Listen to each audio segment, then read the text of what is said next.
Book I Christian Science. It is the first time since the dawn days of creation that a voice has gone crashing through space with such placid and complacent confidence and command. Chapter 1. Chapter 6, NA 1899.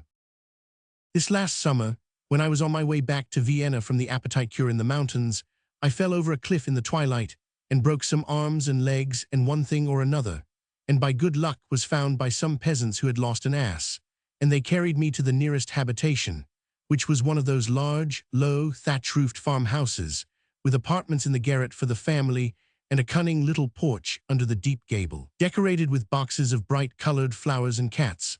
On the ground floor, a large and light sitting room, separated from the milch cattle apartment by a partition, and in the front yard rose stately and fine the wealth and pride of the house, the manure pile. That sentence is Germanic, and shows that I am acquiring that sort of mastery of the art and spirit of the language which enables a man to travel all day in one sentence without changing cars.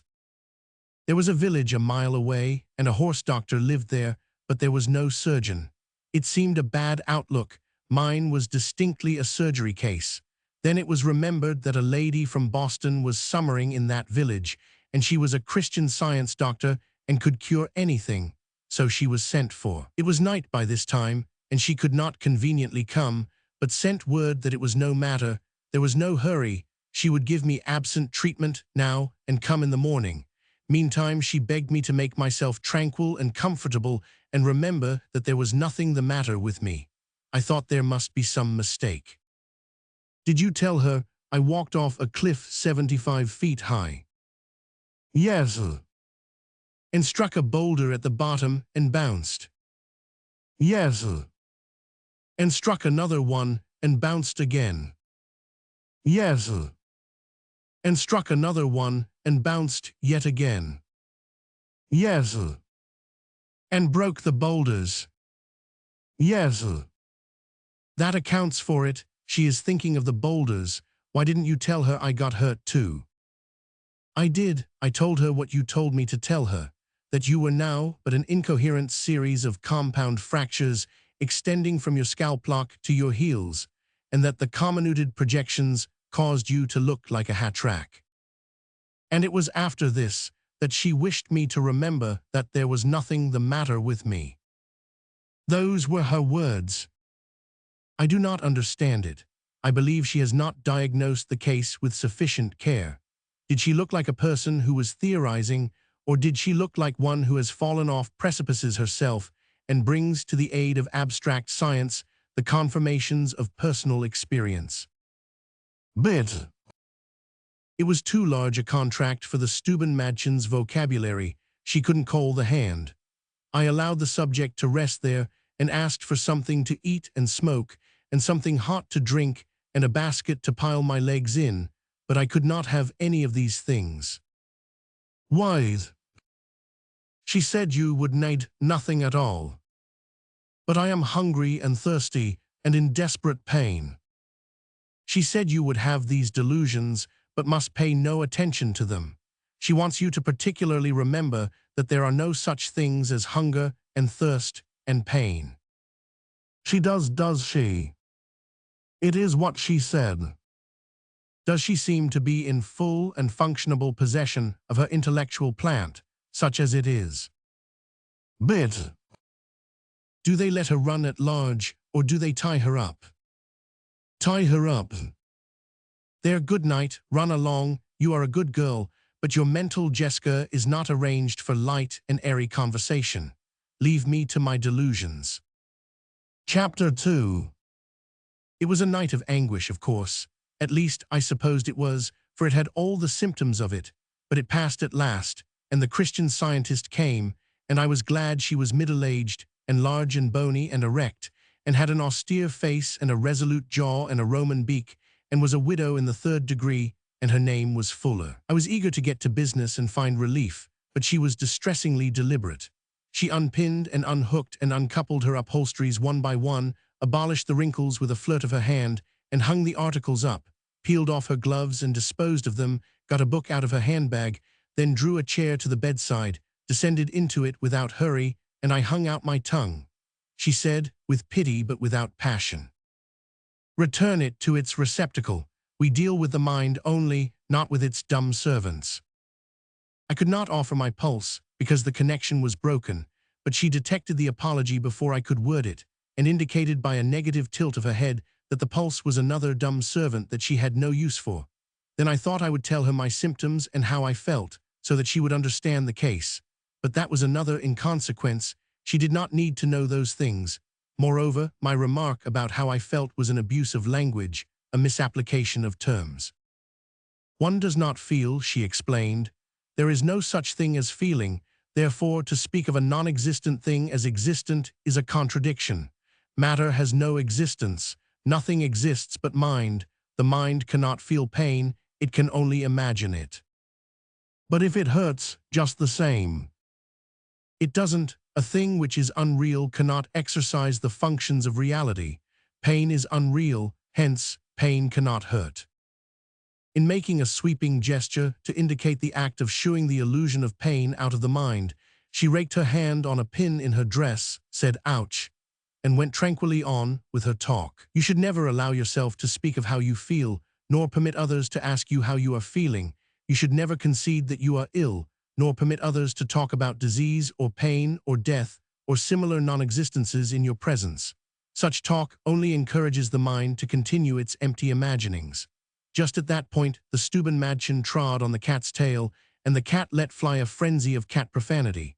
I asked, with caution, "Is a cat's opinion about pain valuable?" A cat has no opinion. Opinions proceed from mind only. The lower animals, being eternally perishable, have not been granted mind. Without mind, opinion is impossible. She merely imagined she felt a pain, the cat. She cannot imagine a pain, for imagining is an effect of mind. Without mind, there is no imagination. A cat has no imagination. Then she had a real pain. I have already told you, there is no such thing as real pain. It is strange and interesting. I do wonder what was the matter with the cat. Because, there being no such thing as a real pain, and she not being able to imagine an imaginary one, it would seem that God in his pity has compensated the cat with some kind of a mysterious emotion usable when her tail is trodden on, which, for the moment, joins cat and Christian in one common brotherhood of. She broke in with an irritated peace. The cat feels nothing, the Christian feels nothing. Your empty and foolish imaginings are profanation and blasphemy and can do you an injury. It is wiser and better and holier to recognize and confess that there is no such thing as disease or pain or death. I am full of imaginary tortures, I said, but I do not think I could be any more uncomfortable if they were real ones. What must I do to get rid of them? There is no occasion to get rid of them since they do not exist. They are illusions propagated by matter, and matter has no existence. There is no such thing as matter. It sounds right and clear, but yet it seems in a degree elusive. It seems to slip through just when you think you are getting a grip on it. Explain. Well, for instance, if there is no such thing as matter, how can matter propagate things? In her compassion, she almost smiled. She would have smiled if there were any such thing as a smile. It is quite simple, she said. The fundamental propositions of Christian Science explain it, and they are summarized in the four following self-evident propositions. One God is all, and a God is good. Good is min God, spirit, being all, nothing is matter for. Life, God, omnipotent good, deny death, evil, sin, disease. There, now you see. It seemed nebulous. It did not seem to say anything about the difficulty in hand. How non-existent matter can propagate illusions, I said, with some hesitancy. Does it explain? Doesn't it? Even if read backward it will do it. With a budding hope, I asked her to do it backwards. Very well. Disease, sin, evil, death, deny good, omnipotent God, life, matter, is nothing, all being, spirit, God, mind, is good, is God, all in all is God. There, do you understand now? Well, it is plainer than it was before, still. Well, could you try it some more ways? As many as you like, it always means the same. Interchanged in any way you please, it cannot be made to mean anything different from what it means when put in any other way, because it is perfect. You can jumble it all up, and it makes no difference. It always comes out the way it was before. It was a marvelous mind that produced it. As a mental tour de force it is without a mate, it defies alike the simple, the concrete, and the occult. It seems to be a corker. I blushed for the word, but it was out before I could stop it. A what? A wonderful structure, combination, so to speak, of profound thoughts, unthinkable ones. It is true, read backward, or forward, or perpendicularly, or at any given angle, these four propositions will always be found to agree in statement and proof. Our proof, now we are coming at it. The statements agree, they agree with anyway they agree, I noticed that, but what is it they prove, I mean, in particular? Why, nothing could be clearer, they prove. One God principle, life, truth, love, soul, spirit, mind, do you get that? I seem to, go on please. Two man, God's universal idea, individual, perfect, eternal, is it clear? It, I think so, continue. Three idea, an image in mind, the immediate object of understanding. There it is, the whole sublime arcana of Christian science in a nutshell. Do you find a weak place in it anywhere? Well, no, it seems strong. Very well, there is more. Those three constitute the scientific definition of immortal mind. Next, we have the scientific definition of mortal mind. Thus, first degree, depravity, physical passions and appetites, fear, depraved will, pride, envy, deceit, hatred, revenge, sin, disease, death. Phantasms, madam, unrealities, as I understand it. Every one, second degree, evil disappearing, moral honesty, affection, compassion, hope, faith, meekness, temperance. Is it clear? Crystal. Third degree, spiritual salvation. Spiritual faith, wisdom, power, purity, understanding, health, love. You see how searchingly and coordinately interdependent and anthropomorphous it all is. In this third degree, as we know by the revelations of Christian science, mortal mind disappears. Not earlier. No, not until the teaching and preparation for the third degree are completed. It is not until then that one is enabled to take hold of Christian science effectively and with the right sense of sympathy and kinship, as I understand you. That is to say, it could not succeed during the processes of the second degree because there would still be remains of mind left, and therefore, but I interrupted you. You were about to further explain the good results proceeding from the erosions and disintegrations affected by the third degree. It is very interesting. Go on, please. Yes, as I was saying, in this third degree mortal mind disappears. Science so reverses the evidence before the corporeal human senses as to make this scriptural testimony true in our hearts. The last shall be first, and the first shall be last. That God and his idea may be to us what divinity really is, and must of necessity be all-inclusive. It is beautiful, and with what exhaustive exactness your choice and arrangement of words confirm and establish what you have claimed for the powers and functions of the third degree. The second could probably produce only temporary absence of mind. It is reserved to the third to make it permanent. A sentence framed under the auspices of the second could have a kind of meaning, a sort of deceptive semblance of it, whereas it is only under the magic of the third that that defect would disappear. Also, without doubt, it is the third degree that contributes another remarkable specialty to Christian science, viz., ease and flow and lavishness of words, and rhythm and swing and smoothness. There must be a special reason for this. Yes, God, all God, good God, non-matter, materation, spirit, bones, truth. That explains it. There is nothing in Christian science that is not explicable, for God is one, time is one, individuality is one, and may be one of a series, one of many, as an individual man, individual horse, whereas God is one, not one of a series, but one alone and without an equal. These are noble thoughts. They make one burn to know more.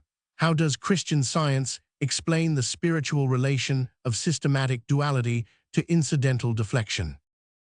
Christian Science reverses the seeming relation of soul and body, as astronomy reverses the human perception of the movement of the solar system, and makes body tributary to the mind. As it is the earth which is in motion, while the sun is at rest, though in viewing the sun rise one finds it impossible to believe the sun not to be really rising, so the body is but the humble servant of the restful mind, though it seems otherwise to finite sense. But we shall never understand this while we admit that soul is in body or mind in matter, and that man is included in non-intelligence. Soul is God, unchangeable and eternal, and man coexists with and reflects soul, for the all-in-all is the altogether, and the altogether embraces the all-one, soul-mind, mind-soul, love, spirit, bones, liver, one of a series, alone and without an equal. What is the origin of Christian Science? Is it a gift of God, or did it just happen? In a sense, it is a gift of God. That is to say, its powers are from Him, but the credit of the discovery of the powers and what they are for is due to an American lady. Indeed, when did this occur? In 1866. That is the immortal date when pain and disease and death disappeared from the earth to return no more forever. That is, the fancies for which those terms stand disappeared. The things themselves had never existed. Therefore, as soon as it was perceived that there were no such things, they were easily banished. The history and nature of the great discovery are set down in the book here, and did the lady write the book? Yes, she wrote it all herself. The title is Science and Health, with key to the Scriptures, for she explains the Scriptures. They were not understood before, not even by the 12 disciples. She begins thus, I will read it to you. But she had forgotten to bring her glasses. Well, it is no matter, she said. I remember the words. Indeed, all Christian scientists know the book by heart. It is necessary in our practice. We should otherwise make mistakes and do harm. She begins thus. In the year 1866, I discovered the science of metaphysical healing and named it Christian Science.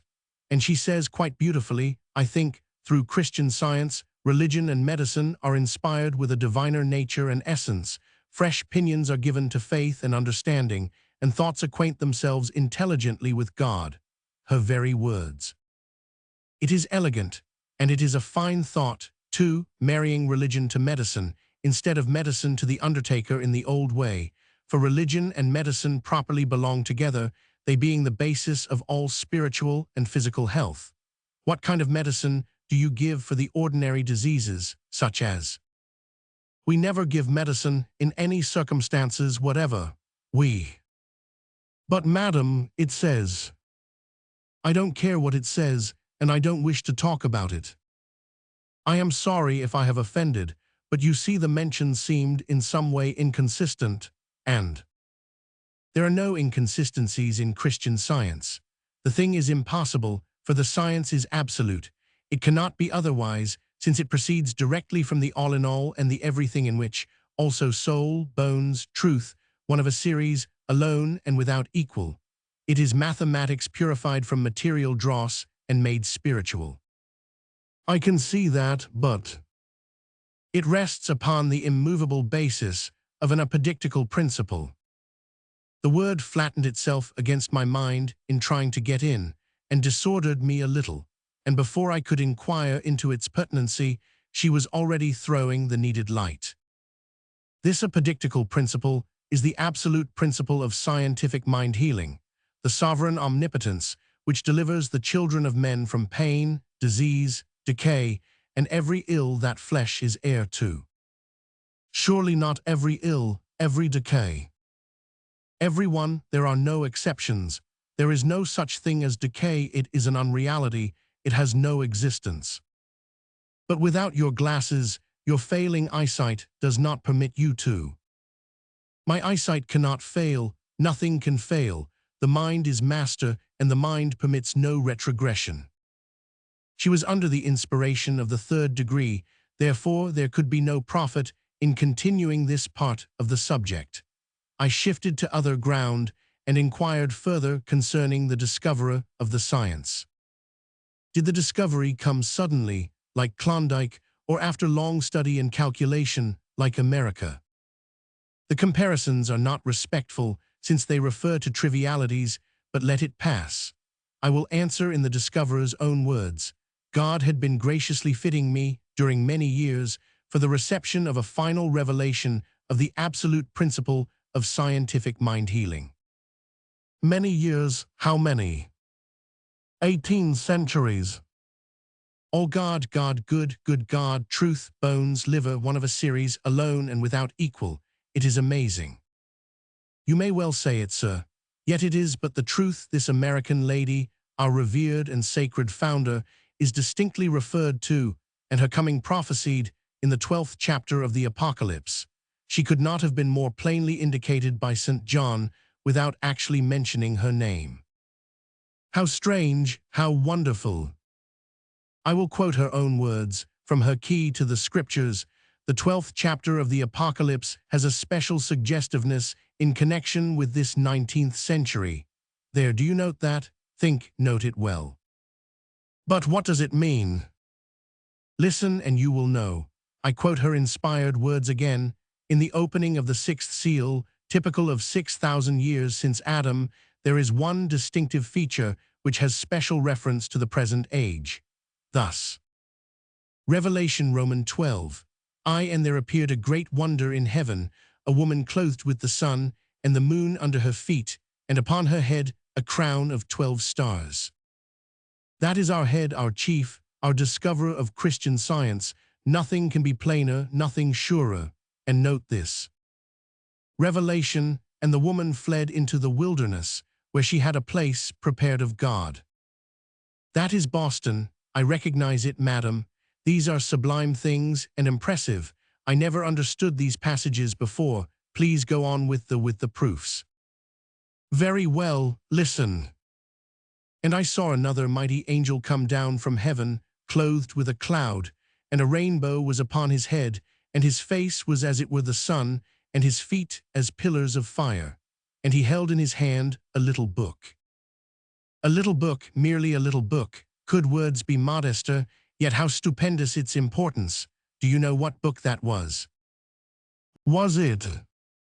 I hold it in my hand, Christian Science. Love, livers, lights, bones, truth, kidneys, one of a series, alone and without equal. It is beyond imagination for wonder. Hear our founder's eloquent words.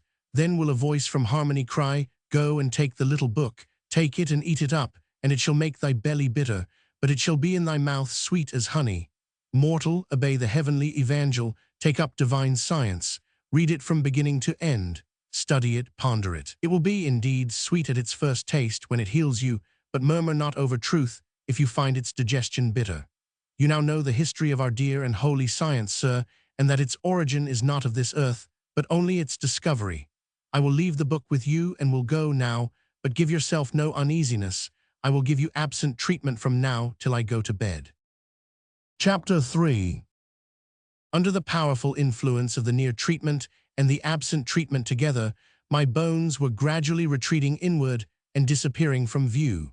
The good work took a brisk start now and went on swiftly. My body was diligently straining and stretching this way and that to accommodate the processes of restoration, and every minute or two I heard a dull click inside and knew that the two ends of a fracture had been successfully joined. This muffled clicking and gritting and grinding and rasping continued during the next 3 hours and then stopped.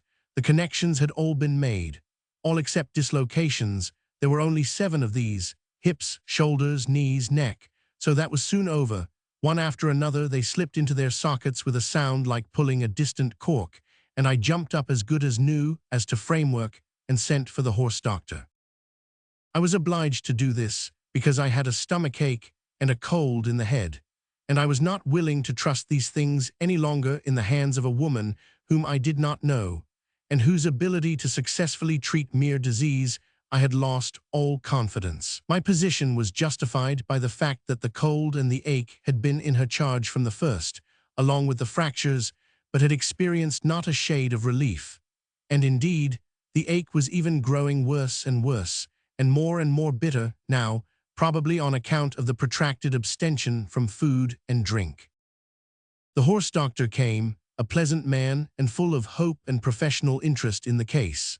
In the matter of smell, he was pretty aromatic, in fact, quite horsey, and I tried to arrange with him for absent treatment, but it was not in his line, so, out of delicacy, I did not press it. He looked at my teeth and examined my hock, and said my age and general condition were favorable to energetic measures.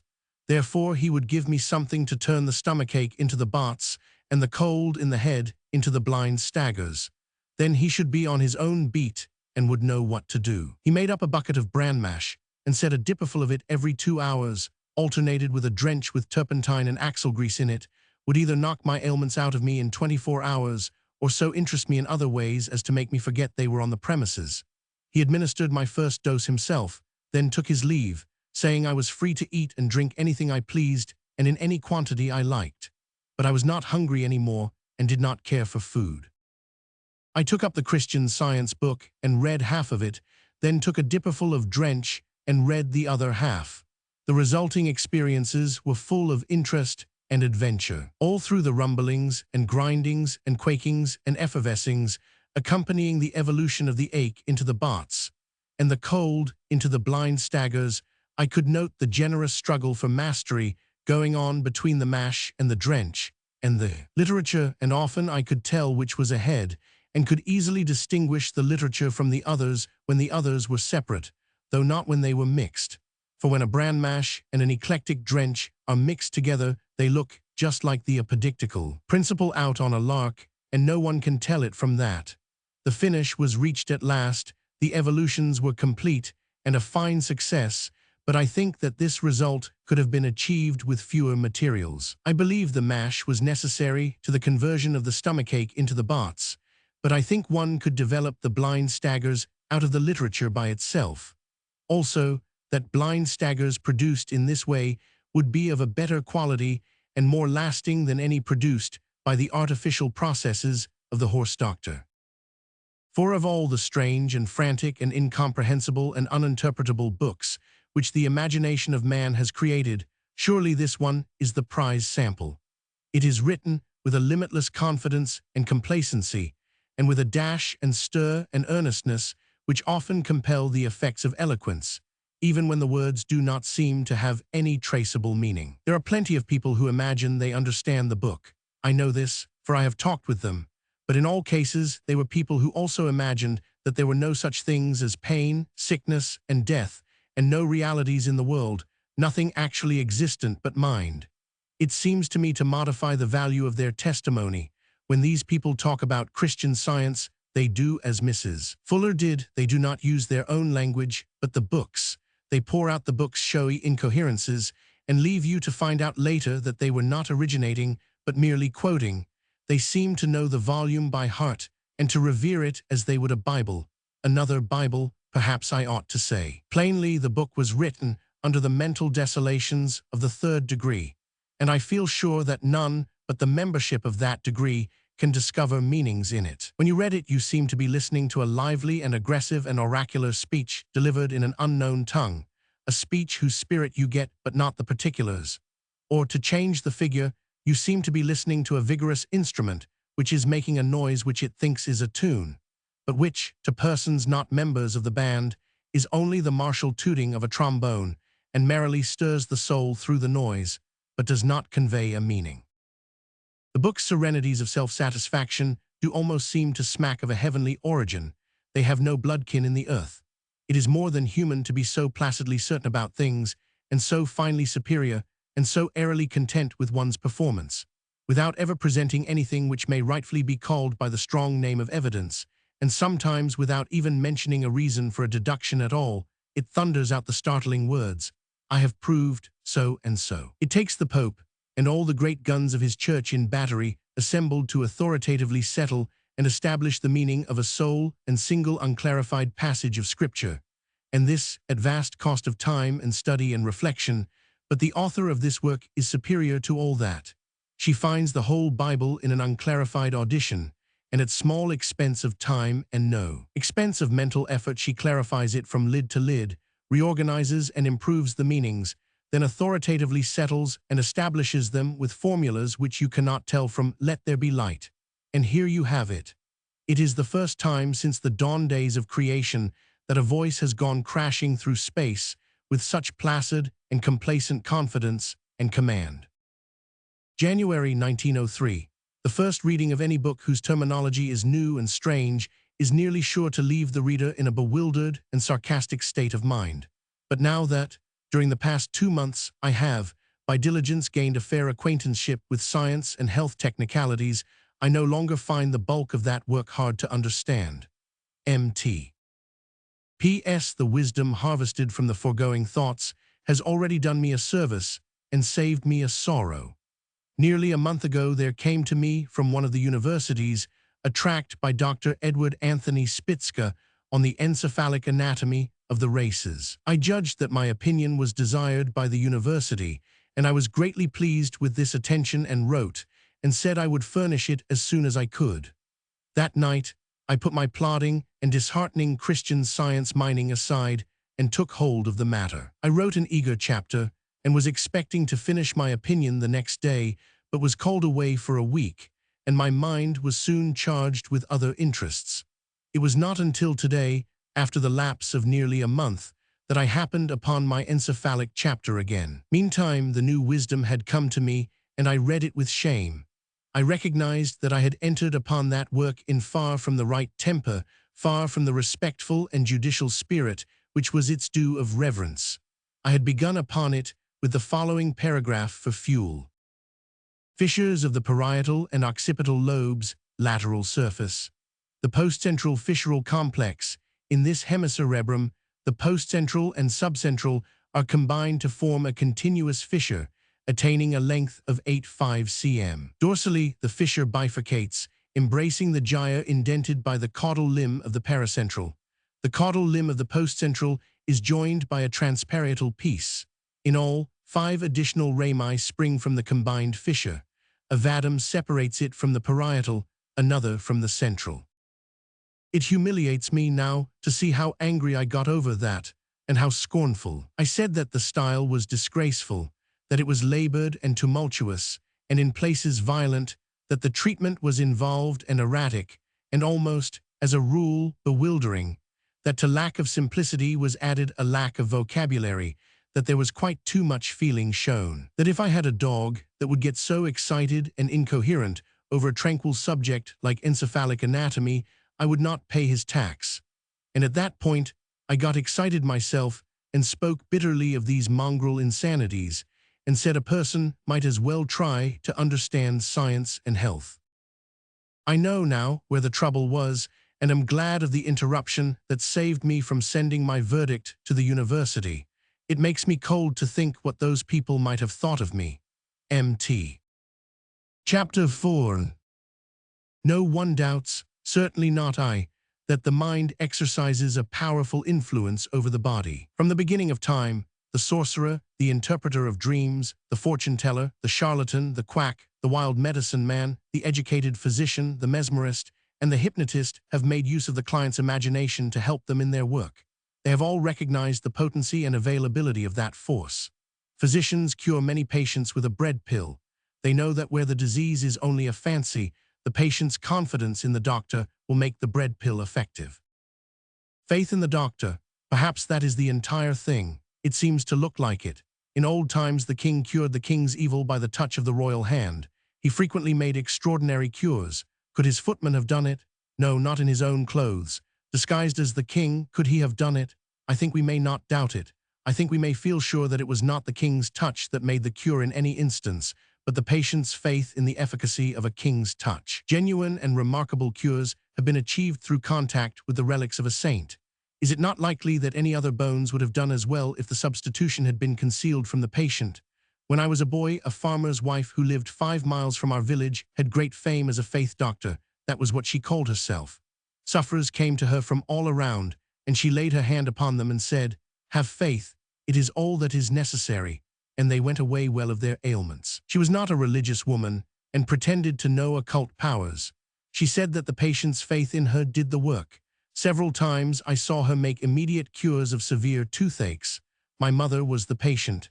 In Austria, there is a peasant who drives a great trade in this sort of industry and has both the high and the low for patience. He gets into prison every now and then for practicing without a diploma, but his business is as brisk as ever when he gets out, for his work is unquestionably successful and keeps his reputation high. In Bavaria, there is a man who performed so many great cures that he had to retire from his profession of stage carpentering in order to meet the demand of his constantly increasing body of customers. He goes on from year to year doing his miracles and has become very rich. He pretends to no religious helps, no supernatural aids, but thinks there is something in his makeup which inspires the confidence of his patients, and that it is this confidence which does the work, and not some mysterious power issuing from himself. Within the last quarter of a century, in America, several sects of curers have appeared under various names and have done notable things in the way of healing ailments without the use of medicines. There are the mind cure, the faith cure, the prayer cure, the mental science cure, and the Christian Science cure, and apparently they all do their miracles with the same old, powerful instrument, the patient's imagination. Differing names, but no difference in the process, but they do not give that instrument the credit. Each sect claims that its way differs from the ways of the others. They all achieve some cures, there is no question about it, and the faith cure and the prayer cure probably do no harm when they do no good, since they do not forbid the patient to help out the cure with medicines if he wants to. But the others bar medicines and claim ability to cure every conceivable human ailment through the application of their mental forces alone. There would seem to be an element of danger here. It has the look of claiming too much, I think. Public confidence would probably be increased if less were claimed. The Christian Scientist was not able to cure my stomachache and my cold, but the horse doctor did it. This convinces me that Christian Science claims too much. In my opinion, it ought to let diseases alone and confine itself to surgery. There it would have everything its own way. The horse doctor charged me 30 kreutzers, and I paid him. In fact, I doubled it and gave him a shilling. Mrs. Fuller brought in an itemized bill for a crate of broken bones mended in 234 places, $1 per fracture. Nothing exists but mind. Nothing, she answered. All else is substanceless, all else is imaginary. I gave her an imaginary check, and now she is suing me for substantial dollars. It looks inconsistent. Chapter 5. Let us consider that we are all partially insane. It will explain us to each other. It will unriddle many riddles.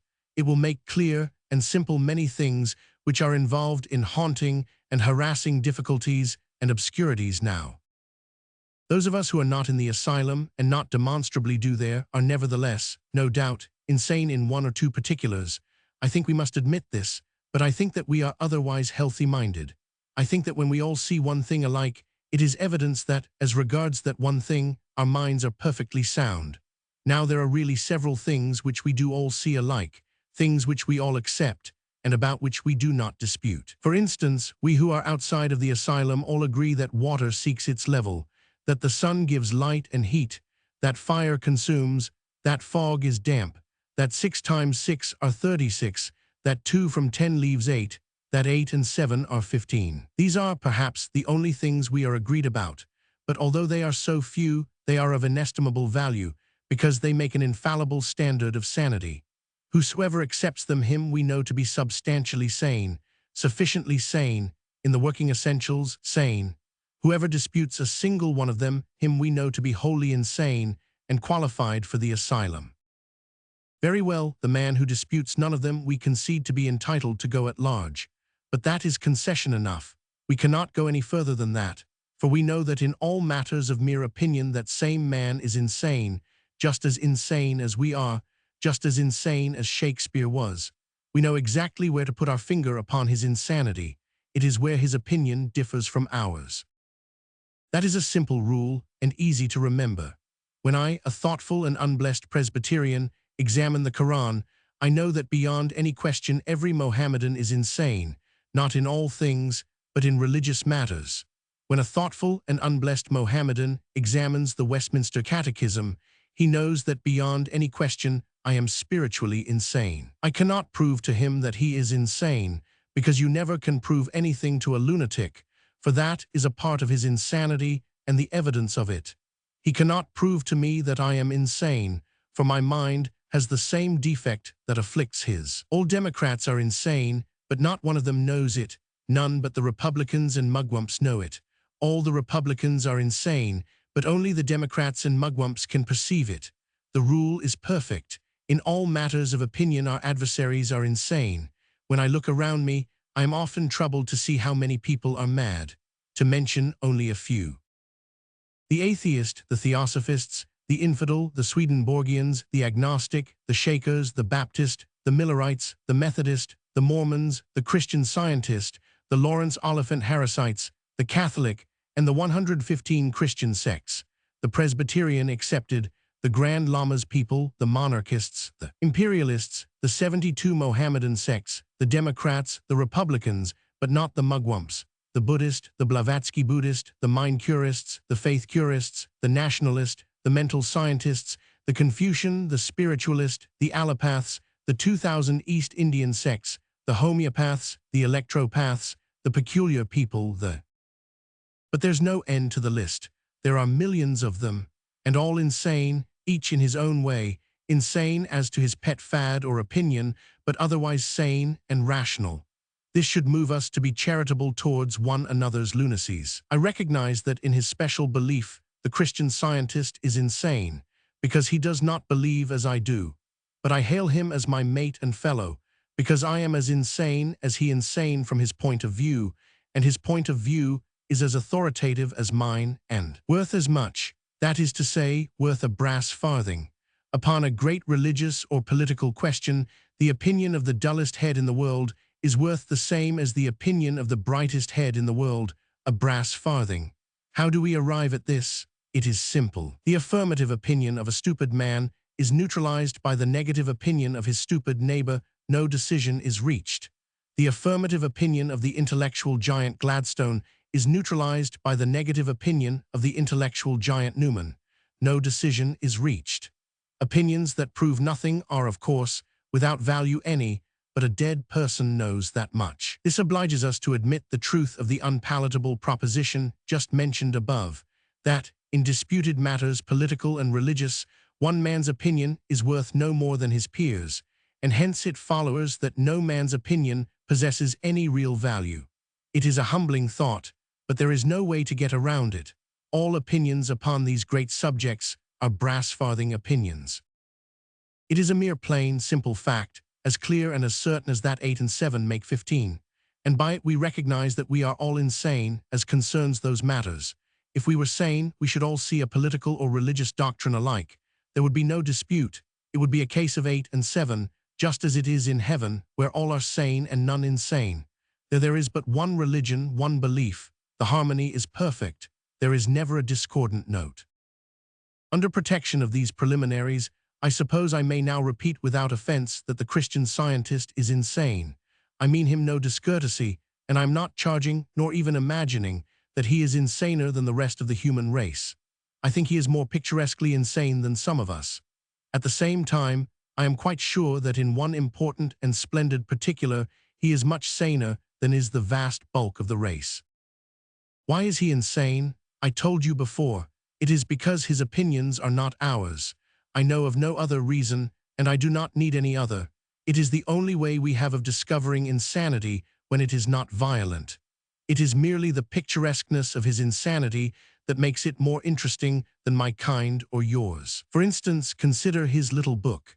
The little book, exposed in the sky 18 centuries ago by the flaming angel of the apocalypse, and handed down in our day to Mrs. Mary Baker G. Eddy of New Hampshire, and translated by her, word for word, into English with help of a polisher, and now published and distributed in hundreds of editions by her at a clear profit per volume, above cost, of 700%. A profit which distinctly belongs to the angel of the apocalypse, and let him collect it if he can.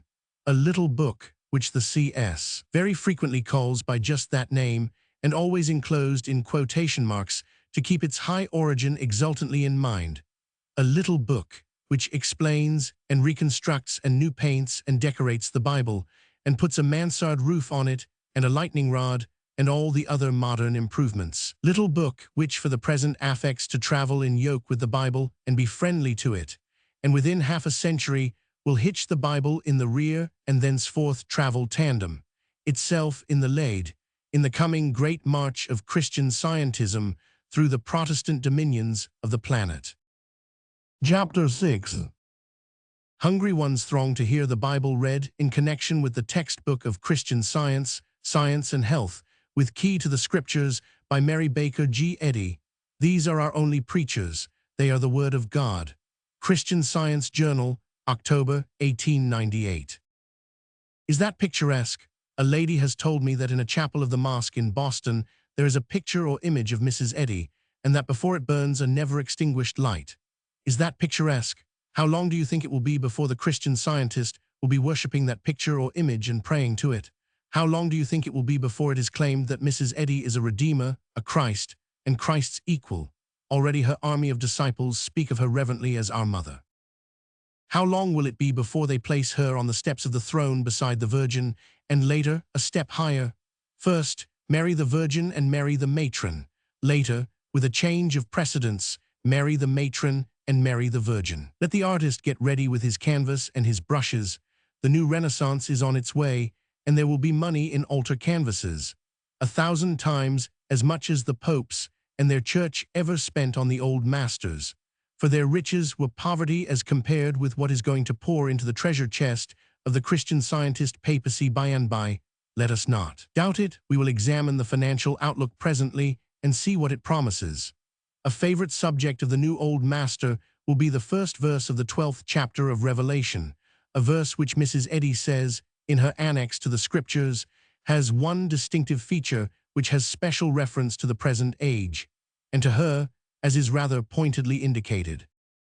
And there appeared a great wonder in heaven, a woman clothed with the sun, and the moon under her feet, etc. The woman clothed with the sun will be a portrait of Mrs. Eddy. Is it insanity to believe that Christian Scientism is destined to make the most formidable show that any new religion has made in the world since the birth and spread of Mohammedanism, and that within a century from now it may stand second to Rome only in numbers and power in Christendom? If this is a wild dream, it will not be easy to prove it so just yet, I think. There seems argument that it may come true.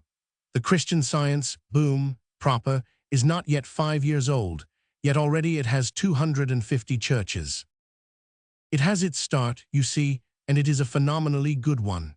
Moreover, it is latterly spreading with a constantly accelerating swiftness.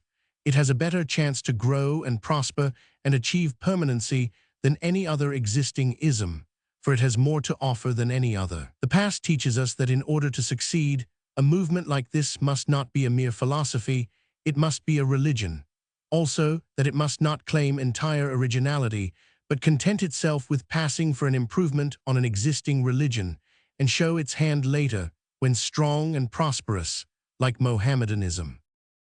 Next, there must be money, and plenty of it.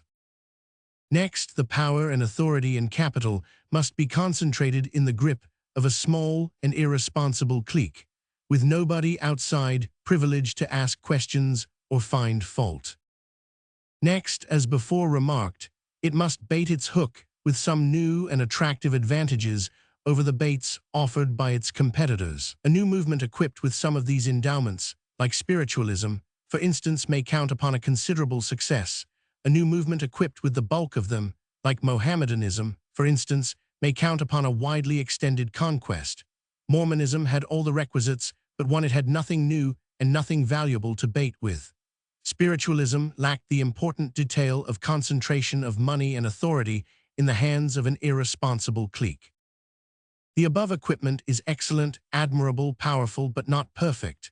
There is yet another detail which is worth the whole of it put together and more, a detail which has never been joined, in the beginning of a religious movement, to supremely good working equipment since the world began, until now, a new personage to worship. Christianity had the Savior, but at first, and for generations, it lacked money and concentrated power. in Mrs. Eddy, Christian Science possesses the new personage for worship, and in addition, here in the very beginning, a working equipment that has not a flaw in it. In the beginning, Mohammedanism had no money, and it has never had anything to offer its client but heaven, nothing here below that was valuable. In addition to heaven hereafter, Christian Science has present health and a cheerful spirit to offer, and in comparison with this bribe, all other this world bribes are poor and cheap. You recognize that this estimate is admissible, do you not? To whom does Bellamy's nationalism appeal?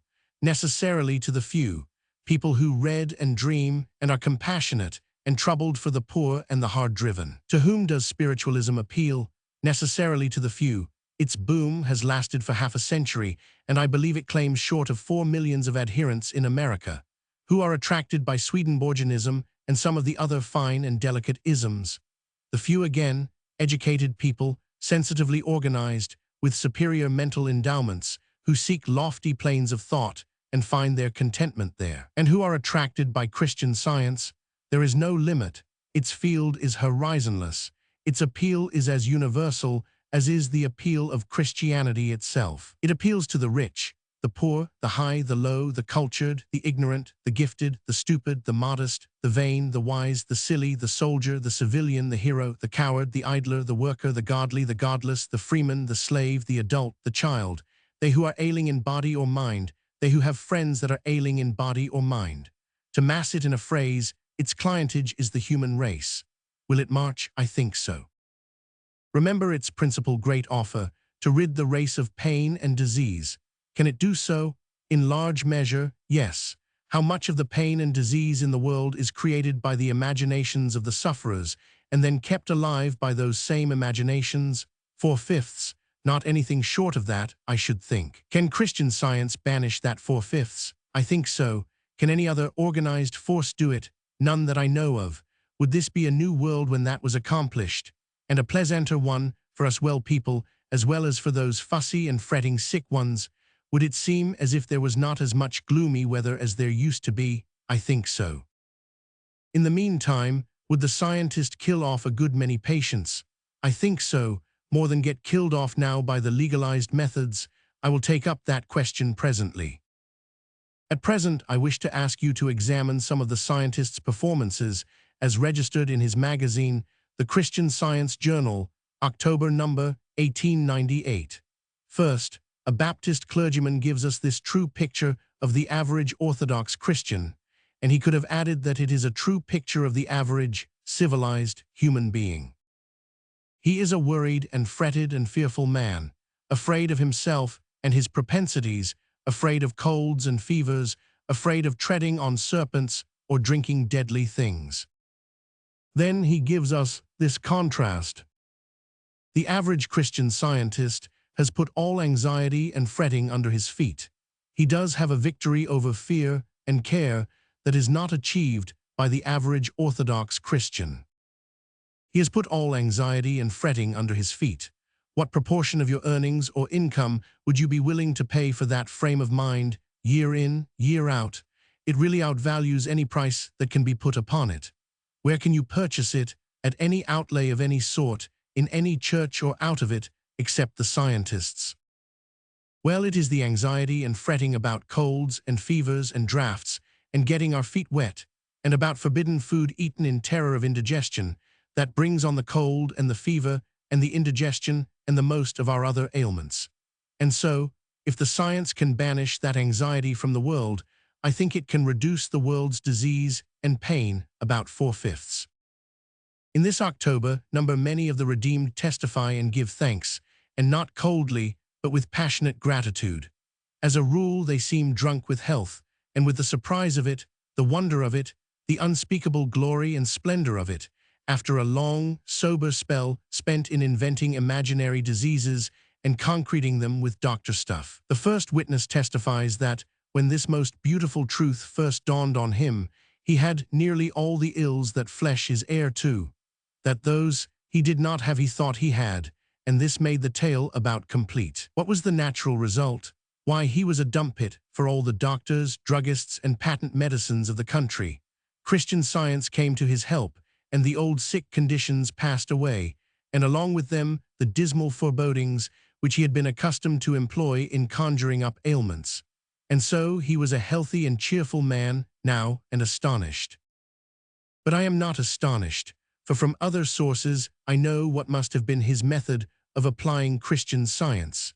If I am in the right, he watchfully and diligently diverted his mind from unhealthy channels and compelled it to travel in healthy ones. Nothing contrivable by human invention could be more formidably effective than that, in banishing imaginary ailments and in closing the entrances against subsequent applicants of their breed. I think his method was to keep saying, "I am well, I am sound. Sound and well, well and sound, perfectly well. I have no pain, there's no such thing as pain. I have no disease, there's no such thing as disease. Nothing is real but mind, all is mind, all good, good, good, life, soul, liver, bones, one of a series, ante, and pass the buck." I do not mean that that was exactly the formula used, but that it doubtless contains the spirit of it. The scientist would attach value to the exact formula, no doubt, and to the religious spirit in which it was used. I should think that any formula that would divert the mind from unwholesome channels and force it into healthy ones would answer every purpose with some people, though not with all. I think it most likely that a very religious man would find the addition of the religious spirit a powerful reinforcement in his case. The second witness testifies that the science banished an old organic trouble, which the doctor and the surgeon had been nursing with drugs and the knife for 7 years. He calls it his claim. A surface miner would think it was not his claim at all, but the property of the doctor and his pal the surgeon, for he would be misled by that word, which is Christian Science slang for ailment. The Christian Scientist has no ailment. To him there is no such thing, and he will not use the hateful word. All that happens to him is that upon his attention an imaginary disturbance sometimes obtrudes itself, which claims to be an ailment but isn't. This witness offers testimony for a clergyman 70 years old who had preached 40 years in a Christian church and has now gone over to the new sect. He was almost blind and deaf. He was treated by the CS method, and when he heard the voice of truth, he saw spiritually. Saw spiritually, it is a little indefinite. They had better treat him again. Indefinite testimonies might properly be waste-basketed, since there is evidently no lack of definite ones procurable. But this CS magazine is poorly edited, and so mistakes of this kind must be expected. The next witness is a soldier of the Civil War. When Christian Science found him, he had in stock the following claims: indigestion, rheumatism, catarrh, chalky deposits in shoulder joints, arm joints, hand joints, insomnia, atrophy of the muscles of arms, shoulders, stiffness of all those joints, excruciating pains most of the time. These claims have a very substantial sound. They came of exposure in the campaigns. The doctors did all they could, but it was little. Prayers were tried, but I never realized any physical relief from that source. After 30 years of torture, he went to a Christian Scientist and took an hour's treatment and went home painless. 2 days later, he began to eat like a well man. Then the claims vanished, some at once, others more gradually. Finally, they have almost entirely disappeared. And a thing which is of still greater value, he is now contented and happy. That is a detail which, as earlier remarked, is a Scientist church specialty. And indeed, one may go further and assert with little or no exaggeration that it is a Christian Science monopoly. With 31 years' effort, the Methodist Church had not succeeded in furnishing it to this harassed soldier. And so the tale goes on. Witness after witness bulletins his claims, declares their prompt abolishment, and gives Mrs. Eddy's discovery the praise. Milkleg is cured, nervous prostration is cured, consumption is cured, and St. Vitus's dance is made a pastime, even without a fiddle. And now and then an interesting new addition to the Science slang appears on the page. We have demonstrations over chilblains and such things. It seems to be a curtailed way of saying demonstrations of the power of Christian Science truth over the fiction which masquerades under the name of chilblains. The children, as well as the adults, share in the blessings of the Science. Through the study of the little book, they are learning how to be healthful, peaceful, and wise. Sometimes they are cured of their little claims by the professional healer, and sometimes more advanced children say over the formula and cure themselves. A little Far Western girl of 9, equipped with an adult vocabulary, states her age and says, "I thought I would write a demonstration to you." She had a claim, derived from getting flung over a pony's head and landed on a rockpool. She saved herself from disaster by remembering to say God is all while she was in the air. "I couldn't have done it. I shouldn't even have thought of it. I should have been too excited." Nothing but Christian Science could have enabled that child to do that calm and thoughtful and judicious thing in those circumstances. She came down on her head, and by all the rules she should have broken it, but the intervention of the formula prevented that, so the only claim resulting was a blackened eye. Monday morning it was still swollen and shut. At school it hurt pretty badly, that is, it seemed to. So I was excused and went down to the basement and said, "Now I am depending on Mama instead of God, and I will depend on God instead of Mama." No doubt this would have answered, but to make sure she added Mrs. Eddie to the team and recited the scientific statement of being, which is one of the principal incantations, I judge. Then I felt my eye opening. Why, dear, it would have opened an oyster. I think it is one of the touchingest things in child history, that pious little rat down cellar pumping away at the scientific statement of being. There is a page about another good child, little Gordon. Little Gordon came into the world without the assistance of surgery or anesthetics. He was a demonstration. A painless one, therefore, his coming evoked joy and thankfulness to God and the discoverer of Christian Science. It is a noticeable feature of this literature, the so frequent linking together of the two beings in an equal bond, also of their two Bibles. When little Gordon was 2 years old, he was playing horse on the bed, where I had left my little book. I noticed him stop in his play, take the book carefully in his little hands, kiss it softly, then look about for the highest place of safety his arms could reach, and put it there.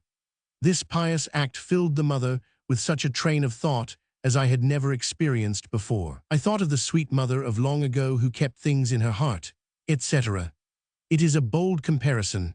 However, unconscious profanations are about as common in the mouths of the lay membership of the new church as are frank and open ones in the mouths of its consecrated chiefs. Some days later, the family library, Christian Science books, was lying in a deep-seated window. This was another chance for the holy child to show off. He left his play and went there and pushed all the books to one side, except the annex.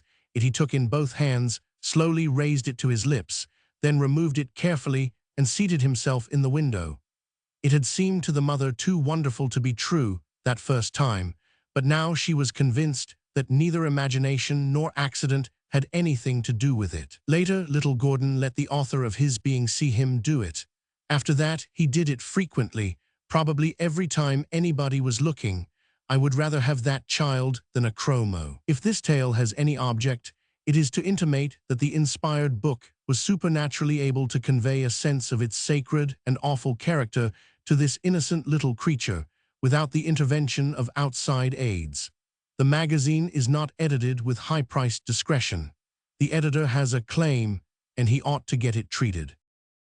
Among other witnesses, there is one who had a jumping toothache, which several times tempted her to believe that there was sensation in matter, but each time it was overcome by the power of truth. She would not allow the dentist to use cocaine, but sat there and let him punch and drill and split and crush the tooth, and tear and slash its ulcerations, and pull out the nerve, and dig out fragments of bone, and she wouldn't once confess that it hurt.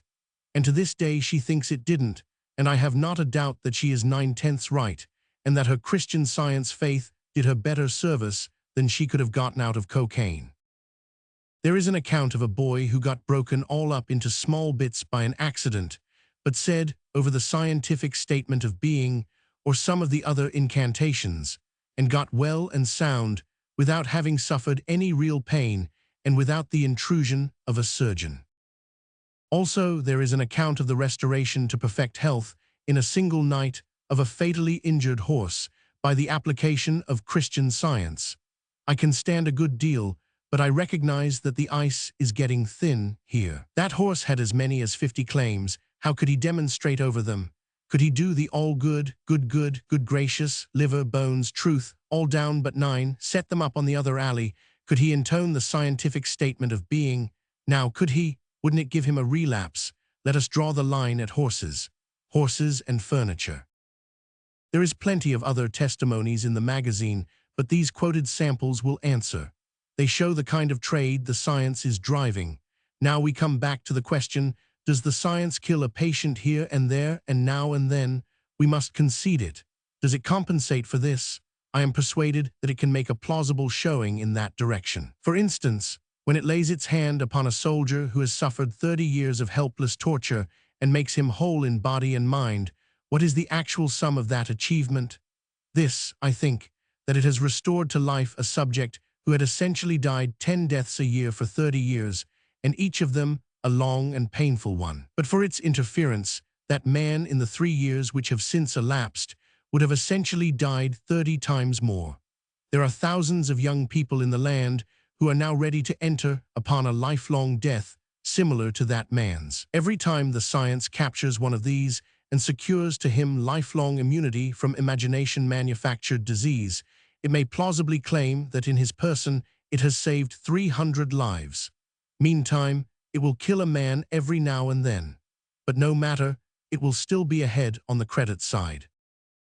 Note, I have received several letters, too, from educated and ostensibly intelligent persons, which contained, in substance, this protest. I don't object to men and women chancing their lives with these people, but it is a burning shame that the law should allow them to trust their helpless little children in their deadly hands. Isn't it touching? Isn't it deep? Isn't it modest? It is as if the person said, I know that to parent his child is the core of his heart, the apple of his eye, a possession so dear, so precious that he will trust its life in no hands but those which he believes with all his soul to be the very best and the very safest. But it is a burning shame that the law does not require him to come to me to ask what kind of healer I will allow him to call. The public is merely a multiplied me. M.T. Chapter 7. We consciously declare that science and health, with key to the scriptures, was foretold, as well as its author, Mary Baker Eddy, in Revelation X. She is the mighty angel, or God's highest thought to this age, verse 1, giving us the spiritual interpretation of the Bible in the little book open, verse 2. Thus we prove that Christian Science is the second coming of Christ's truth spirit. Lecture by Dr. George Tompkins, DDCS. There you have it in plain speech. She is the mighty angel. She is the divinely and officially sent bearer of God's highest thought. For the present, she brings the second advent. We must expect that before she has been in her grave 50 years, she will be regarded by her following as having been herself the second advent. She is already worshipped, and we must expect this feeling to spread territorially and also to deepen in intensity, particularly after her death. For then, as anyone can foresee, Eddy worship will be taught in the Sunday schools and pulpits of the cult. Already whatever she puts her trademark on, though it be only a memorial spoon, is holy and is eagerly and gratefully bought by the disciple and becomes a fetish in his house. I say bought, for the Boston Christian Science Trust gives nothing away. Everything it has is for sale. And the terms are cash, and not only cash but cash in advance.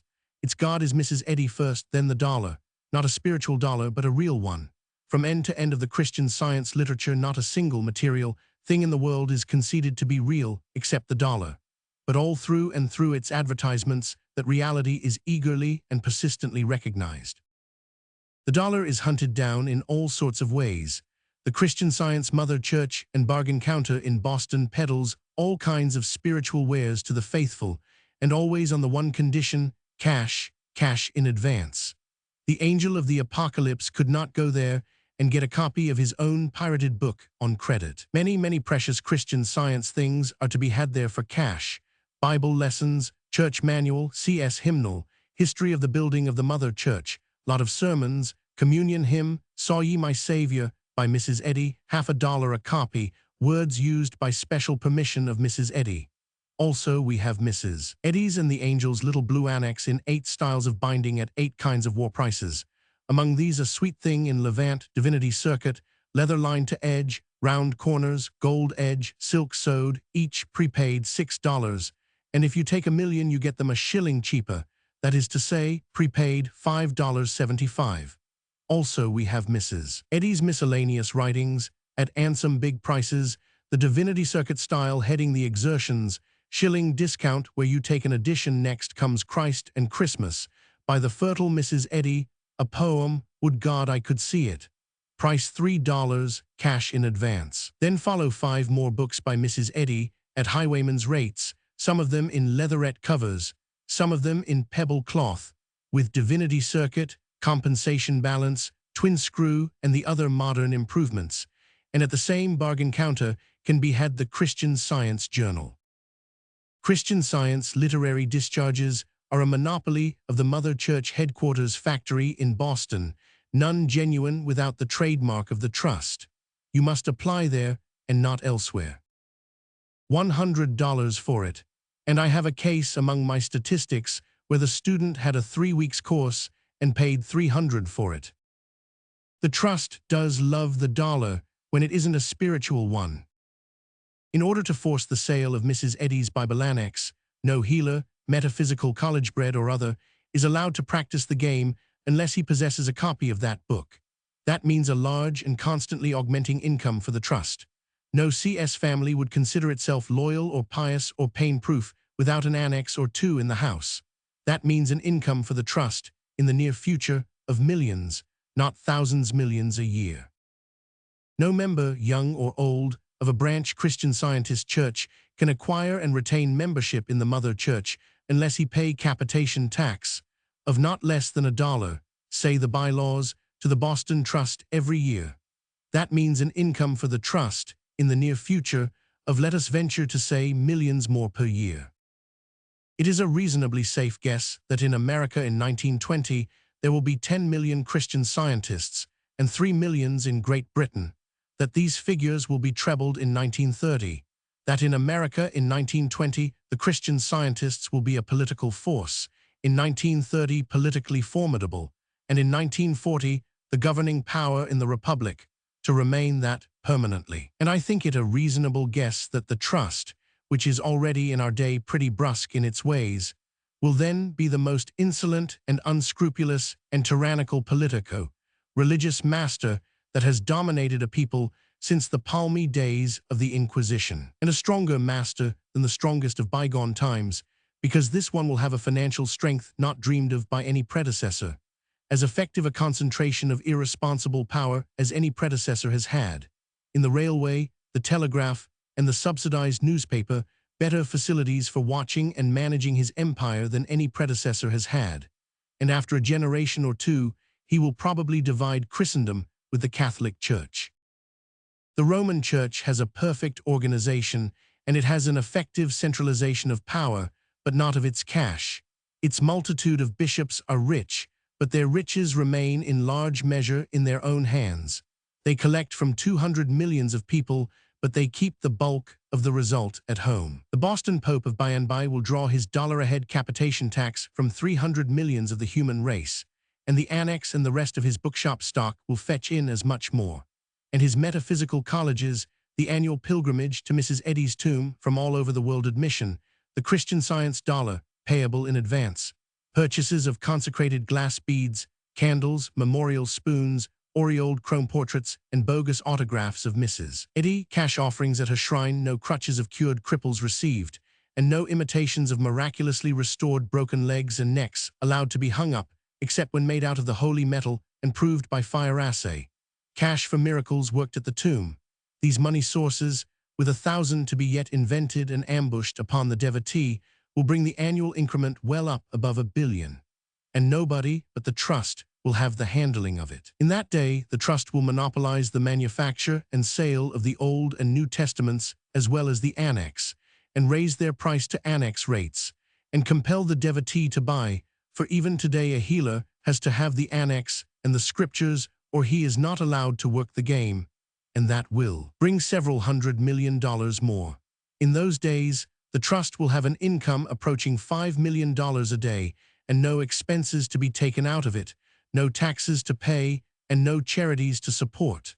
That last detail should not be lightly passed over by the reader. It is well entitled to attention. No charities to support. No, nor even to contribute to.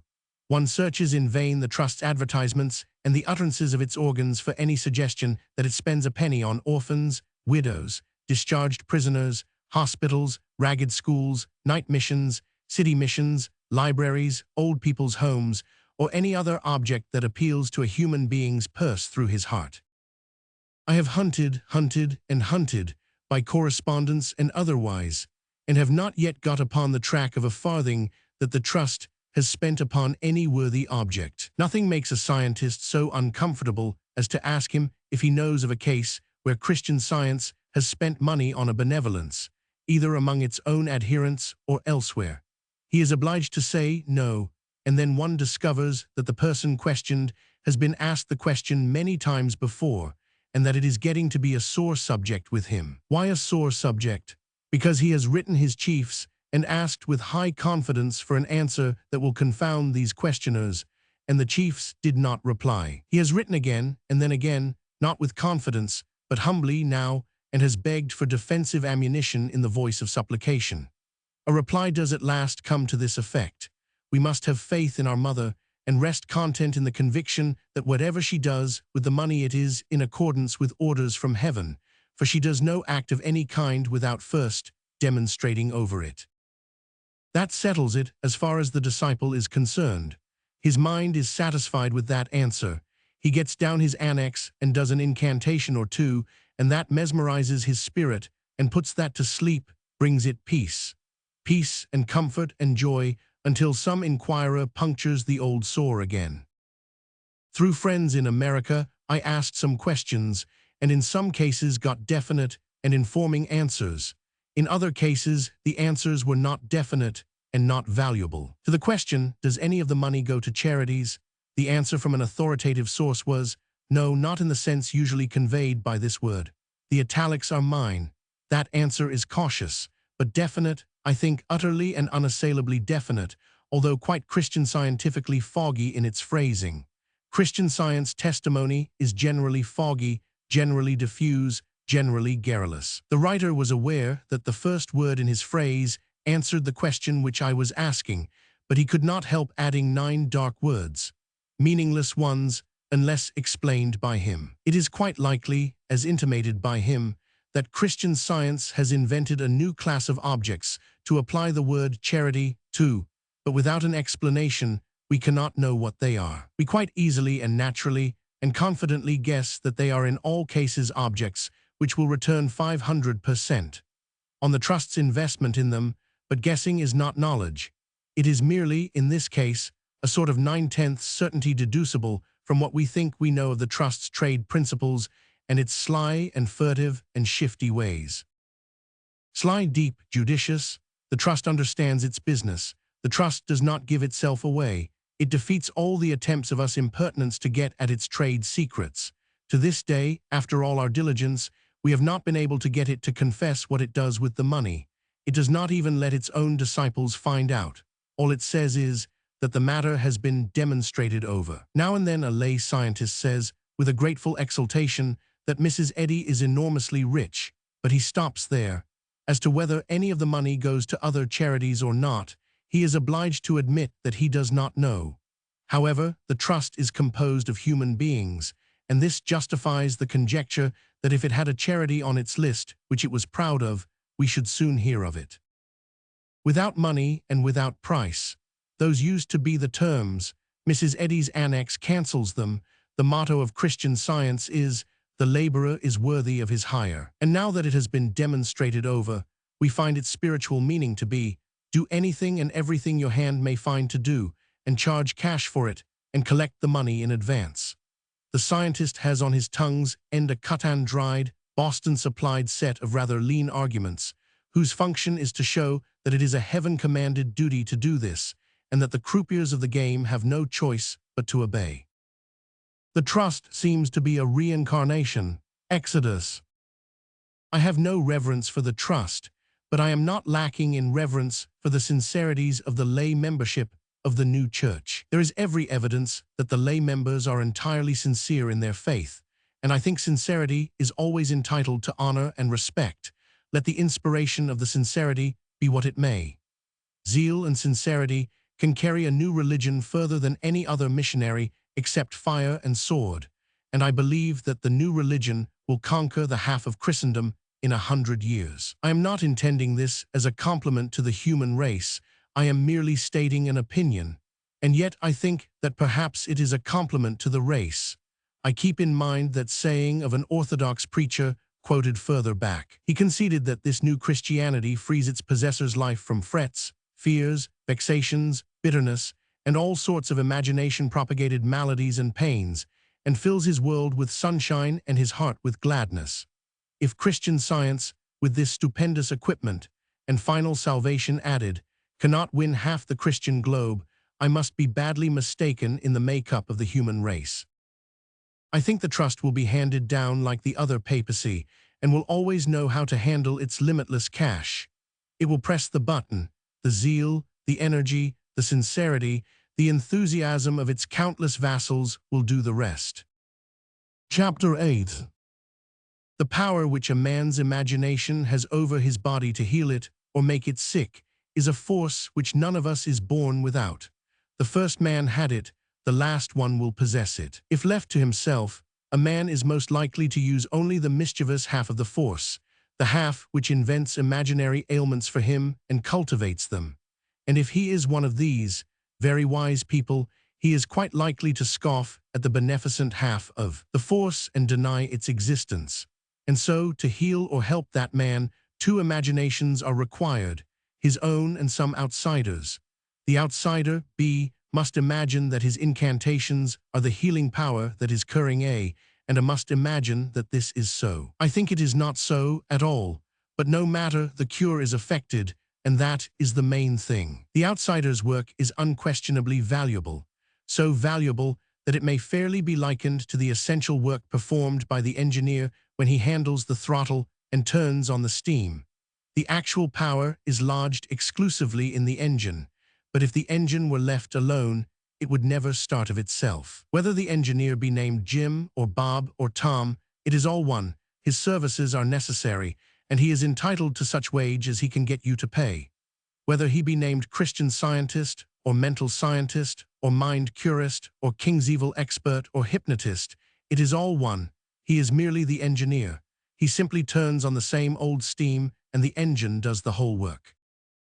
The Christian Scientist engineer drives exactly the same trade as the other engineers, yet he outprospers the whole of them put together. Is it because he has captured the tackingest name? I think that that is only a small part of it. I think that the secret of his high prosperity lies elsewhere.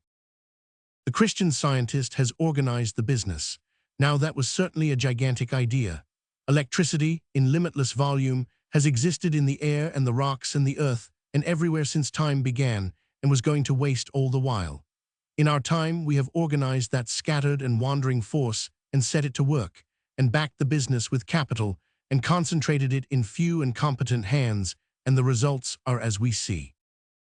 The Christian Scientist has taken a force which has been lying idle in every member of the human race since time began, and has organized it, and backed the business with capital, and concentrated it at Boston headquarters in the hands of a small and very competent trust, and there are results. Therein lies the promise that this monopoly is going to extend its commerce wide in the earth. I think that if the business were conducted in the loose and disconnected fashion customary with such things, it would achieve but little more than the modest prosperity usually secured by unorganized great moral and commercial ventures. But I believe that so long as this one remains compactly organized and closely concentrated in a trust, the spread of its dominion will continue. Chapter 9. 4 years ago, I wrote the preceding chapters. I was assured by the wise that Christian Science was a fleeting craze and would soon perish. This prompt and all-competent stripe of profit is always to be had in the market at ground-floor rates. He does not stop to load or consider or take aim, but lets fly just as he stands. Facts are nothing to him. He has no use for such things. He works wholly by inspiration. And so, when he is asked why he considers a new movement a passing fad and quickly perishable, he finds himself unprepared with a reason and is more or less embarrassed. For a moment, only for a moment. Then he waylays the first specter of a reason that goes flitting through the desert places of his mind, and is at once serene again and ready for conflict. Serene and confident, Yet he should not be so, since he has had no chance to examine his catch, and cannot know whether it is going to help his contention or damage it. The impromptu reason furnished by the early prophets of whom I have spoken was this: there is nothing to Christian Science, there is nothing about it that appeals to the intellect. Its market will be restricted to the unintelligent, the mentally inferior, the people who do not think. They called that a reason why the cult would not flourish and endure. It seems the equivalent of saying, there is no money in tinware, there is nothing about it that appeals to the rich, its market will be restricted to the poor. It is like bringing forward the best reason in the world why Christian Science should flourish and live, and then blandly offering it as a reason why it should sicken and die. That reason was furnished me by the complacent and unfrightened prophets 4 years ago, and it has been furnished me again today. If conversions to new religions or to old ones were in any considerable degree achieved through the intellect, the aforesaid reason would be sound and sufficient, no doubt. The inquirer into Christian Science might go away unconvinced and unconverted. But we all know that conversions are seldom made in that way, that such a thing as a serious and painstaking and fairly competent inquiry into the claims of a religion or of a political dogma is a rare occurrence, and that the vast mass of men and women are far from being capable of making such an examination. They are not capable, for the reason that their minds, howsoever good they may be, are not trained for such examinations. The mind not trained for that work is no more competent to do it than are lawyers and farmers competent to make successful clothes without learning the tailor's trade. There are 75 million men and women among us who do not know how to cut out and make a dress suit, and they would not think of trying. Yet they all think they can competently think out a political or religious scheme without any apprenticeship to the business, and many of them believe they have actually worked that miracle. But indeed, the truth is, almost all the men and women of our nation or of any other get their religion and their politics, where they get their astronomy, entirely at second hand. Being untrained, they are no more able to intelligently examine a dogma or a policy than they are to calculate an eclipse. Men are usually competent thinkers along the lines of their specialized training only. Within these limits alone are their opinions and judgments valuable. Outside of these limits, they grope and are lost, usually without knowing it. In a church assemblage of 500 persons, there will be a man or two whose trained minds can seize upon each detail of a great manufacturing scheme and recognize its value or its lack of value promptly, and can pass the details in intelligent review, section by section, and finally as a whole, and then deliver a verdict upon the scheme which cannot be flippantly set aside nor easily answered. And there will be 1 or 2 other men there who can do the same thing with a great and complicated educational project, and 1 or 2 others who can do the like with a large scheme for applying electricity in a new and unheard-of way, and 1 or 2 others who can do it with a showy scheme for revolutionizing the scientific world's accepted notions regarding geology, and so on and so on. But the manufacturing experts will not be competent to examine the educational scheme intelligently, and their opinion about it would not be valuable. Neither of these 2 groups will be able to understand and pass upon the electrical scheme. None of these 3 batches of experts will be able to understand and pass upon the geological revolution, and probably not 1 man in the entire lot will be competent to examine, capably, the intricacies of a political or religious scheme, new or old, and deliver a judgment upon it which anyone need regard as precious. There you have the top crust. There will be 475 men and women present who can draw upon their training and deliver incontrovertible judgments concerning cheese and leather and cattle and hardware and soap and tar and candles and pat medicines and dreams and apparitions and garden trucks and cats and baby food and warts and hymns and timetables and freight rates and summer resorts and whiskey and law and surgery and dentistry and blacksmithing and shoemaking and dancing and Hyler's candy and mathematics and dog fights and obstetrics and music and sausages and dry goods and molasses and railroad stocks and horses and literature and labor unions and vegetables and morals and lamb's fries and etiquette and agriculture and not 10 among the 500, let their minds be ever so good and bright, will be competent, by grace of the requisite specialized mental training, to take hold of a complex abstraction of any kind and make head or tail of it. The whole 500 are thinkers, and they are all capable thinkers, but only within the narrow limits of their specialized trainings. 490 of them cannot competently examine either a religious plan or a political one. A scattering few of them do examine both, that is, they think they do, with results as precious as when I examine the nebular theory and explain it to myself. If the 490 got their religion through their minds, and by weighed and measured detail, Christian Science would not be a scary apparition. But they don't. They get a little of it through their minds, more of it through their feelings, and the overwhelming bulk of it through their environment. Environment is the chief thing to be considered when one is proposing to predict the future of Christian Science. It is not the ability to reason that makes the Presbyterian, or the Baptist, or the Methodist, or the Catholic, or the Mohammedan, or the Buddhist, or the Mormon. It is environment. If religions were got by reasoning, we should have the extraordinary spectacle of an American family with a Presbyterian in it, and a Baptist, a Methodist, a Catholic, a Mohammedan, a Buddhist, and a Mormon. A Presbyterian family does not produce Catholic families or other religious brands. It produces its own kind, and not by intellectual processes, but by association. And so also with Mohammedanism, the cult which in our day is spreading with the sweep of a world conflagration through the Orient, that native home of profound thought and of subtle intellectual fence, that fertile womb whence has sprung every great religion that exists, including our own, for with all our brains we cannot invent a religion and market it. The language of my quoted prophets recurs to us now, and we wonder to think how small a space in the world the mighty Mohammedan Church would be occupying now, if a successful trade in its line of goods had been conditioned upon an exhibit that would appeal to the intellect, instead of to the unintelligent, the mentally inferior, the people who do not think. The Christian Science Church, like the Mohammedan Church, makes no embarrassing appeal to the intellect, has no occasion to do it, and can get along quite well without it. Provided what? That it can secure that thing which is worth 200,000 or 300,000 times more than an appeal to the intellect, an environment. Can it get that? Will it be a menace to regular Christianity if it gets that? Is it time for regular Christianity to get alarmed?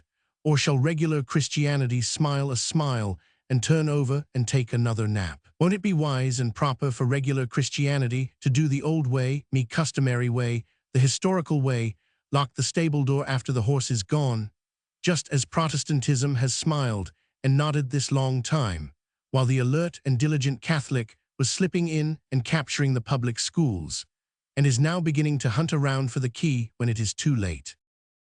Will Christian Science get a chance to show its wares? It has already secured that chance. Will it flourish and spread and prosper if it shall create for itself the one thing essential to those conditions, an environment? It has already created an environment. There are families of Christian Scientists in every community in America, and each family is a factory. Each family turns out a Christian Science product at the customary intervals, and contributes it to the cause in the only way in which contributions of recruits to churches are ever made on a large scale, by the puissant forces of personal contact and association. Each family is an agency for the cause, and makes converts among the neighbors, and starts some more factories. 4 years ago, there were 6 Christian Scientists in a certain town that I am acquainted with. A year ago, there were 250 there. They have built a church, and its membership now numbers 400. This has all been quietly done without frenzied revivals, without uniforms, brass bands, street parades, corner oratory, or any of the other customary persuasions to a godly life. Christian Science, like Mohammedanism, is restricted to the unintelligent, the people who do not think. There lies the danger. It makes Christian Science formidable. It is restricted to 99/100ths of the human race, and must be reckoned with by regular Christianity, and will be as soon as it is too late. Book Roman 2.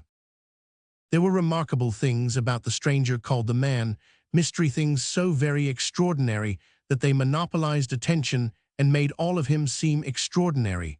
But this was not so, the most of his qualities being of the common, everyday size, and like anybody else's. It was curious. He was of the ordinary stature, and had the ordinary aspects, yet in him were hidden such strange contradictions and disproportions. He was majestically fearless and heroic. He had the strength of 30 men and the daring of 30,000, handling armies, organizing states, administering governments. These were pastimes to him.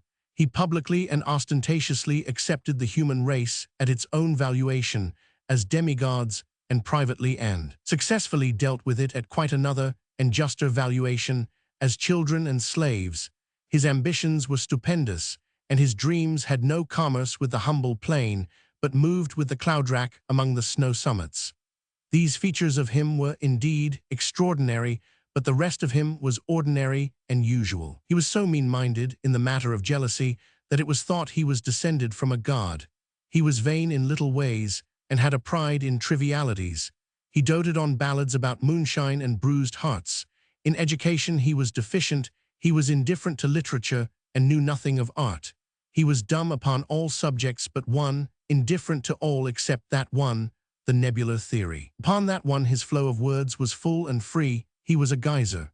The official astronomers disputed his facts and deeded his views, and said that he had invented both, they not being findable in any of the books. But many of the laity, who wanted their nebulosities fresh, admired his doctrine and adopted it, and it attained to great prosperity in spite of the hostility of the experts. The Legend of the Man Mystery, ch. Chapter 1. January 1903. When we do not know a public man personally, we guess him out by the facts of his career. When it is Washington, we all arrive at about one and the same result. We agree that his words and his acts clearly interpret his character to us, and that they never leave us in doubt as to the motives whence the words and acts proceeded. It is the same with Joan of Arc. It is the same with 2 or 3 or 5 or 6 others among the immortals. But in the matter of motives, and of a few details of character, we agree to disagree upon Napoleon, Cromwell, and all the rest. And to this list we must add Mrs. Eddy. I think we can peacefully agree as to 2 or 3 extraordinary features of her makeup, but not upon the other features of it. We cannot peacefully agree as to her motives, therefore her character must remain crooked to some of us and straight to the others. No matter, she is interesting enough without an amicable agreement. In several ways she is the most interesting woman that ever lived, and the most extraordinary. The same may be said of her career, and the same may be said of its chief result. She started from nothing. Her enemies charged that she surreptitiously took from Quimby a peculiar system of healing which was mind cure with a biblical basis. She and her friends deny that she took anything from him. This is a matter which we can discuss by and by. Whether she took it or invented it, it was, materially, a sawdust mine when she got it, and she has turned it into a Klondike. Its spiritual dock had next to no custom, if any at all.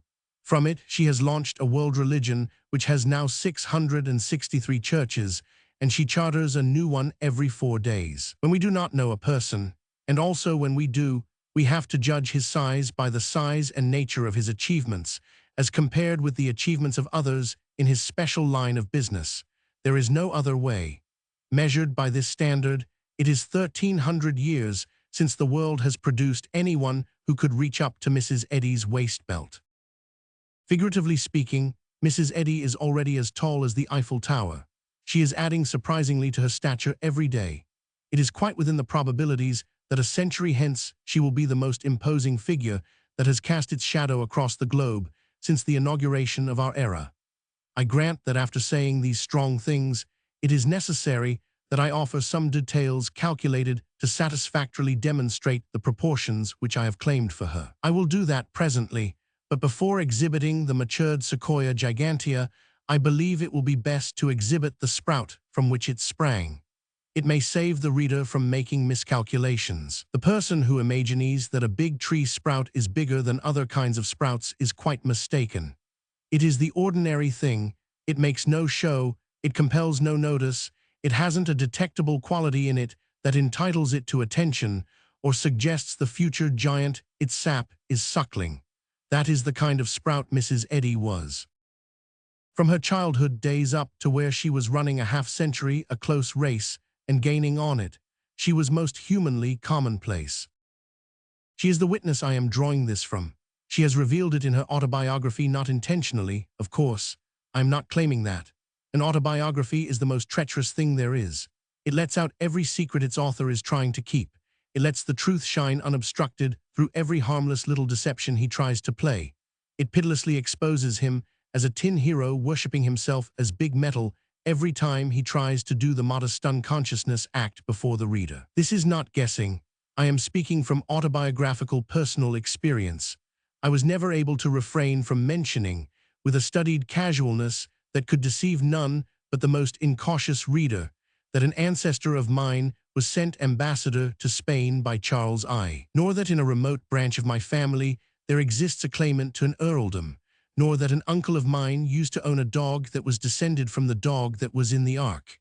And at the same time, I was never able to persuade myself to call a gibbet by its right name when accounting for other ancestors of mine, but always spoke of it as the platform, purely intimating that they were out lecturing when it happened.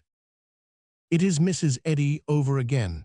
As regards her minor half, she is as commonplace as the rest of us, vain of trivial things all the first half of her life, and still vain of them at 70, and recording them with naive satisfaction, even rescuing some early rhymes of hers of the sort that we all scribble in the innocent days of our youth, rescuing them and printing them without pity or apology, just as the weakest and commonest of us do in our gray age. More, she still frankly admires them, and in her introduction of them profanely confers upon them the holy name of poetry. Sample. And laud the land whose talents rock the cradle of her power, and wreaths are twined round Plymouth Rock. From erudition's bower, Minerva's silver sandals still are loosed and not a feet. You note it is not a shade above the thing which all human beings churn out in their youth. You would not think that in a little wee primer, for that is what the autobiography is, a person with a tumultuous career of 70 years behind her could find room for 2 or 3 pages of padding of this kind, but such is the case. She evidently puts narrative together with difficulty and is not at home in it, and is glad to have something ready-made to fill in with. Another sample. Here fame-honored Hickory rears his bold form, and bears a brave breast to the lightning and storm, while palm, bay, and laurel in classical glee chase tulip, magnolia, and fragrant fringe tree. Chapter 508. You can fairly see those trees galloping around, that she could still treasure up, and print, and manifestly admire those poems, indicates that the most daring and masculine and masterful woman that has appeared in the earth in centuries has the same soft, girly places in her that the rest of us have. When it comes to selecting her ancestors, she is still human, natural, vain, commonplace as I am myself when I am sorting ancestors for my autobiography. She combs out some creditable Scots and labels them and sets them aside for use, not overlooking the one to whom Sir William Wallace gave a heavy sword encased in a brass scabbard, and naively explaining which Sir William Wallace it was, lest we get the wrong one by the hassock. This is the one from whose patriotism and bravery comes that heart-stirring air, Scots wha hae why Wallace bled.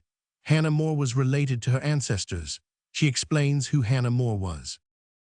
Whenever a person informs us who Sir William Wallace was, or who wrote Hamlet, or where the Declaration of Independence was fought, it fills us with a suspicion well-nigh amounting to conviction, that that person would not suspect us of being so empty of knowledge if he wasn't suffering from the same claim himself. Then we turn to page 20 of the autobiography and happen upon this passage, and that hasty suspicion stands rebuked. I gained book knowledge with far less labor than is usually requisite. At 10 years of age, I was as familiar with Lindley Murray's grammar as with the Westminster Catechism, and the latter I had to repeat every Sunday. My favorite studies were natural philosophy, logic, and moral science. From my brother Albert, I received lessons in the ancient tongues, Hebrew, Greek, and Latin. You catch your breath in astonishment and feel again and still again the pang of that rebuke. But then your eye falls upon the next sentence but one, and the pain passes away, and you set up the suspicion again with evil satisfaction. After my discovery of Christian Science, most of the knowledge I had gleaned from school books vanished like a dream. That disappearance accounts for much in her miscellaneous writings.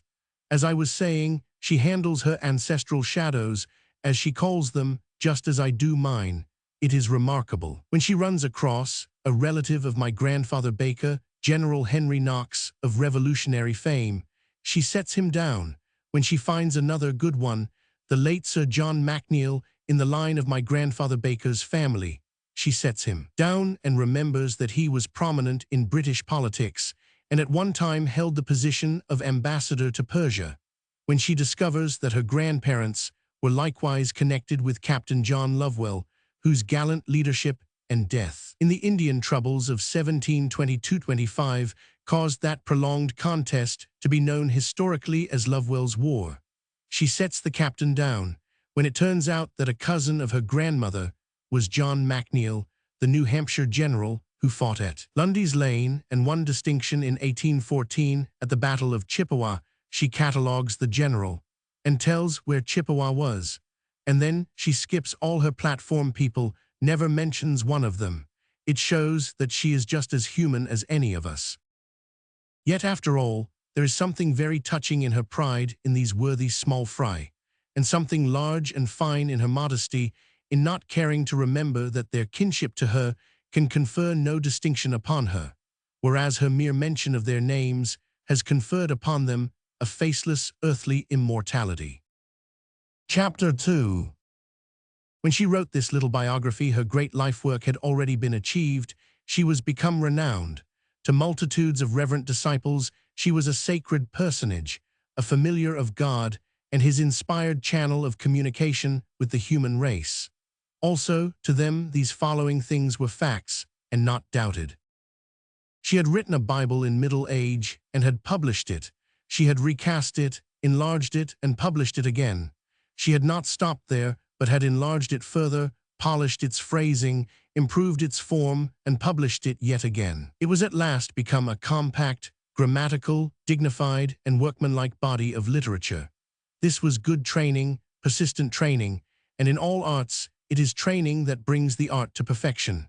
We are now confronted with one of the most teasing and baffling riddles of Mrs. Eddy's history, a riddle which may be formulated thus. How is it that a primitive literary gun which began as a 100-yard flintlock smoothbore muzzle loader, and in the course of 40 years has acquired one notable improvement after another, percussion cap, fixed cartridge, rifled barrel, efficiency at half a mile, how is it that such a gun, sufficiently good on an elephant hunt, Christian Science, from the beginning, and growing better and better all the time during 40 years, has always collapsed back to its original flintlock estate the moment the huntress trained it on any other creature than an elephant? Something more than a generation ago, Mrs. Eddy went out with her flintlock on the rabbit range, and this was a part of the result. After his decease, and a severe casualty deemed fatal by skillful physicians, we discovered that the principle of all healing and the law that governs it is God, a divine principle and a spiritual not material law, and regained health. Preface to Science and Health, First Revision, 1883. N.B. Not from the book itself, from the preface. You will notice the awkwardness of that English.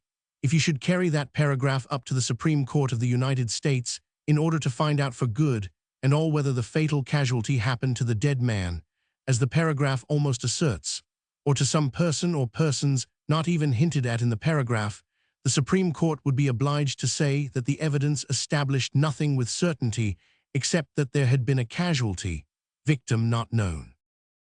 The context thinks it explains who the victim was, but it does nothing of the kind. It furnishes some guessing material of a sort which enables you to infer that it was we that suffered the mentioned injury, but if you should carry the language to a court, you would not be able to prove that it necessarily meant that. We are Mrs. Eddy, a funny little affectation. She replaced it later with the more dignified third person.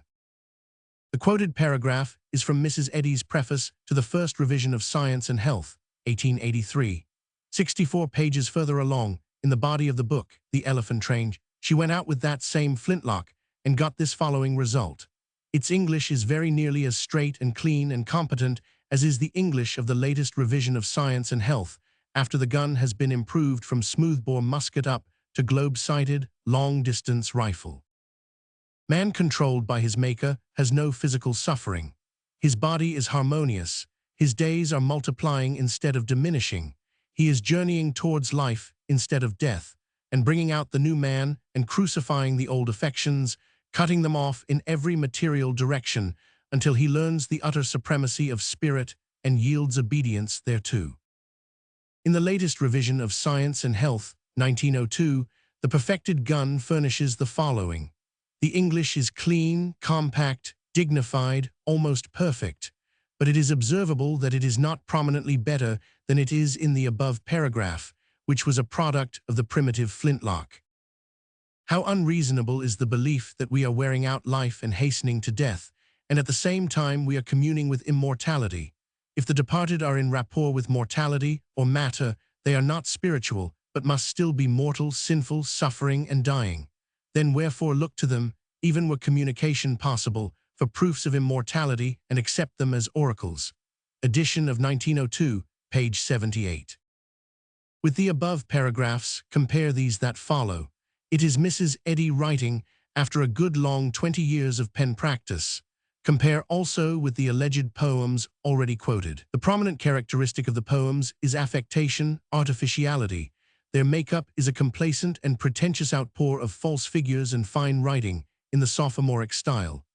The same qualities in the same style will be found, unchanged, unbettered in these following paragraphs, after a lapse of more than 50 years, and after, as aforesaid, long literary training. The italics are mine. This is not English, I mean grown-up English, but it is 15-year-old English, and has not grown a month since the same mind produced the poems. The standard of the poems and of the plague spot and bacilli effort is exactly the same. It is most strange that the same intellect that worded the simple and self-contained and clean-cut paragraph beginning with "How unreasonable is the belief," should in the very same lustrum discharge upon the world such a verbal chaos as the utterance concerning that plague spot or bacilli which were gnawing at the insides of the metropolis, and bringing its heart on bended knee, thus exposing to the eye the rest of the skeleton breathing slowly through a barren breast.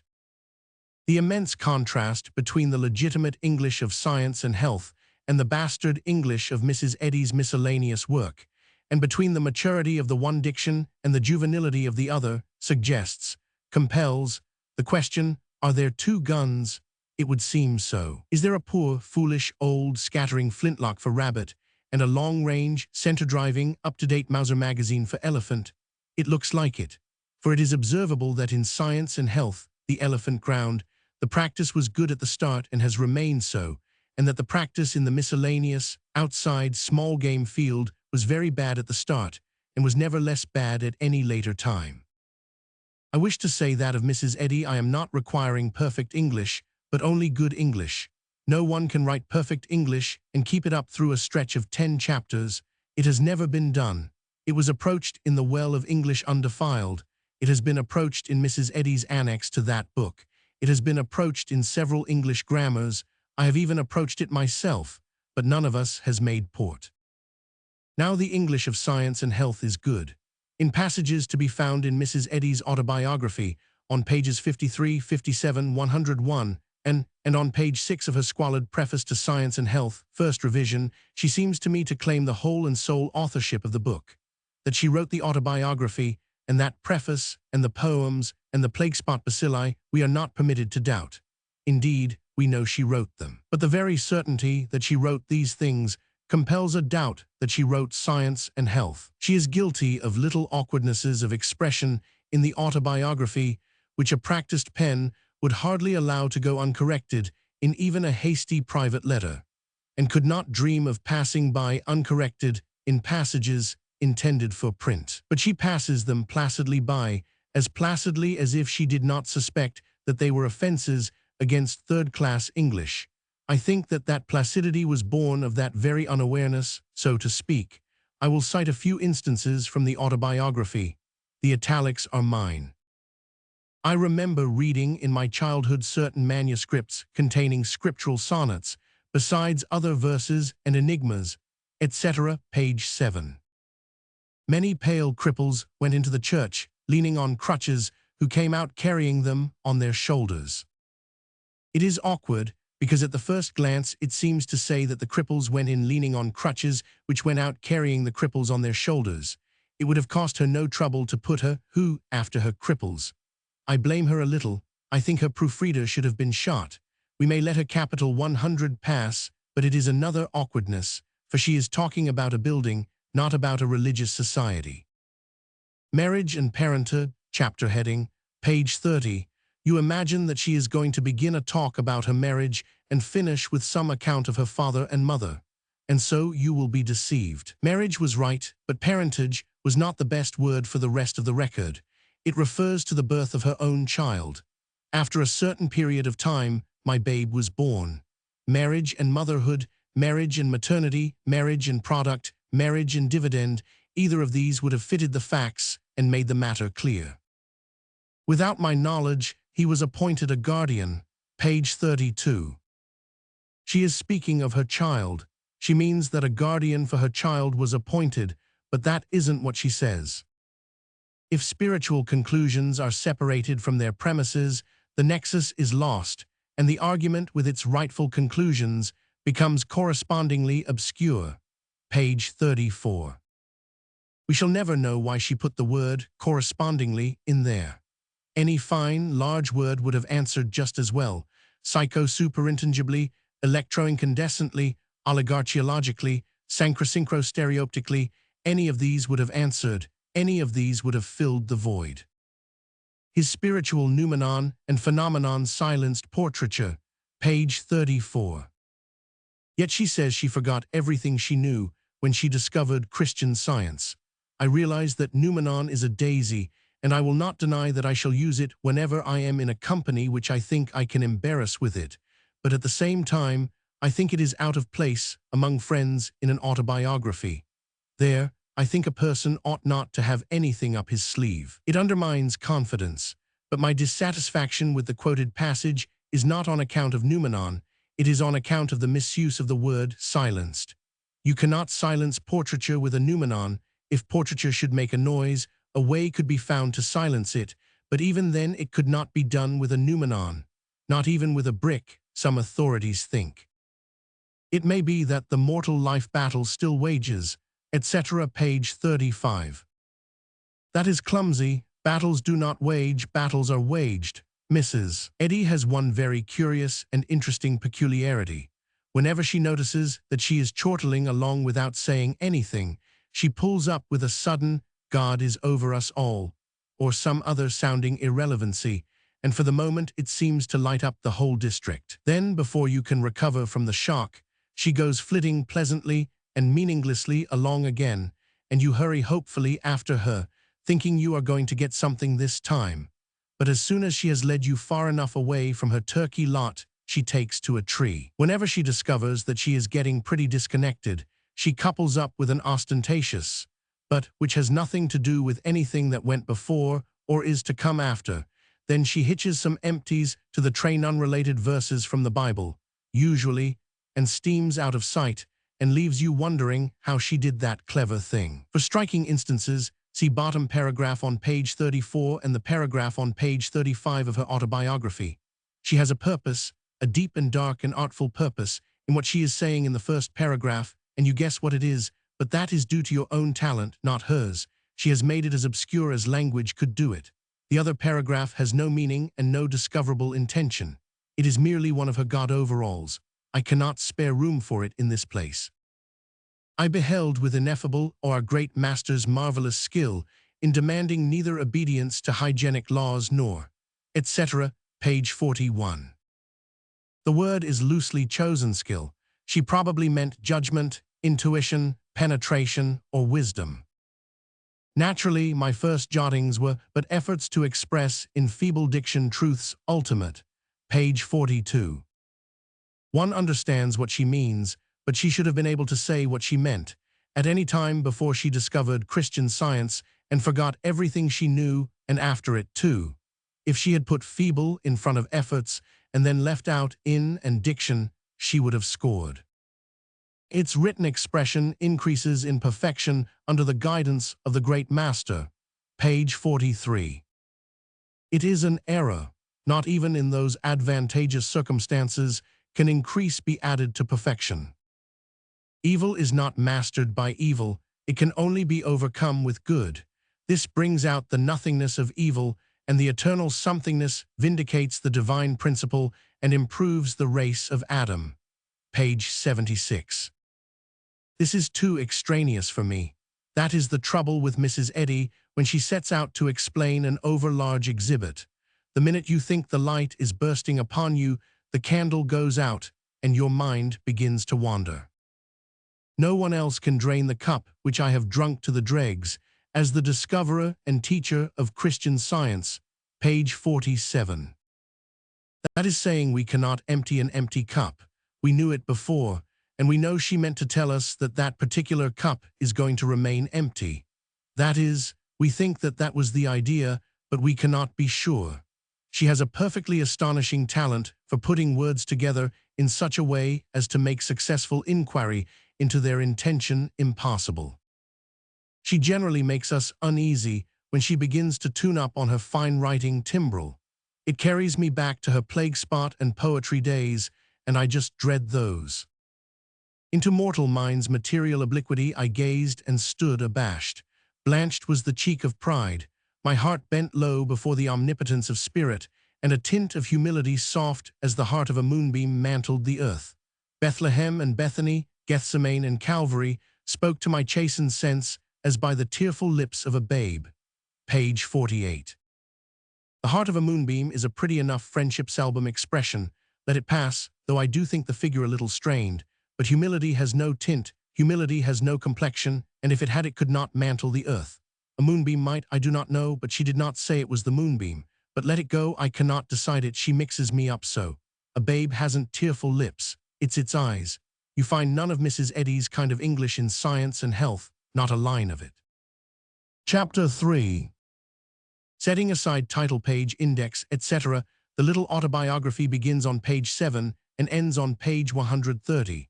My quotations are from the first 40 pages. They seem to me to prove the presence of the prentice hand. The style of the 40 pages is loose and feeble and prentice-like. The movement of the narrative is not orderly and sequential, but rambles around and skips forward and back and here and there and yonder, prentice fashion. Many a journeyman has broken up his narrative and skipped about and rambled around, but he did it for a purpose, for an advantage. There was art in it, and points to be scored by it. The observant reader perceived the game, and enjoyed it and respected it if it was well played. But Mrs. Eddy's performance was without intention and destitute of art. She could score no points by it on those terms, and almost any reader can see that her work was the uncalculated puttering of a novice. In the above paragraph I have described the first third of the booklet. That third being completed, Mrs. Eddy leaves the rabbit range, crosses the frontier, and steps out upon her far-spreading big-game territory, Christian Science, and there is an instant change. The style smartly improves, and the clumsy little technical offenses disappear. In these two-thirds of the booklet, I find only one such offense, and it has the look of being a printer's error. I leave the riddle with the reader. Perhaps he can explain how it is that a person trained or untrained, who on the one day can write nothing better than plague spot bacilli and feeble and stumbling and wandering personal history littered with false figures and obscurities and technical blunders, can on the next day sit down and write fluently, smoothly, compactly, capably, and confidently on a great big thundering subject, and do it as easily and comfortably as a whale paddles around the globe.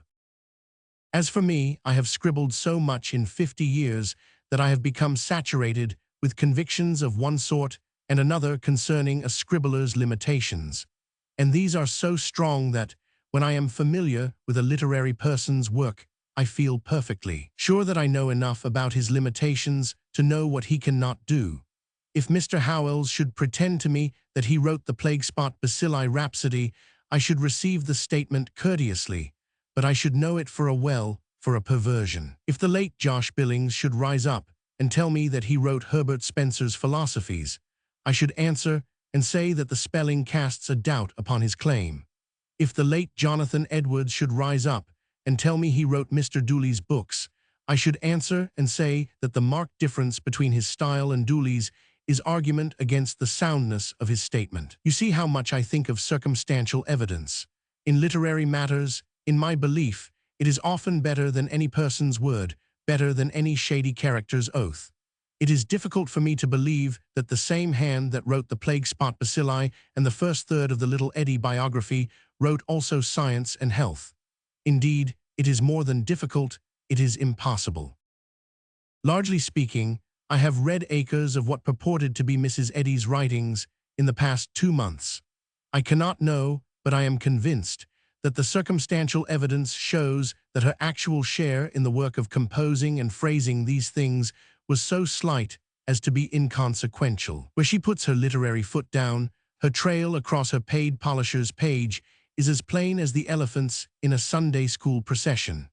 Her verbal output, when left undoctored by her clerks, is quite unmistakable. It always exhibits the strongly distinctive features observable in the virgin passages from her pen already quoted by me. Desert vacancy as regards thought, self-complacency, puerility, sentimentality, affectations of scholarly learning, lust after eloquent and flowery expression, repetition of pet poetic picturesquenesses, confused and wandering statement, metaphor gone insane, meaningless words used because they are pretty or showy or unusual, sorrowful attempts at the epigrammatic, destitution of originality.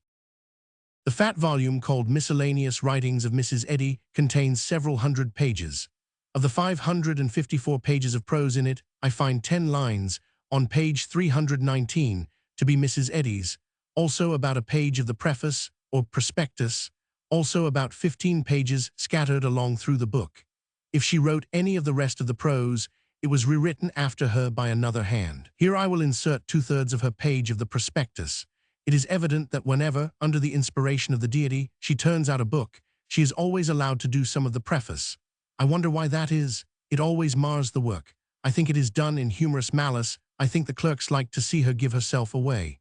They know she will, her stock of usable materials being limited, and her procedure in employing them always the same, substantially. They know that, when the initiated come upon her first erudite allusion, or upon any one of her other stage properties, they can shut their eyes and tell what will follow. She usually throws off an easy remark all sodden with Greek or Hebrew or Latin learning.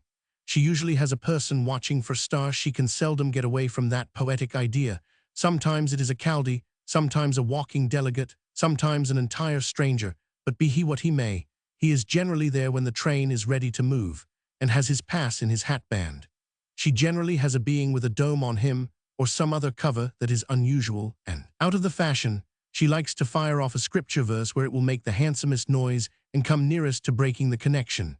She often throws out a forefelt, or a foresplendor, or a forslender where it will have a fine nautical fortoggallant sound and make the sentence sing, after which she is nearly sure to throw discretion away and take to her deadly passion, intoxicated metaphor. At such a time, the Mrs. Eddy that does not hesitate is lost. The ancient Greek looked longingly for the Olympiad. The Chaldee watched the appearing of a star. To him no higher destiny dawned on the dome of being than that foreshadowed by signs in the heavens. The meek Nazarene, the scoffed of all scoffers, said, "Ye can discern the face of the sky, but can ye not discern the signs of the times?"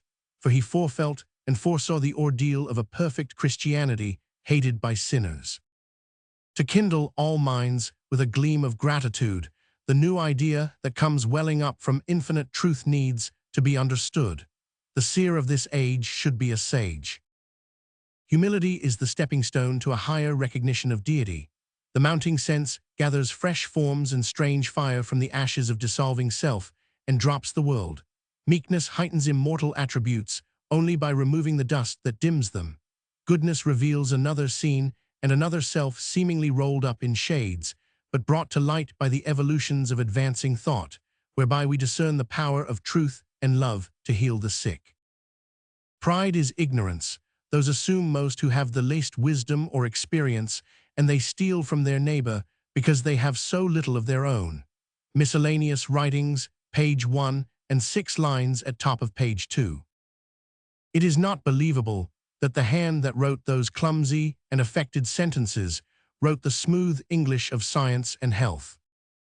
Chapter 4. It is often said in print that Mrs. Eddy claims that God was the author of Science and Health. Mr. Peabody states in his pamphlet that she says not she, but God was the author. I cannot find that in her autobiography she makes this transference of the authorship, but I think that in it she definitely claims that she did her work under his inspiration, definitely for her. For as a rule she is not a very definite person, even when she seems to be trying her best to be clear and positive. Speaking of the early days when her science was beginning to unfold itself and gather form in her mind, she says, autobiography, page 43. The divine hand led me into a new world of light and life, a fresh universe, old to God, but new to his little one. She being his little one, as I understand it. The divine hand led her. It seems to mean God inspired me, but when a person uses metaphors instead of statistics, and that is Mrs. Eddy's common fashion, one cannot always feel sure about the intention. Even the scripture gave no direct interpretation of the scientific basis for demonstrating the spiritual principle of healing, until our Heavenly Father saw fit, through the key to the scriptures in science and health, to unlock this mystery of godliness. Another baffling metaphor. If she had used plain folksal English and said God wrote the key and I put it in my book, or if she had said God furnished me the solution of the mystery and I put it on paper, or if she had said God did it all, then we should understand. But her phrase is open to any and all of those translations and is a key which unlocks nothing for us. However, it seems to at least mean God inspired me, if nothing more. There was personal and intimate communion. At any rate, we get that much out of the riddles. The connection extended to business after the establishment of the teaching and healing industry. When God impelled me to set a price on my instruction, etc. further down, God has since shown me, in multitudinous ways, the wisdom of this decision. She was not able to think of a financial equivalent, meaning a pecuniary equivalent, for her instruction in Christian Science mind healing. In this emergency, she was led to charge $300 for a term of 12 half-days. She does not say who led her, she only says that the amount greatly troubled her. I think it means that the price was suggested from above, led being a theological term identical with our commercial phrase, personally conducted. She shrank from asking it, but was finally led by a strange providence to accept this fee. Providence is another theological term. Two leads and a providence, taken together, make a pretty strong argument for inspiration. I think that these statistics make it clear that the price was arranged above. This view is constructively supported by the fact, already quoted, that God afterwards approved, in multitudinous ways, her wisdom in accepting the mentioned fee. Multitudinous ways, multitudinous encoring suggests enthusiasm, business enthusiasm, and it suggests nearness, God's nearness to his little one. Nearness and a watchful personal interest, a warm, palpitating, standard oil interest, so to speak. All this indicates inspiration. We may assume, then, two inspirations, one for the book, the other for the business. The evidence for inspiration is further augmented by the testimony of Rev. George Tompkins, D.D., already quoted, that Mrs. Eddy and her book were foretold in Revelation, and that Mrs. Eddy is God's brightest thought to this age, giving us the spiritual interpretation of the Bible in the little book of the angel. I am aware that it is not Mr. Tompkins that is speaking, but Mrs. Eddy. The commissioned lecturers of the Christian Science Church have to be members of the Board of Lectureship. Bylaws C. P. 70, the Board of Lectureship is selected by the Board of Directors of the Church. Bylaws C. P. 70. The Board of Directors of the Church is the property of Mrs. Eddy. Bylaws P. 22. Mr. Tompkins did not make that statement without authorization from headquarters. He necessarily got it from the Board of Directors, the Board of Directors from Mrs. Eddy from the deity. Mr. Tompkins would have been turned down by that procession if his remarks had been unsatisfactory to it. It may be that there is evidence somewhere, as has been claimed, that Mrs. Eddy has charged upon the deity the verbal authorship of Science and Health. But if she ever made the charge, she has withdrawn it, as it seems to me, and in the most formal and unqualified of all ways. See Autobiography, page 57. When the demand for this book increased, the copyright was infringed. I entered a suit at law, and my copyright was protected. Thus it is plain that she did not plead that the deity was the verbal author, for if she had done that, she would have lost her case, and with rude promptness. It was in the old days before the Berne Convention and before the passage of our amended law of 1891, and the court would have quoted the following stern clause from the existing statute and frowned her out of the place. No foreigner can acquire copyright in the United States. To sum up, the evidence before me indicates three things. In one place in the autobiography, she claims both the language and the ideas. But when this witness is testifying, one must draw the line somewhere, or she will prove both sides of her case, 9 sides, if desired. It is too true, much too true, many, many times too true. She is a most trying witness, the most trying witness that ever kissed the book, I am sure. There is no keeping up with her erratic testimony. As soon as you have got her share of the authorship nailed where you half hope and half believe it will stay and cannot be joggled loose anymore, she joggles it loose again, or seems to, you cannot be sure, for her habit of dealing in meaningless metaphors instead of in plain, straightforward statistics makes it nearly always impossible to tell just what it is she is trying to say. She was definite when she claimed both the language and the ideas of the book.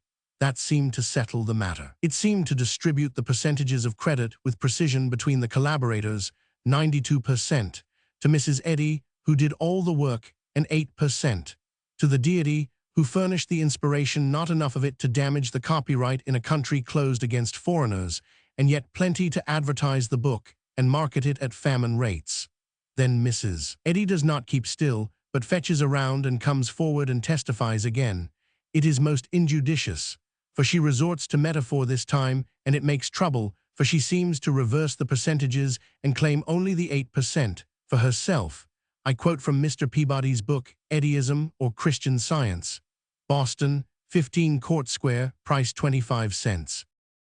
Speaking of this book, Mrs. Eddy, in January last, 1901, said, I should blush to write of science and health, with key to the scriptures as I have, were it of human origin, and I apart from God, its author.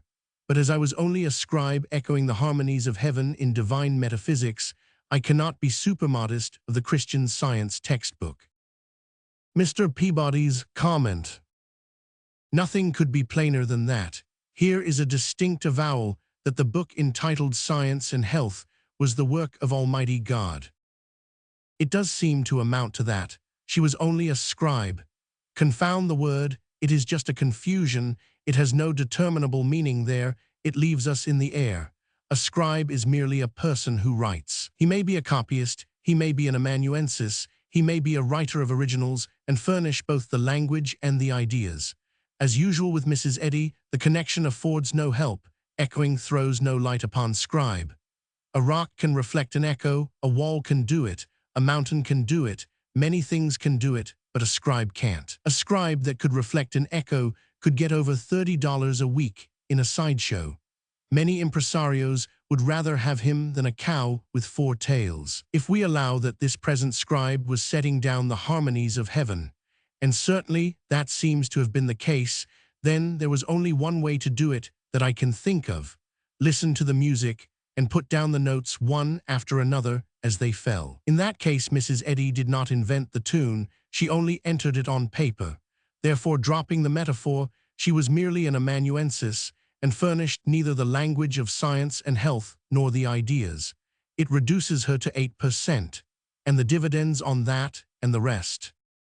Is that it? We shall never know, for Mrs. Eddy is liable to testify again at any time, but until she does it, I think we must conclude that the deity was author of the whole book, and Mrs. Eddy merely his telephone and stenographer. Granting this, her claim as the voice of God stands, for the present, justified and established. Postscript. I overlooked something. It appears that there was more of that utterance than Mr. Peabody has quoted in the above paragraph. It will be found in Mrs. Eddy's organ, the Christian Science Journal, January 1901, and reads as follows. It was not myself which dictated science and health with key to the scriptures. That is certainly clear enough. The words which I have removed from that important sentence explain who it was that did the dictating. It was done by the divine power of truth and love, infinitely above me. Certainly that is definite. At last, through her personal testimony, we have a sure grip upon the following vital facts, and they settle the authorship of Science and Health beyond peradventure. It is a great comfort to have the matter authoritatively settled. Chapter 5. It is hard to locate her. She shifts about so much. She is a shining drop of quicksilver which you put your finger on and it isn't there. There is a paragraph in the autobiography, page 96, which places in seemingly darkly significant procession 3 personages. This is the paragraph referred to. No person can take the individual place of the Virgin Mary. No person can compass or fulfill the individual mission of Jesus of Nazareth. No person can take the place of the author of Science and Health, the discoverer and founder of Christian Science. Each individual must fill his own niche in time and eternity. I have read it many times, but I still cannot be sure that I rightly understand it. If the Savior's name had been placed first, and the Virgin Mary's second and Mrs. Eddy's third, I should draw the inference that a descending scale from first importance to second importance, and then to small importance was indicated. But to place the Virgin first, the Savior second, and Mrs. Eddy third, seems to turn the scale the other way and make it an ascending scale of importances, with Mrs. Eddy ranking the other 2 and holding first place. I think that that was perhaps the intention, but none but a seasoned Christian scientist can examine a literary animal of Mrs. Eddy's creation and tell which end of it the tale is on. She is easily the most baffling and bewildering writer in the literary trade. Eddy is a commonplace name and would have an unimpressive aspect in the list of the Reformed Holy Family. She has thought of that. In the book of bylaws written by her, impelled by a power not one's own, there is a paragraph which explains how and when her disciples came to confer a title upon her, and this explanation is followed by a warning as to what will happen to any female scientist who shall desecrate it. The title of mother. Therefore, if a student of Christian Science shall apply this title either to herself or to others, except as the term for kinship according to the flesh, it shall be regarded by the Church as an indication of disrespect for their pastor emeritus and unfitness to be a member of the Mother Church. She is the pastor emeritus. While the quoted paragraph about the procession seems to indicate that Mrs. Eddy is expecting to occupy the first place in it, that expectation is not definitely avowed. In an earlier utterance of hers, she is clearer, and does not claim the first place all to herself, but only the half of it. I quote from Mr. Peabody's book again. In the Christian Science Journal for April 1889, when it was her property and published by her, it was claimed for her, and with her sanction, that she was equal with Jesus, and elaborate effort was made to establish the claim. Mrs. Eddy has distinctly authorized the claim in her behalf that she herself was the chosen successor to and equal of Jesus. In her miscellaneous writings, using her once favorite we for I, she says that, while we entertain decided views, and shall express them as duty demands, we shall claim no especial gift from our divine origin, etc. Our divine origin. It suggests equal again. It is inferable, then, that in the near by and by the new Church will officially rank the Holy Family in the following order. Summary. I am not playing with Christian Science and its founder, I am examining them, and I am doing it because of the interest I feel in the inquiry. My results may seem inadequate to the reader, but they have for me clarified a muddle and brought a sort of order out of a chaos, and so I value them. My readings of Mrs. Eddy's uninspired, miscellaneous literary efforts have convinced me of several things. Finally, I think she is now entitled to the capital S on her own evidence. Chapter 6. Thus far we have a part of Mrs. Eddy's portrait, not made of fictions, surmises, reports, rumors, innuendos dropped by her enemies.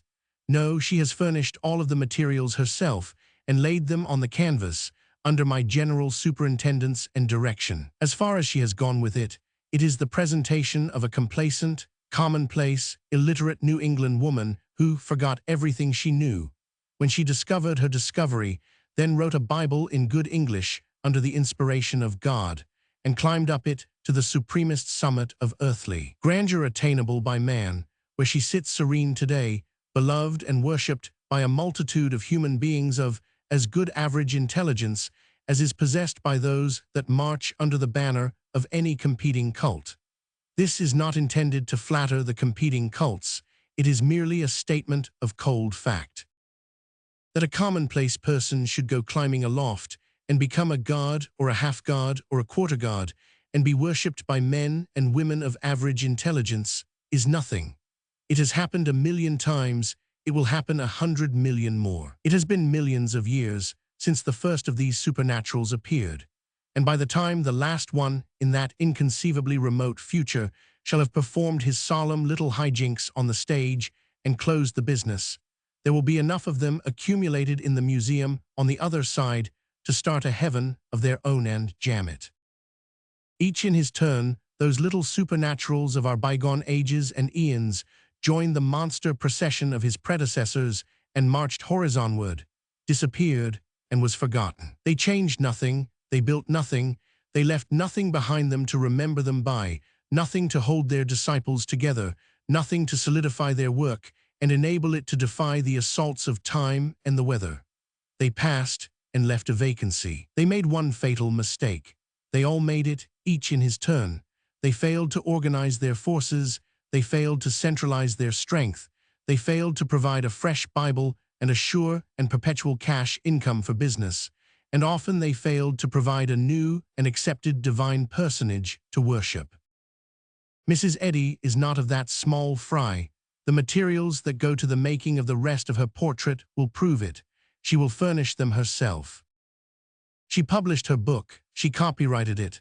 She copyrights everything.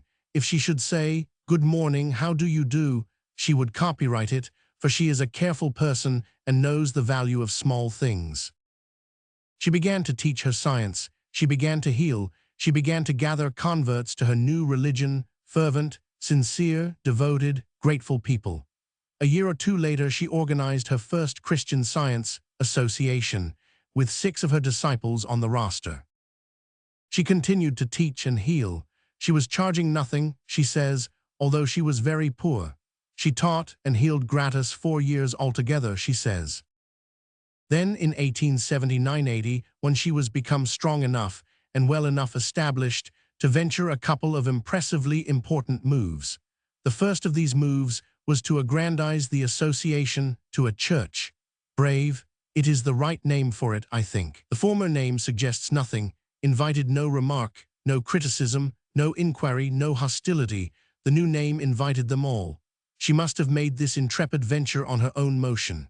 She could have had no important advisers at that early day, if we accept it as her own idea and her own act, and I think we must. We have one key to her character, and it will explain subsequent acts of hers that would merely stun us and stupefy us without it. Shall we call it courage, or shall we call it recklessness?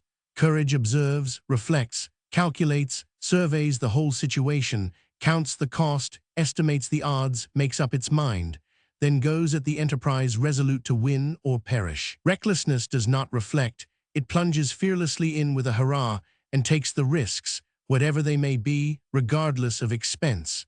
Recklessness often fails. Mrs. Eddy has never failed from the point of view of her followers. The point of view of other people is naturally not a matter of weighty importance to her.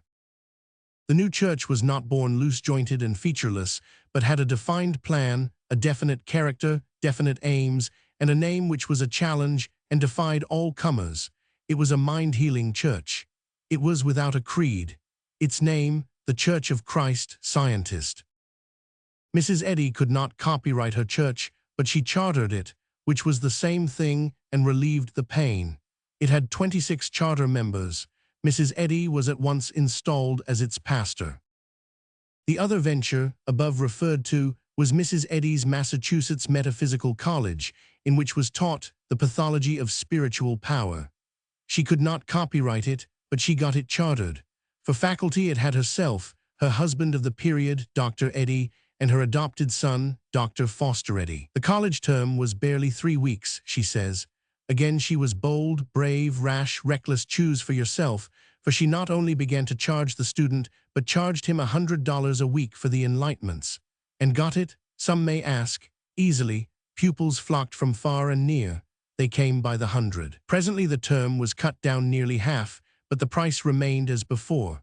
To be exact, the term cut was to 7 lessons, price $300. The college yielded a large income. This is believable. In 7 years Mrs. Eddy taught, as she avers, over 4,000 students in it. Preface to 1902 edition of Science and Health. 300 times 4,000 is, but perhaps you can cipher it yourself. I could do it ordinarily, but I fell down yesterday and hurt my leg. Cipher it. You will see that it is a grand sum for a woman to earn in 7 years. Yet that was not all she got out of her college in the 7. At the time that she was charging the primary student $300 for 12 lessons, she was not content with this tidy assessment, but had other ways of plundering him. By advertisement, she offered him privileges whereby he could add 18 lessons to his store for $500 more. That is to say, he could get a total of 30 lessons in her college for $800. 4,000 times 800 is, but it is a difficult sum for a cripple who has not been demonstrated over to cipher. Let it go. She taught over 4,000 students in 7 years. Over is not definite, but it probably represents a non-paying surplus of learners over and above the paying 4,000. Charity students, doubtless. I think that as interesting an advertisement as has been printed since the romantic old days of the other buccaneers is this one from the Christian Science Journal for September 1886. Massachusetts Metaphysical College. Rev. Mary Baker G. Eddy, President. 571 Columbus Avenue, Boston. The collegiate course in Christian Science Metaphysical Healing includes 12 lessons. Tuition, $300. Course in Metaphysical Obstetrics includes 6 daily lectures and is open only to students from this college. Tuition, $100. Class in Theology, open, like the above, to graduates, receives 6 additional lectures on the Scriptures, and Summary of the Principle and Practice of Christian Science, $200. Normal class is open to those who have taken the first course at this college. 6 daily lectures complete the normal course. Tuition, $200. No invalids and only persons of good moral character are accepted as students. All students are subject to examination and rejection, and they are liable to leave the class if found unfit to remain in it. A limited number of clergymen received free of charge. Largest discount to indigent students, $100 on the first course. No deduction on the others. Husband and wife entered together, $300. Tuition for all strictly in advance. There it is, the horseleech's daughter alive again after a 3-century vacation. 50 or 60 hours lecturing for $800. I was in error as to one matter. There are no charity students. Gratis-taught clergymen must not be placed under that head. They are merely an advertisement. Pauper students can get into the infant class on a 2/3 rate, cash in advance, but not even an archangel can get into the rest of the game at anything short of par, cash down. For it is in the spirit of Christ's charity, as one who is joyful to hear healing to the sick, that Mrs. Eddy is working the game. She sends the healing to them outside. She cannot bear it to them inside the college, for the reason that she does not allow a sick candidate to get in. It is true that this smells of inconsistency, but that is nothing. Mrs. Eddy would not be Mrs. Eddy if she should ever chance to be consistent about anything 2 days running. Except in the matter of the dollar. The dollar, an appetite for power and notoriety. English must also be added. She is always consistent. She is always Mrs. Eddy in her English. It is always and consistently confused and crippled and poor. She wrote the advertisement. Her literary trademarks are there. When she says all students are subject to examination, she does not mean students. She means candidates for that lofty place when she says students are liable to leave the class if found unfit to remain in it. She does not mean that if they find themselves unfit or be found unfit by others, they will be likely to ask permission to leave the class. She means that if she finds them unfit, she will be liable to fire them out. When she nobly offers tuition for all strictly in advance, she does not mean instruction for all in advance payment for it later. No, that is only what she says. It is not what she means. If she had written Science and Health, the oldest man in the world would not be able to tell with certainty what any passage in it was intended to mean. Her church was on its legs. She was its pastor. It was prospering. She was appointed one of a committee to draft bylaws for its government. It may be observed, without overplus of irreverence, that this was larks for her. She did all of the drafting herself. From the very beginning, she was always in the front seat when there was business to be done, in the front seat, with both eyes open and looking sharply out for number one. In the front seat, working mortal mind with fine effectiveness and giving immortal mind a rest for Sunday. When her church was reorganized, by and by, the bylaws were retained. She saw to that, in these laws for the government of her church, her empire, her despotism, Mrs. Eddy's character is embalmed for good and all. I think a particularized examination of these church laws will be found interesting, and not the less so if we keep in mind that they were impelled by a power not one's own, as she says, Anglis, the inspiration of God. It is a church without a creed. Still, it has one. Mrs. Eddy drafted it and copyrighted it in her own name. You cannot become a member of the Mother Church nor of any Christian Science church without signing it. It forms the first chapter of the bylaws and is called Tenets. Tenets of the Mother Church, the first church of Christ's scientist. It has no hell in it, it throws it overboard. The pastor emeritus. About the time of the reorganization, Mrs. Eddy retired from her position of pastor of her church, abolished the office of pastor in all branch churches, and appointed her book, Science and Health, to be pastor universal. Mrs. Eddy did not disconnect herself from the office entirely when she retired, but appointed herself pastor emeritus. It is a misleading title, and belongs to the family of that phrase, without a creed. It advertises her as being a merely honorary official with nothing to do and no authority. The Tsar of Russia is Emperor Emeritus on the same terms. Mrs. Eddy was autocrat of the church before, with limitless authority, and she kept her grip on that limitless authority when she took that fictitious title. It is curious and interesting to note with what an unerring instinct the pastor emeritus has thought out and forecast all possible encroachments upon her planned autocracy, and barred the way against them in the bylaws which she framed and copyrighted under the guidance of the Supreme Being. The Board of Directors. For instance, when Article I speaks of a president and board of directors, you think you have discovered a formidable check upon the powers and ambitions of the honorary pastor, the ornamental pastor, the functionless pastor, the pastor emeritus, but it is a mistake. These great officials are of the phrase, family of the church without a creed and the pastor with nothing to do. That is to say, of the family of large names which mean nothing. The board is of so little consequence that the bylaws do not state how it is chosen, nor who does it. But they do state, most definitely, that the board cannot fill a vacancy in its number, except the candidate is approved by the pastor emeritus. The board cannot even proceed to an election until the pastor emeritus has examined the list and squelched such candidates as are not satisfactory to her. Whether the original first board began as the personal property of Mrs. Eddy or not, it is foreseeable that in time, under this bylaw, she would own it. Such a first board might chafe under such a rule as that and try to legislate it out of existence some day. But Mrs. Eddy was awake. She foresaw that danger and added this ingenious and effective clause. This bylaw can neither be amended nor annulled, except by consent of Mrs. Eddy, the pastor emeritus. The President. The board of directors, or serfs, or ciphers, elects the president.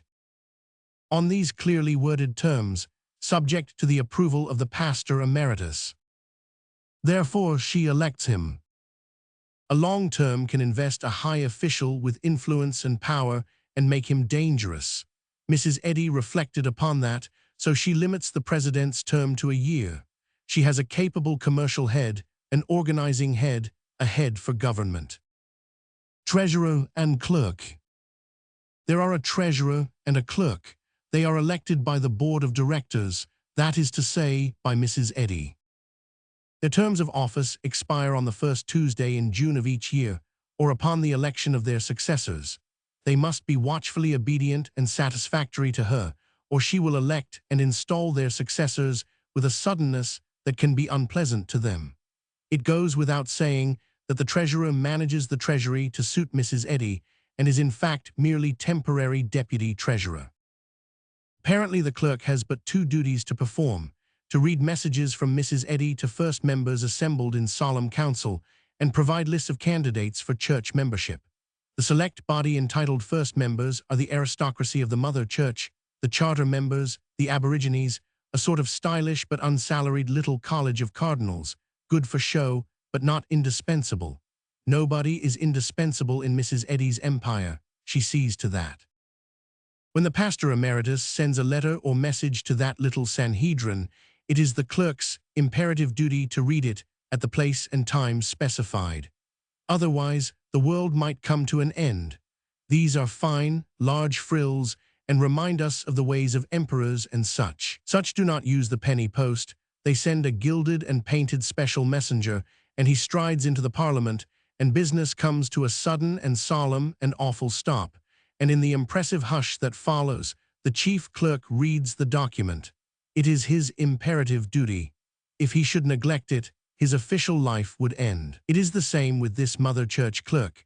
If he fail to perform this important function of his office, certain majestic and unshakable solemnities must follow. A special meeting shall be called, a member of the church shall make formal complaint, then the clerk shall be removed from office.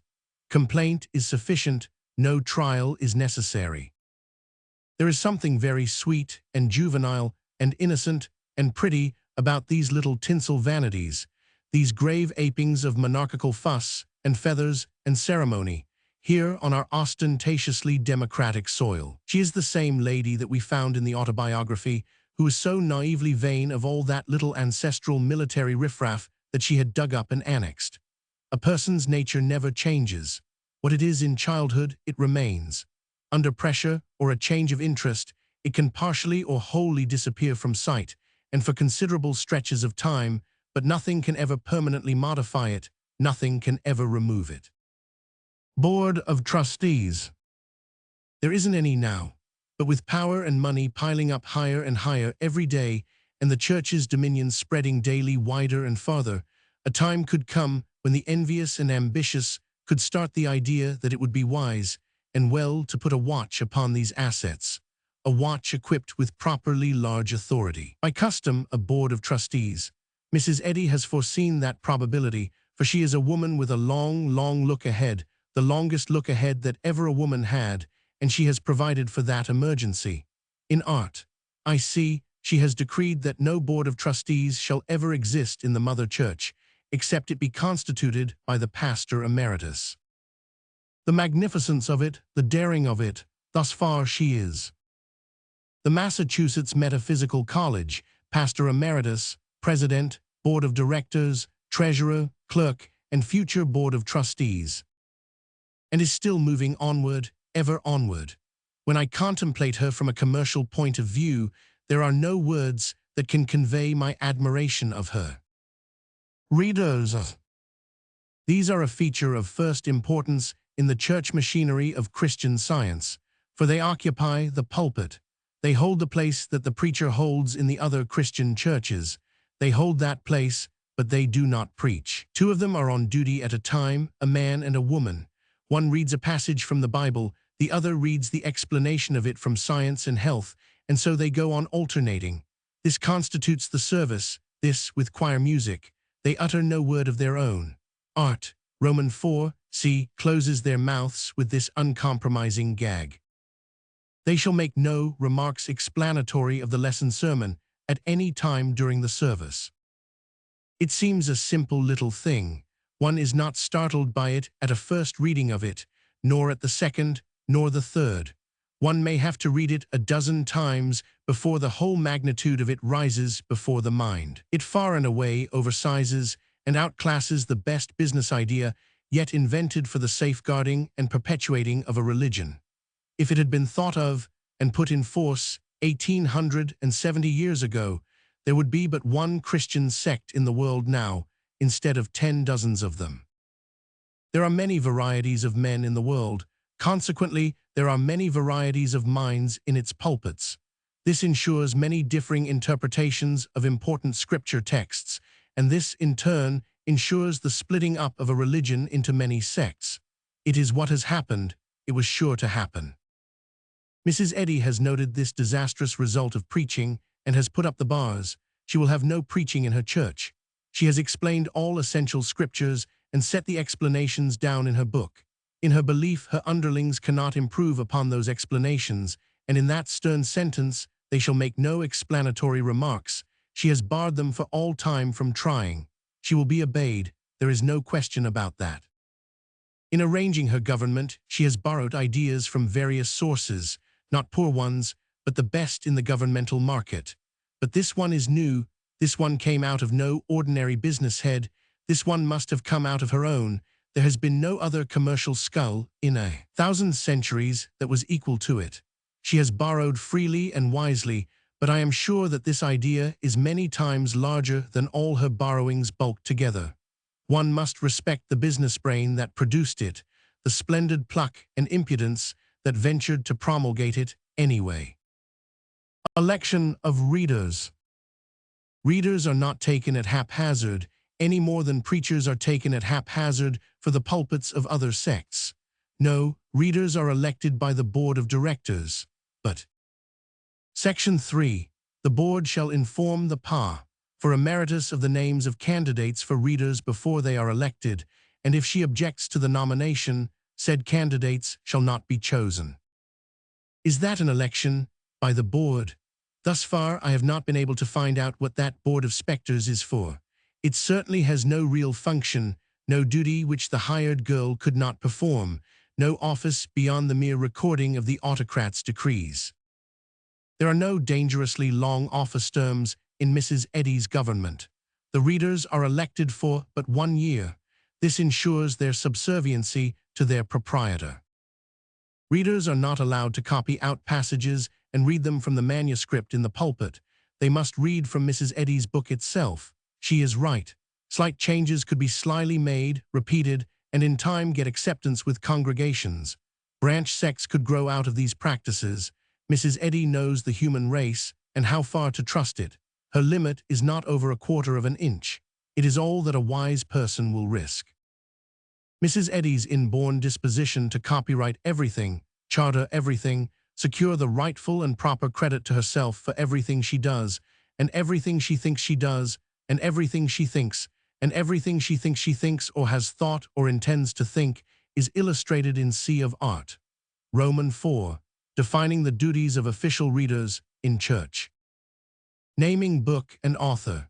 The reader of Science and Health, with key to the Scriptures, before commencing to read from this book, shall distinctly announce its full title and give the author's name.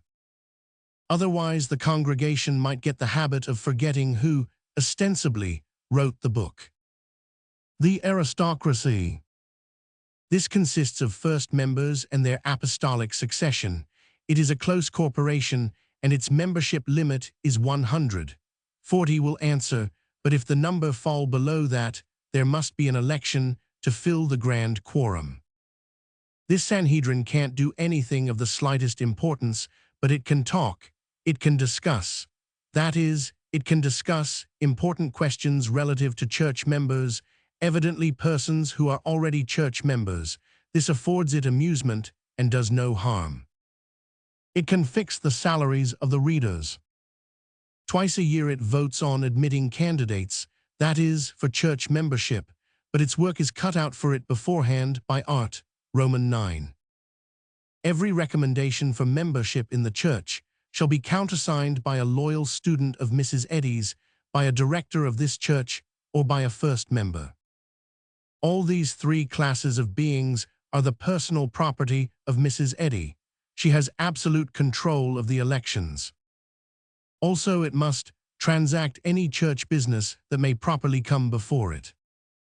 Properly is a thoughtful word. No important business can come before it.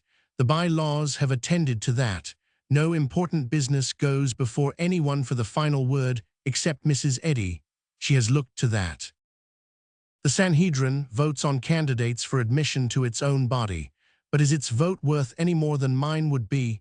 No, it isn't. C. Of art. V. Election of first members makes this quite plain. Before being elected, the candidates for first members shall be approved by the pastor emeritus over her own signature. Thus the Sanhedrin is the personal property of Mrs. Eddy. She owns it. It has no functions, no authority, no real existence. It is another board of shadows. Mrs. Eddy is the Sanhedrin herself. But it is time to foot up again and see where we are at.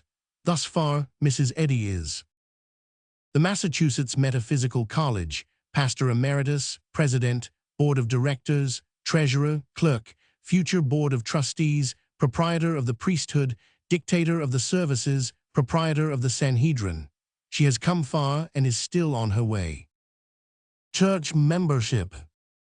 In this article, there is another exhibition of a couple of the large features of Mrs. Eddy's remarkable makeup, her business talent, and her knowledge of human nature. She does not beseech and implore people to join her church. She knows the human race better than that. She gravely goes through the motions of reluctantly granting admission to the applicant as a favor to him. The idea is worth untold shekels.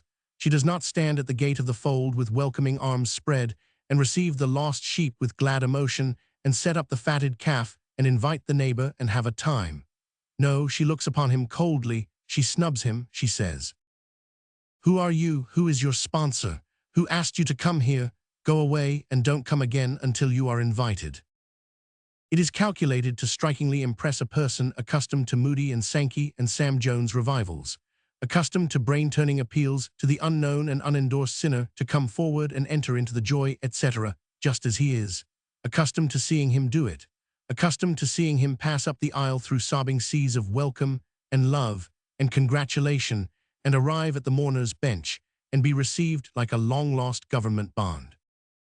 No, there is nothing of that kind in Mrs. Eddy's system. She knows that if you wish to confer upon a human being something which he is not sure he wants, the best way is to make it apparently difficult for him to get it. Then he is no son of Adam if that apple does not assume an interest in his eyes which it lacked before. In time, this interest can grow into desire. Miss Eddy knows that when you cannot get a man to try free of cost a new and effective remedy for a disease he is afflicted with, you can generally sell it to him if you will put a price upon it which he cannot afford. When in the beginning she taught Christian Science gratis, for good reasons, pupils were few and reluctant, and required persuasion. It was when she raised the limit to $300 for a dollar's worth that she could not find standing room for the invasion of pupils that followed. With fine astuteness, she goes through the motions of making it difficult to get membership in her church. There is a twofold value in this system. It gives membership a high value in the eyes of the applicant, and at the same time, the requirements exacted enable Mrs. Eddy to keep him out if she has doubts about his value to her. A word further as to applications for membership. Applications of students of the Metaphysical College must be signed by the board of directors.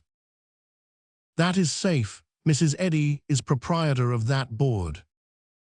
Children of 12 may be admitted if invited by one of Mrs. Eddy's loyal students, or by a first member, or by a director. These sponsors are the property of Mrs. Eddy, therefore her church is safeguarded from the intrusion of undesirable children.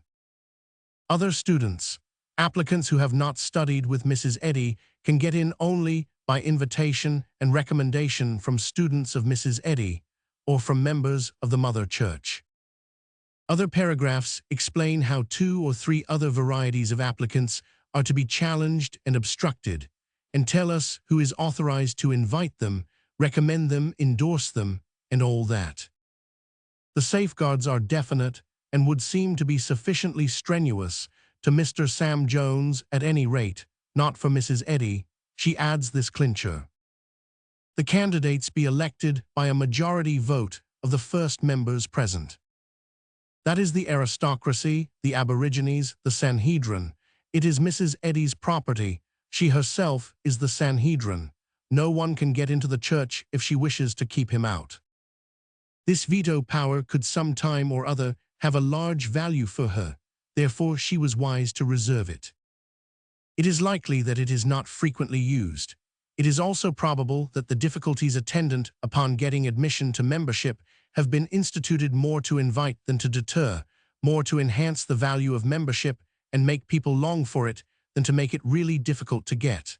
I think so, because the Mother Church has many thousands of members, more than its building can accommodate. And some English required. Mrs. Eddy is very particular as regards one detail curiously, so, for her, all things considered, the church readers must be good English scholars. They must be thorough English scholars.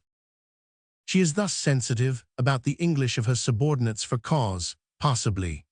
In her chapter defining the duties of the clerk, there is an indication that she harbors resentful memories of an occasion when the hazy quality of her own English made unforeseen and mortifying trouble. Understanding communications. See if the clerk of this church shall receive a communication from the pastor emeritus which he does not fully understand, he shall inform her of this fact before presenting it to the church, and obtain a clear understanding of the matter, then act in accordance therewith. She should have waited to calm down then, but instead she added this, which lacks sugar. Failing to adhere to this by law, the clerk must resign. I wish I could see that communication that broke the camel's back. It was probably the one beginning. What plague spot or bacilli were gnawing at the heart of this metropolis and bringing it on bended knee?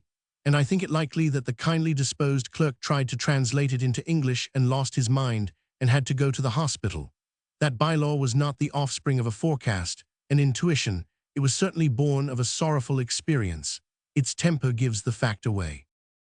The little book of bylaws has manifestly been tinkered by one of Mrs. Eddy's thorough English scholars, for in the majority of cases its meanings are clear. The book is not even marred by Mrs. Eddy's peculiar specialty, lumbering clumsinesses of speech. I believe the salaried polisher has weeded them all out but one.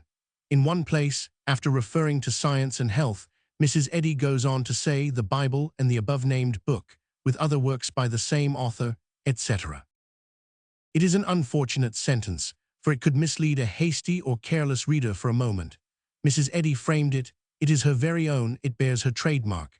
The Bible and Science and Health, with other works by the same author, could have come from no literary vacuum but the one which produced the remark in the autobiography. I remember reading, in my childhood, certain manuscripts containing scriptural sonnets, besides other verses and enigmas.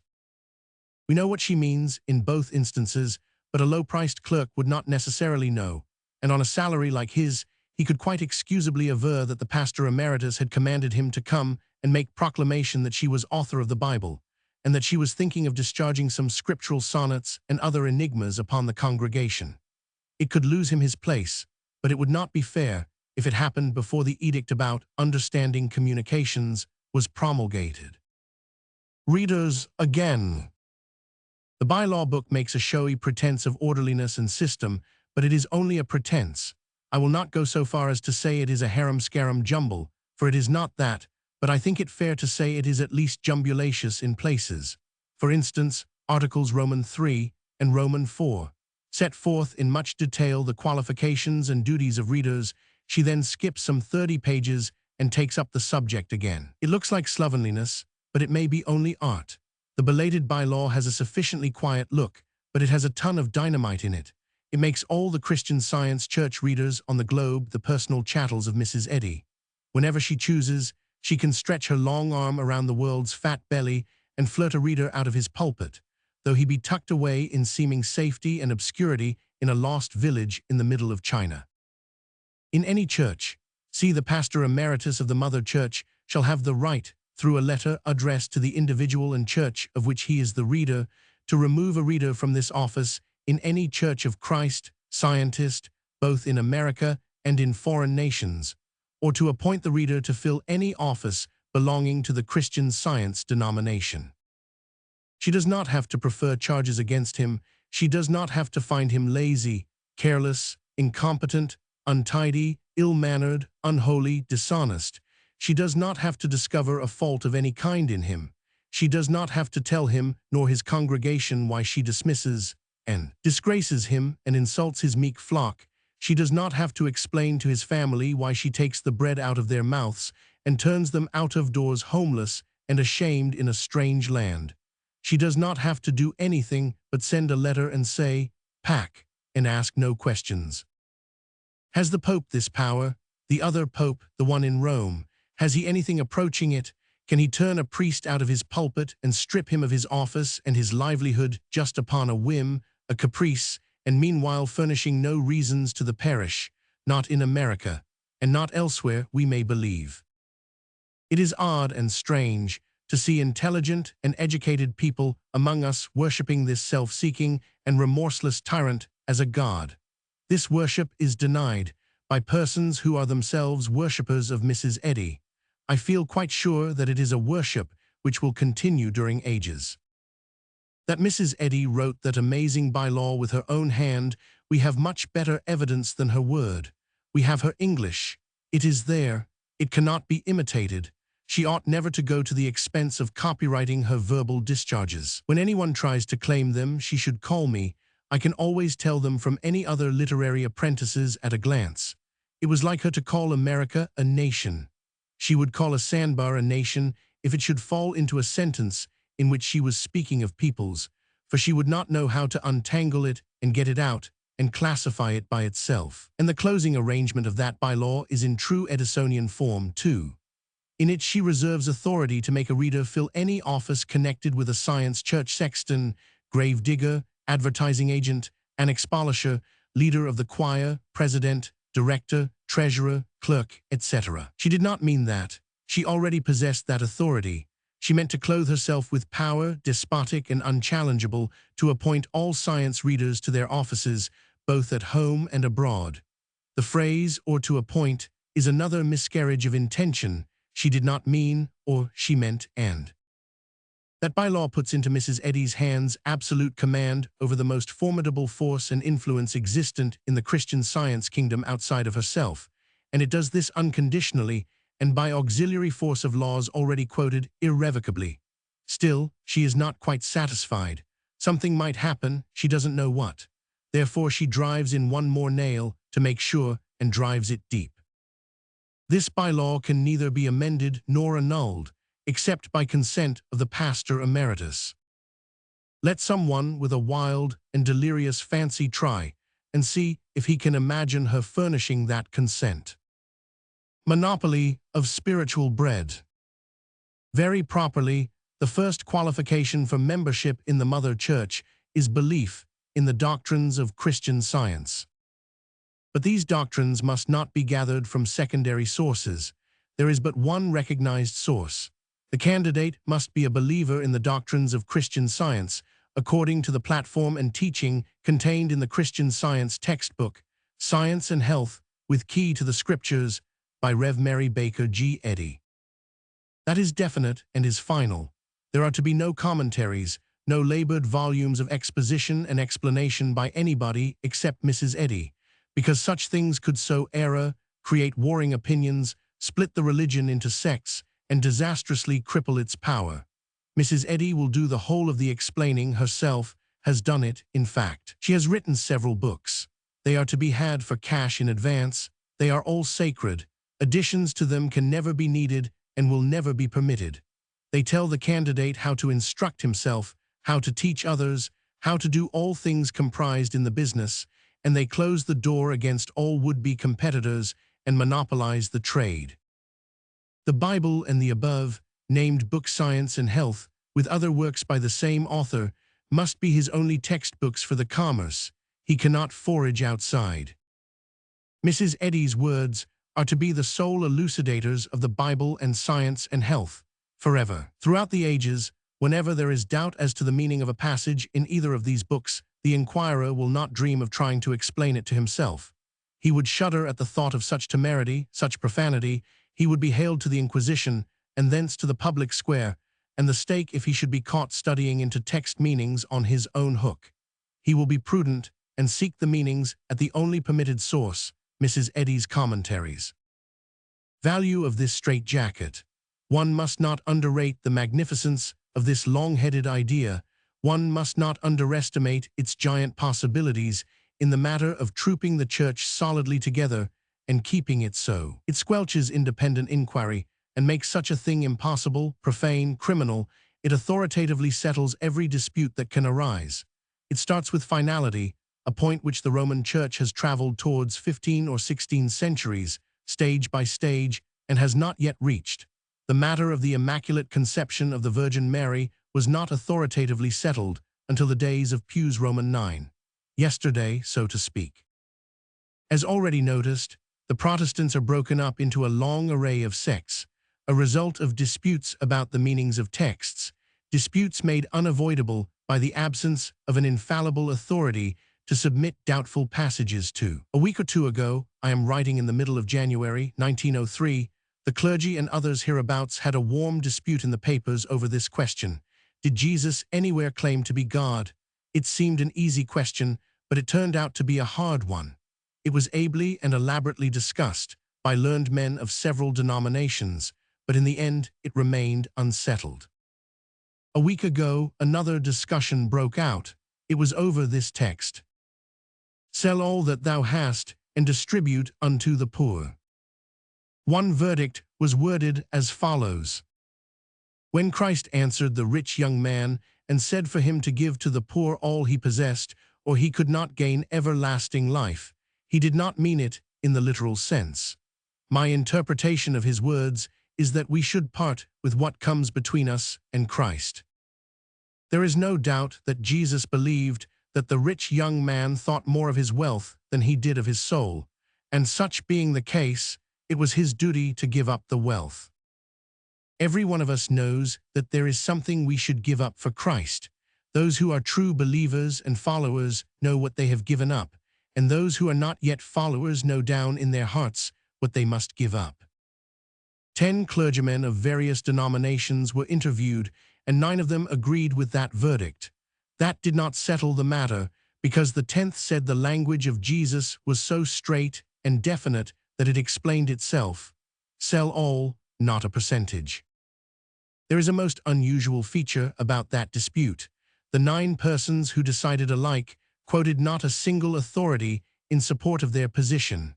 I do not know when I have seen trained disputants do the like of that before. The 9 merely furnished their own opinions, founded upon nothing at all. In the other dispute, did Jesus anywhere claim to be God? The same kind of men, trained and learned clergymen, backed up their arguments with chapter and verse. On both sides, plenty of verses, were no reinforcing verses to be found in the present case. It looks that way. The opinion of the 9 seems strange to me, for it is unsupported by authority, while there was at least constructive authority for the opposite view. It is hair-splitting differences of opinion over disputed text meanings that have divided into many sects a once united church. One may infer from some of the names in the following list that some of the differences are very slight, so slight as to be not distinctly important, perhaps, yet they have moved groups to withdraw from communions to which they belonged and set up a sect of their own. The list, accompanied by various church statistics for 1902, compiled by Rev. Dr. H. K. Carroll, was published January 8, 1903, in the New York Christian Advocate. Adventists 6 bodies, Baptists 13 bodies, Brethren Plymouth 4 bodies, Brethren River 3 bodies, Catholics 8 bodies, Catholic Apostolic, Christadelphians, Christian Connection, Christian Catholics, Christian Missionary Association, Christian Scientists, Church of God, Weinbrennerian, Church of the New Jerusalem, Congregationalist, Disciples of Christ, Dunkards 4 bodies, Evangelical 2 bodies, Friends 4 bodies, Friends of the Temple, German Evangelical Protestant, German Evangelical Synod, Independent congregations, Jews 2 bodies, Latter-day Saints 2 bodies, Lutherans 22 bodies, Mennonites 12 bodies, Methodists 17 bodies, Moravians, Presbyterians 12 bodies, Protestant Episcopal 2 bodies, Reformed 3 bodies, Schwenkfeldians, Social Brethren, Spiritualists, Swedish Evangelical Miscovenant, Waldenstromians, Unitarians, United Brethren 2 bodies, Universalists. Total of sects and splits, 139. In the present month, February, Mr. E. I. Lind, A.M., has communicated to the Boston Transcript a hopeful article on the solution of the problem of the divided church. Divided is not too violent a term. Subdivided could have been permitted if he had thought of it. He came near thinking of it, for he mentions some of the subdivisions himself.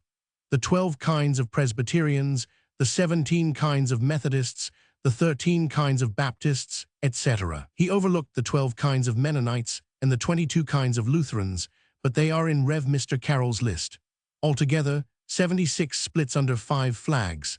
The Literary Digest, February 14th, is pleased with Mr. Lind's optimistic article and also with the signs of the times, and perceives that the idea of church unity is in the air. Now then, is not Mrs. Eddy profoundly wise in forbidding, for all time, all explanations of her religion, except such as she shall let on to be her own? I think so. I think there can be no doubt of it. In a way, they will be her own, for no matter which member of her clerical staff shall furnish the explanations, not a line of them will she ever allow to be printed until she shall have approved it, accepted it, copyrighted it, cabbaged it. We may depend on that with a forsake confidence. Chapter 7. The New Infallibility. All in proper time, Mrs. Eddy's factory will take hold of that commandment and explain it for good and all. It may be that one member of the shift will vote that the word all means all. It may be that 10 members of the shift will vote that all means only a percentage. But it is Mrs. Eddy, not the 11, who will do the deciding. And if she says it is percentage, then percentage it is forevermore, and that is what I am expecting, for she doesn't sell all herself, nor any considerable part of it, and as regards the poor, she doesn't declare any dividend. But if she says all means all, then all it is, to the end of time, and no follower of hers will ever be allowed to reconstruct that text, or shrink it, or inflate it, or meddle with it in any way at all.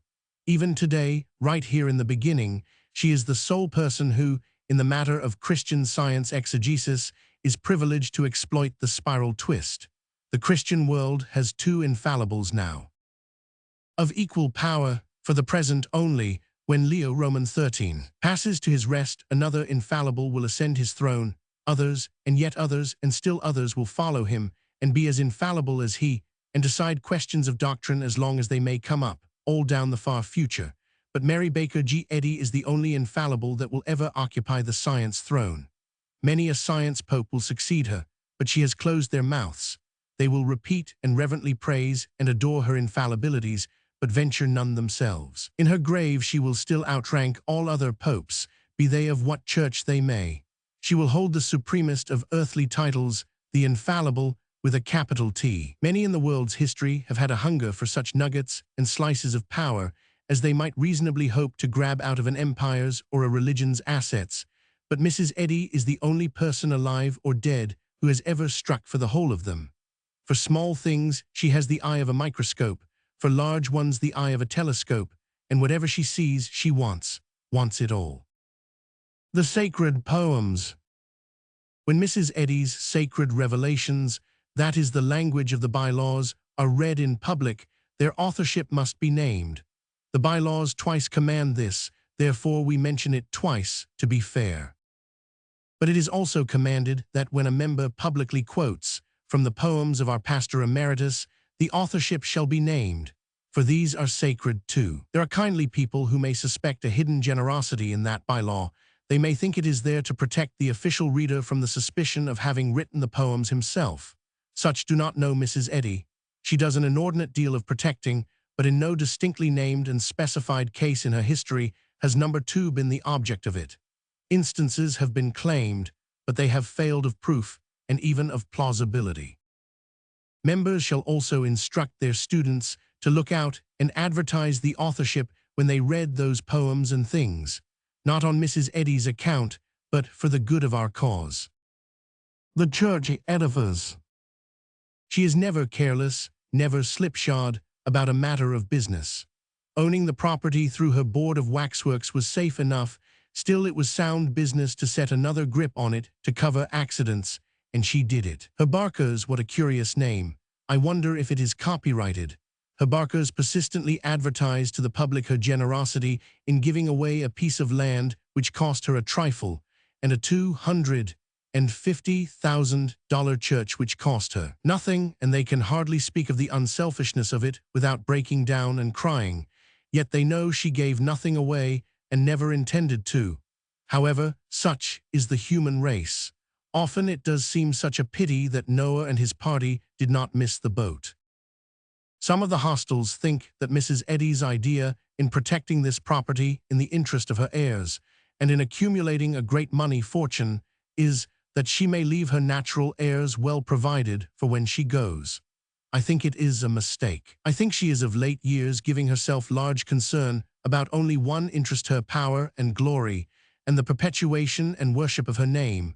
With a capital N, her church is her pet heir, and I think it will get her wealth. It is the torch which is to light the world and the ages with her glory. I think she once prized money for the ease and comfort it could bring, the showy vanities it could furnish, and the social promotion it could command. For we have seen that she was born into the world with little ways and instincts and aspirations and affectations that are duplicates of our own. I do not think her money passion has ever diminished in ferocity. I do not think that she has ever allowed a dollar that had no friends to get by her alive. But I think her reason for wanting it has changed. I think she wants it now to increase and establish and perpetuate her power and glory with, not to add to her comforts and luxuries, not to furnish paint and fuss and feathers for vain display. I think her ambitions have soared away above the fuss and feathers stage. She still likes the little shows and vanities, a fact which she exposed in a public utterance 2 or 3 days ago when she was not noticing. But I think she does not place a large value upon them now. She could build a mighty and far-shining brass-mounted palace if she wanted to, but she does not do it. She would have had that kind of an ambition in the early Scrabbling times. She could go to England today and be worshipped by earls and get a comet's attention from the million if she cared for such things. She would have gone in the early Scrabbling days for much less than an earl and been vain of it and glad to show off before the remains of the Scotch kin. But those things are very small to her now, next to invisible, observed through the cloudrack from the dizzy summit where she perches in these great days. She does not want that church property for herself. It is worth but $250,000, a sum she could call in from her far-spread flocks tomorrow with a lift of her hand. Not a squeeze of it, just a lift. It would come without a murmur, come gratefully, come gladly. And if her glory stood in more need of the money in Boston than it does where her flocks are propagating it, she would lift the hand, I think. She is still reaching for the dollar. She will continue to reach for it, but not that she may spend it upon herself, not that she may spend it upon charities, not that she may indemnify an early deprivation and clothe herself in a blaze of North Adams gauds, not that she may have 9 breeds of pie for breakfast as only the rich New Englander can, not that she may indulge any petty material vanity or appetite that once was hers and prized and nursed, but that she may apply that dollar to statelier uses, and place it where it may cast the metallic sheen of her glory farthest across the receding expanses of the globe. Prayer. A brief and good one is furnished in the Book of Bylaws. The scientist is required to pray it every day. The Lord's Prayer amended. This is not in the bylaws, it is in the first chapter of Science and Health, edition of 1902. I do not find it in the edition of 1884. It is probable that it had not at that time been handed down. Science and Health's latest rendering of its spiritual sense is as follows. Our Father, Mother God, all harmonious, adorable one, thy kingdom is within us, thou art ever present. Enable us to know as in heaven so on earth God is supreme. Give us grace for today, feed the famished affections, and infinite love is reflected in love, And love leadeth us not into temptation, but delivereth from sin, disease, and death. For God is now and forever all life, truth, and love. If I thought my opinion was desired and would be properly revered, I should say that in my judgment that is as good a piece of carpentering as any of those 11 commandment experts could do with the material after all their practice. I notice only one doubtful place. Lead us not into temptation seems to me to be a very definite request, and that the new rendering turns the definite request into a definite assertion. I shall be glad to have that turned back to the old way and the marks of the spiral twist removed or varnished over. Then I shall be satisfied and will do the best I can with what is left. At the same time, I do feel that the shrinkage in our spiritual assets is getting serious. First the commandments, now the prayer. I never expected to see these steady old reliable securities watered down to this. And this is not the whole of it. Last summer, the Presbyterians extended the calling and election suffrage to nearly everybody entitled to salvation. They did not even stop there, but let out all the unbaptized American infants we had been accumulating for 200 years and more. There are some that believe they would have let the Scotch ones out too if they could have done it. Everything is going to ruin. In no long time, we shall have nothing left but the love of God. The new unpardonable sin. Working against the cause. See if a member of this church shall work against the accomplishment of what the discoverer and founder of Christian Science understands is advantageous to the individual, to this church, and to the cause of Christian Science. Out he goes, forever. The member may think that what he is doing will advance the cause, but he is not invited to do any thinking. More than that, he is not permitted to do any, as he will clearly gather from this by law. When a person joins Mrs. Eddy's church, he must leave his thinker at home, leave it permanently. To make sure that it will not go off some time or other when he is not watching, it will be safest for him to spike it. If he should forget himself and think just once, the bylaw provides that he shall be fired out instantly, forever no return. It shall be the duty of this church immediately to call a meeting and drop forever the name of this member from its records. But it breathes a towering indignation. There are forgivable offenses, but this is not one of them. There are admonitions, probations, suspensions in several minor cases. Mercy is shown the derelict. In those cases he is gently used, and in time he can get back into the fold, even when he has repeated his offense.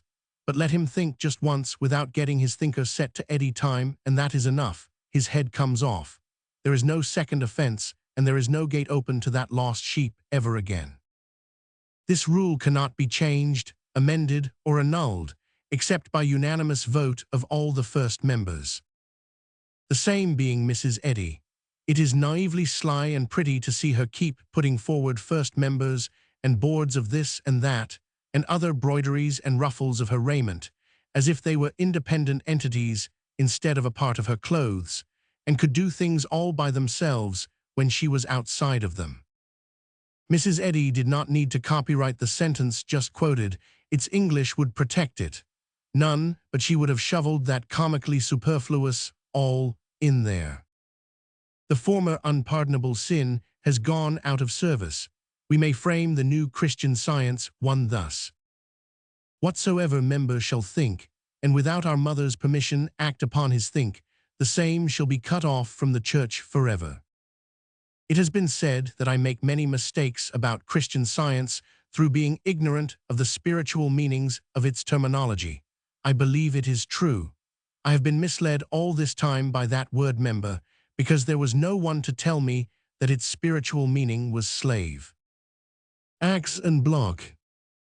There is a bylaw which forbids members to practice hypnotism. The penalty is excommunication.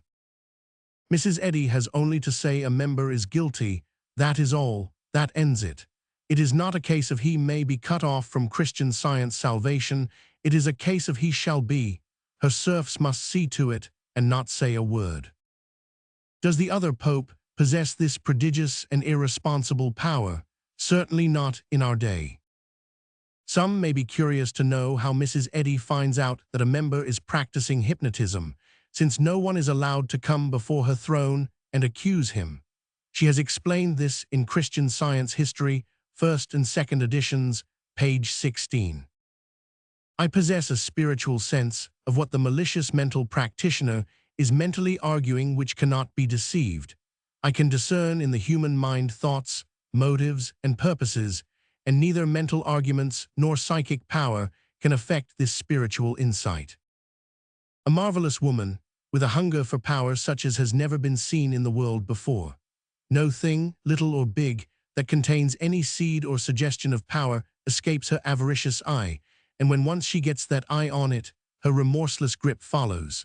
There isn't a Christian Scientist who isn't ecclesiastically as much her property as if she had bought him and paid for him, and copyrighted him, and got a charter. She cannot be satisfied when she has handcuffed a member, and put a leg chain and ball on him, and plugged his ears and removed his thinker. She goes on wrapping needless chains round and round him, just as a spider would.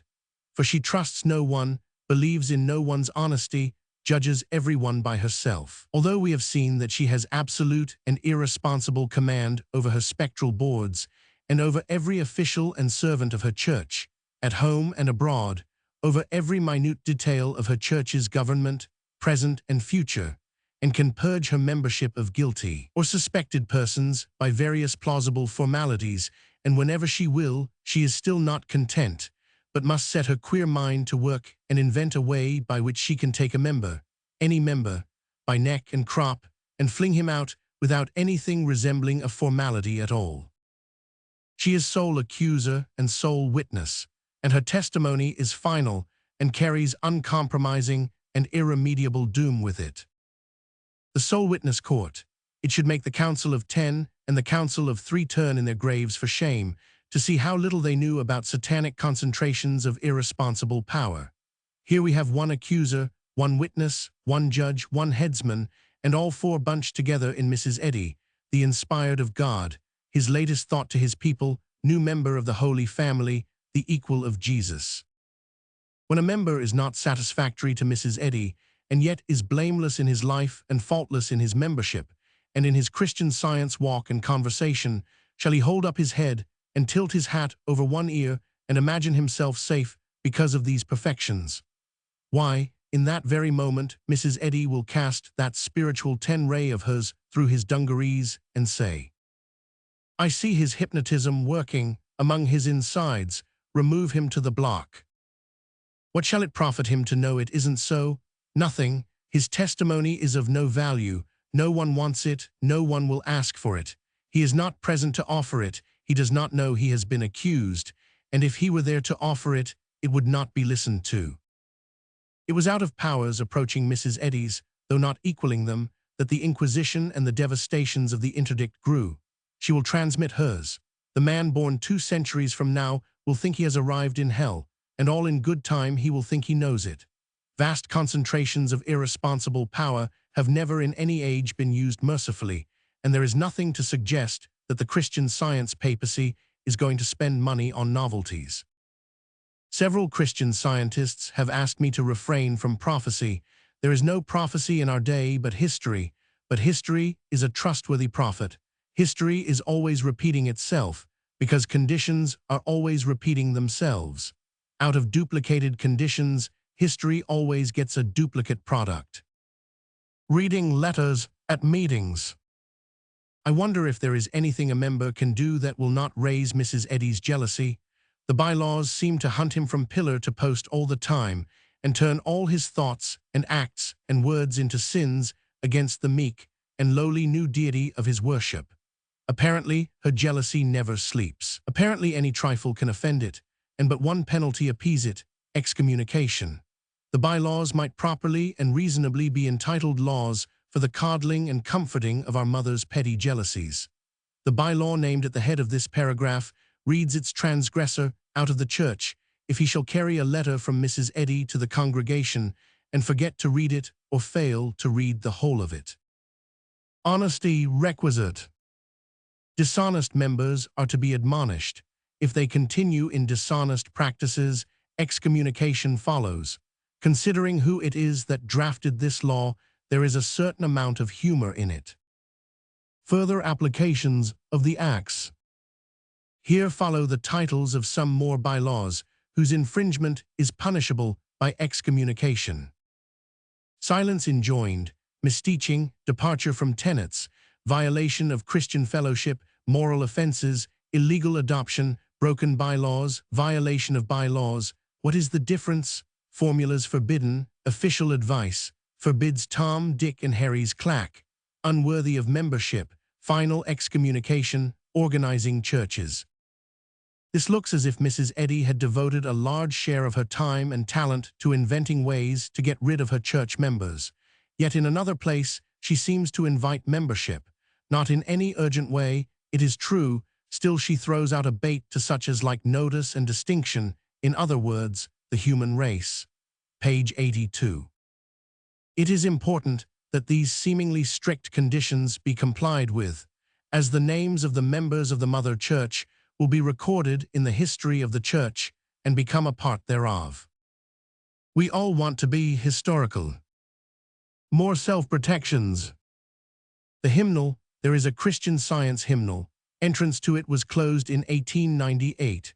Christian Science students who make hymns nowadays may possibly get them sung in the Mother Church, but not unless approved by the pastor emeritus. Art, Roman 27, c. Solo singers. Mrs. Eddy has contributed the words of 3 of the hymns in the hymnal.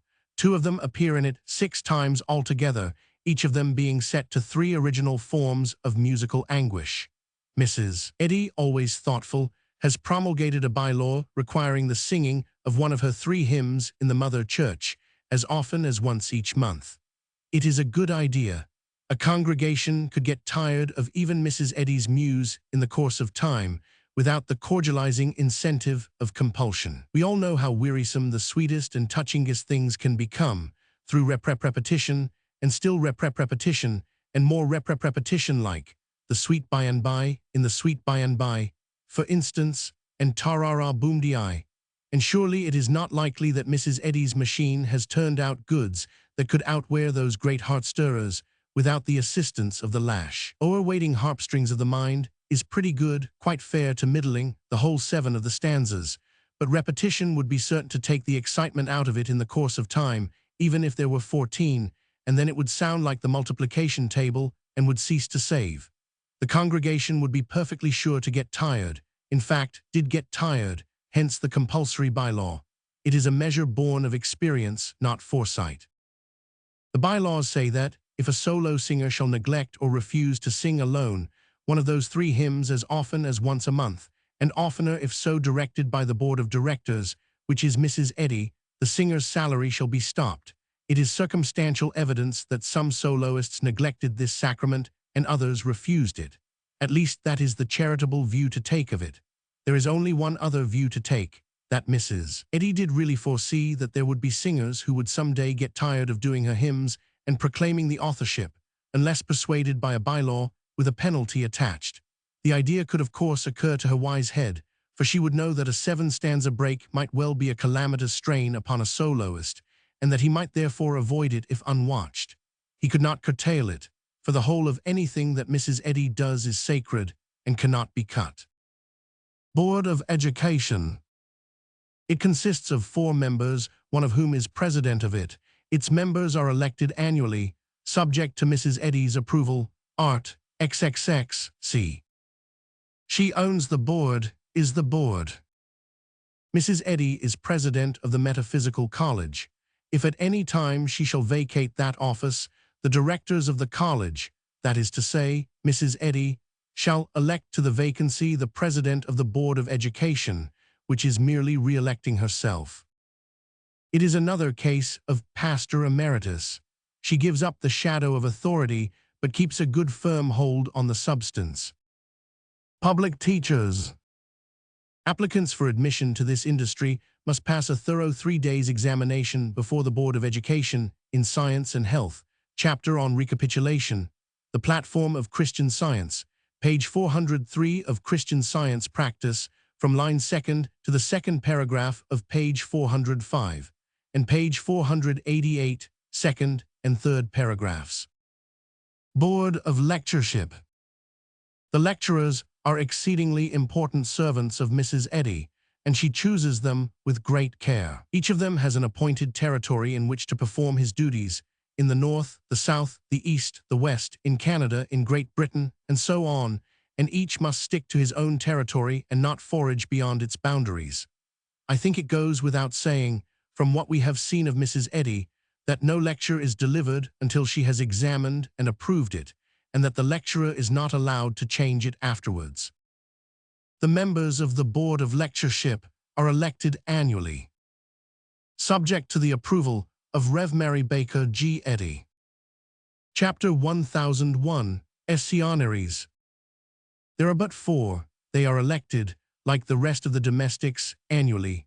So far as I can discover, not a single servant of the sacred household has a steady job except Mrs. Eddy. It is plain that she trusts no human being but herself. The bylaws. The branch churches are strictly forbidden to use them. So far as I can see, they could not do it if they wanted to. The bylaws are merely the voice of the master issuing commands to the servants. There is nothing and nobody for the servants to re-utter them to. That useless edict is repeated in the little book, a few pages farther on. There are several other repetitions of prohibitions in the book that could be spared. They only take up room for nothing. The Creed. It is copyrighted.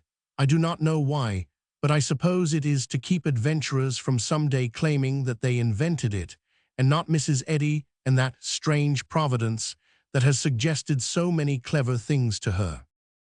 No change. It is forbidden to change the creed. That is important at any rate. Copyright. I can understand why Mrs. Eddy copyrighted the early editions and revisions of Science and Health, and why she had a mania for copyrighting every scrap of every sort that came from her pen in those jejune days when to be in print probably seemed a wonderful distinction to her in her provincial obscurity. But why she should continue this delirium in these days of her godship and her far-spread fame, I cannot explain to myself, and particularly as regards Science and Health.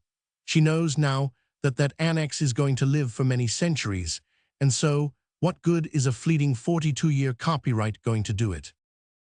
Now a perpetual copyright would be quite another matter. I would like to give her a hint. Let her strike for a perpetual copyright on that book. There is precedent for it. There is one book in the world which bears the charmed life of perpetual copyright, a fact not known to 20 people in the world. By a hardy perversion of privilege on the part of the lawmaking power, the Bible has perpetual copyright in Great Britain. There is no justification for it in fairness, and no explanation of it, except that the Church is strong enough there to have its way, right or wrong.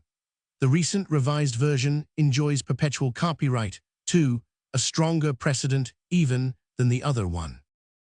Now then, what is the annex but a revised version itself? Which of course it is, Lord's Prayer and all. With that pair of formidable British precedents to proceed upon, what Congress of ours? But how short-sighted I am. Mrs. Eddy has thought of it long ago. She thinks of everything. She knows she has only to keep her copyright of 1902 alive through its first stage of 28 years, and perpetuity is assured. A Christian Science Congress will reign in the capital then. She probably attaches small value to the first edition, 1875. Although it was a revelation from on high, it was slim, lank, incomplete, padded with bales of refuse rags, and puffs from lassoed celebrities to fill it out. An uncreditable book, a book easily sparable, a book not to be mentioned in the same year with the sleek, fat, concise, compact, compressed, and competent annex of today in its dainty flexible covers, gilt edges, rounded corners, twin screw, spiral twist, compensation balance, testament counterfeit, and all that. A book just born to curl up on the hymn bookshelf in church and look just too sweet and holy for anything. Yes, I see now what she was copyrighting that child for. Christian Science Publishing Association. It is true in matters of business Mrs. Eddy thinks of everything. She thought of an organ to disseminate the truth as it was in Mrs. Eddy. Straightway she started one, the Christian Science Journal. It is true in matters of business Mrs. Eddy thinks of everything. As soon as she had got the Christian Science journal sufficiently in debt to make its presence on the premises disagreeable to her, it occurred to her to make somebody a present of it, which she did, along with its debts. It was in the summer of 1889. The victim selected was her church, called, in those days, the National Christian Scientist Association. She delivered this sorrow to those lambs as a gift, in consideration of their loyalty to our great cause. Also still thinking of everything, she told them to retain Mr. Bailey in the editorship and make Mr. Nixon publisher. We do not know what it was she had against those men, neither do we know whether she scored on Bailey or not. We only know that God protected Nixon, and for that I am sincerely glad, although I do not know Nixon and have never even seen him. Nixon took the journal and the rest of the Publishing Society's liabilities and demonstrated over them during 3 years, then brought in his report.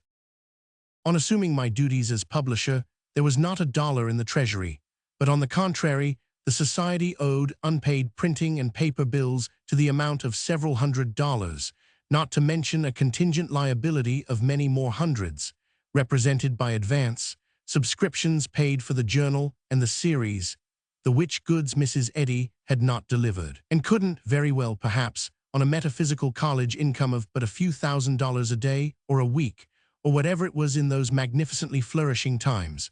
The struggling journal had swallowed up those advance payments, but its claim was a severe one and they had failed to cure it. But Nixon cured it in his diligent 3 years and joyously reported the news that he had cleared off all the debts and now had a fat $6,000 in the bank. It made Mrs. Eddy's mouth water. At the time that Mrs. Eddy had unloaded that dismal gift on to her National Association, she had followed her inveterate custom. She had tied a string to its hind leg and kept one end of it hitched to her belt. We have seen her do that in the case of the Boston Masque. When she deeds property, she puts in that string clause. It provides that under certain conditions, she can pull the string and land the property in the cherished home of its happy youth. In the present case, she believed that she had made provision that if at any time the National Christian Science Association should dissolve itself by a formal vote, she could pull. A year after Nixon's handsome report, she writes the association that she has a unique request to lay before it. It has dissolved, and she is not quite sure that the Christian Science Journal has already fallen into her hands by that act, though it seems to her to have met with that accident, so she would like to have the matter decided by a formal vote. But whether there is a doubt or not, I see the wisdom, she says, of again owning this Christian Science waif. I think that that is unassailable evidence that the waif was making money, hands down. She pulled her gift in. A few years later, she donated the Publishing Society, along with its real estate, its buildings, its plant, its publications, and its money, the whole worth $22,000 and free of debt, to the Mother Church. That is to say, to herself. There is an account of it in the Christian Science Journal, and of how she had already made some other handsome gifts to her church, and others to her cause besides, an almost countless number of private charities, of cloudy amount and otherwise indefinite. This landslide of generosities overwhelmed one of her literary domestics. While he was in that condition, he tried to express what he felt. Let us endeavor to lift up our hearts in thankfulness to our Mother in Israel for these evidences of generosity and self-sacrifice that appeal to our deepest sense of gratitude, even while surpassing our comprehension. A year or two later, Mrs. Eddy promulgated some bylaws of a self-sacrificing sort which assuaged him, perhaps, and perhaps enabled his surpassed comprehension to make a sprint and catch up. These are to be found in Art, Roman 12, entitled The Christian Science Publishing Society. This article puts the whole publishing business into the hands of a publishing board, special. Mrs. Eddy appoints to its vacancies. The profits go semi-annually to the treasurer of the Mother Church. Mrs. Eddy owns the treasurer. Editors and publishers of the Christian Science Journal cannot be elected or removed without Mrs. Eddy's knowledge and consent. Every candidate for employment in a high capacity or a low one on the other periodicals or in the publishing house must first be accepted by Mrs. Eddy as suitable, and by the board of directors, which is surplusage, since Mrs. Eddy owns the board. If at any time a weekly shall be started, it shall be owned by the First Church of Christ, Scientist, which is Mrs. Eddy. Chapter 8. I think that anyone who will carefully examine the bylaws, I have placed all of the important ones before the reader, will arrive at the conclusion that of late years the master passion in Mrs. Eddy's heart is a hunger for power and glory, and that while her hunger for money still remains, she wants it now for the expansion and extension it can furnish to that power and glory, rather than what it can do for her towards satisfying minor and meaner ambitions. I wish to enlarge a little upon this matter. I think it is quite clear that the reason why Mrs. Eddy has concentrated in herself all powers, all distinctions, all revenues that are within the command of the Christian Science Church Universal is that she desires and intends to devote them to the purpose just suggested, the upbuilding of her personal glory, hers and no one else's, that, and the continuing of her name's glory after she shall have passed away. If she has overlooked a single power, howsoever minute, I cannot discover it. If she has found one, large or small, which she has not seized and made her own, there is no record of it, no trace of it. In her foragings and depredations, she usually puts forward the Mother Church, a lay figure, and hides behind it, whereas she is in manifest reality the Mother Church herself. It has an impressive array of officials and committees and boards of direction, of education, of lectureship, and so on, geldings, everyone, shadows, specters, apparitions, wax figures. She is supreme over them all. She can abolish them when she will, blow them out as she would a candle. She is herself the Mother Church. Now there is one bylaw which says that the Mother Church shall be officially controlled by no other church. That does not surprise us. We know by the rest of the bylaws that that is a quite irrelevant remark. Yet we do vaguely and hazily wonder why she takes the trouble to say it, why she wastes the words, what her object can be, seeing that that emergency has been in so many, many ways, and so effectively and drastically barred off and made impossible. Then presently the object begins to dawn upon us. That is, it does after we have read the rest of the bylaw 3 or 4 times, wondering and admiring to see Mrs. Eddy, of all persons, throwing away power, making a fair exchange, doing a fair thing for once more, an almost generous thing. Then we look it through yet once more unsatisfied, a little suspicious, and find that it is nothing but a sly, thin make-believe, and that even the very title of it is a sarcasm and embodies a falsehood, self-government. Local self-government. The First Church of Christ, Scientist, in Boston, Massachusetts, shall assume no official control of other churches of this denomination. It shall be officially controlled by no other church. It has a most pious and deceptive give-and-take air of perfect fairness, unselfishness, magnanimity, almost godliness indeed, but it is all art. In the bylaws, Mrs. Eddy, speaking by the mouth of her other self, the Mother Church, proclaims that she will assume no official control of other churches' branch churches. We examine the other bylaws, and they answer some important questions for us. To sum up, are any important church functions absent from the list? I cannot call any to mind. Are there any lacking ones whose exercise could make the branch in any noticeable way independent of the Mother Church, even in any trifling degree? I think of none. If the named functions were abolished, would there still be a church left? Would there be even a shadow of a church left? Would there be anything at all left, even the bare name? Manifestly not. There isn't a single vital and essential church function of any kind that is not named in the list, and over every one of them the Mother Church has permanent and unchallengeable control.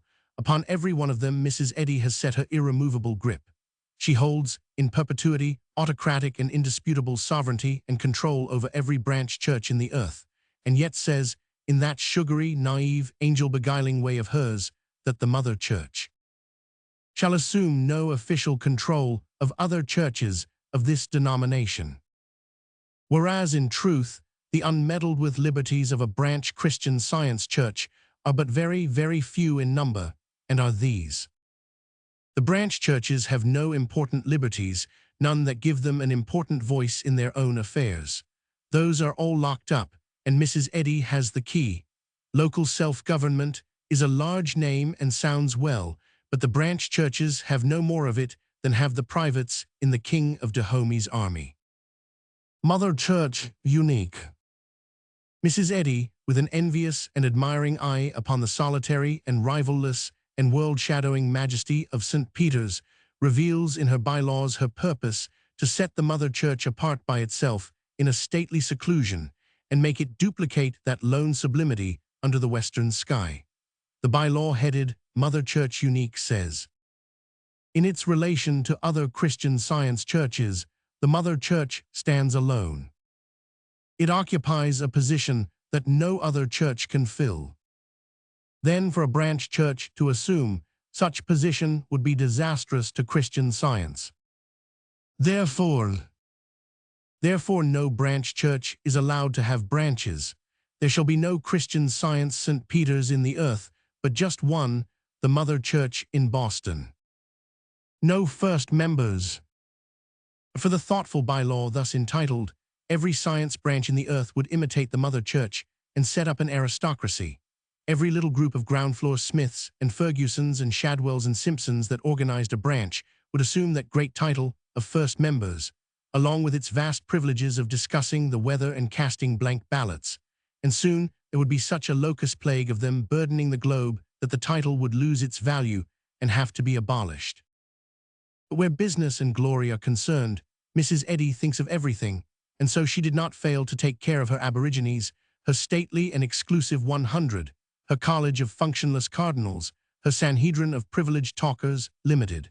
After taking away all the liberties of the branch churches, and in the same breath disclaiming all official control over their affairs, she smites them on the mouth with this, the very mouth that was watering for those knobby ground-floor honors. No first members. Branch churches shall not organize with first members, that special method of organization being adapted to the Mother Church alone. And so, first members being prohibited, we pierce through the cloud of Mrs. Eddy's English and perceive that they must then necessarily organize with subsequent members. There is no other way. It will occur to them by and by to found an aristocracy of early subsequent members. There is no bylaw against it. I uncover to that imperial word, and to the mind, too, that conceived the idea of seizing and monopolizing it as a title. I believe it is Mrs. Eddy's dazzlingest invention. For show and style and grandeur and thunder and lightning and fireworks, it outclasses all the previous inventions of man and raises the limit on the Pope. He can never put his avid hand on that word of words. It is preempted and copyrighted, of course. It lifts the Mother Church away up in the sky and fellowships it with the rare and select and exclusive little company of the THEs of deathless glory, persons and things whereof history and the ages could furnish only single examples, not two. The Savior, the Virgin, the Milky Way, the Bible, the Earth, the Equator, the Devil, the Missing Link, and now the First Church Scientist. And by clamor of edict and by law, Mrs. Eddy gives personal notice to all branch scientist churches on this planet to leave that the alone. She has demonstrated over it and made it sacred to the Mother Church. The article, the, must not be used before the titles of branch churches, nor written on applications for membership in naming such churches. Those are the terms. There can and will be 1,000,000 First Churches of Christ, Scientist, scattered over the world in 1,000,000 towns and villages and hamlets and cities, and each may call itself, suppressing the article, First Church of Christ, Scientist. It is permissible and no harm, but there is only one, the Church of Christ, Scientist, and there will never be another. And whether that great word fall in the middle of a sentence or at the beginning of it, it must always have its capital T. I do not suppose that a juvenile passion for fussy little worldly shows and vanities can furnish a match to this, anywhere in the history of the nursery. Mrs. Eddy does seem to be a shade fonder of little special distinctions and pomps than is usual with human beings. She instituted that immodest the with her own hand. She did not wait for somebody else to think of it. A life-term monopoly. There is but one human pastor in the whole Christian Science world. She reserves that exalted place to herself. A perpetual one. There is but one other object in the whole Christian Science world honored with that title, and holding that office. It is her book, the Annex, permanent pastor of the First Church and of all branch churches. With her own hand, she drafted the bylaws, which make her the only really absolute sovereign that lives today in Christendom. She does not allow any objectionable pictures to be exhibited in the room where her book is sold, nor any indulgence in idle gossip there. And from the general look of that bylaw, I judge that a lightsome and improper person can be as uncomfortable in that place as he could be in heaven. The sanctum sanctorum and sacred chair. In a room in the First Church of Christ, Scientist, there is a museum of objects which have attained to holiness through contact with Mrs. Eddy, among them an electrically lighted oil picture of a chair which she used to sit in, and disciples from all about the world go softly in there, in restricted groups, under proper guard, and reverently gaze upon those relics. It is worship. Mrs. Eddy could stop it if she was not fond of it, for her sovereignty over that temple is supreme. The fitting up of that place as a shrine is not an accident, nor a casual, unweighed idea. It is imitated from age-old religious custom. In Treves the pilgrim reverently gazes upon the seamless robe and humbly worships, and does the same in that other continental church where they keep a duplicate, and does likewise in the Church of the Holy Sepulchre in Jerusalem, where memorials of the crucifixion are preserved. And now, by good fortune, we have our holy chair and things, and a market for our adorations nearer home. But is there not a detail that is new, fresh, original? Yes, whatever old thing Mrs. Eddy touches gets something new by the contact, something not thought of before by anyone, something original, all her own, and copyrightable. The new feature is self-worship, exhibited in permitting this shrine to be installed during her lifetime and winking her sacred eye at it. A prominent Christian Scientist has assured me that the Scientists do not worship Mrs. Eddy, and I think it likely that there may be 5 or 6 of the cult in the world who do not worship her, but she herself is certainly not of that company. Any healthy-minded person who will examine Mrs. Eddy's little autobiography and the manual of bylaws written by her will be convinced that she worships herself, and that she brings to this service a fervor of devotion surpassing even that which she formerly laid at the feet of the dollar, and equaling any which rises to the throne of grace from any quarter.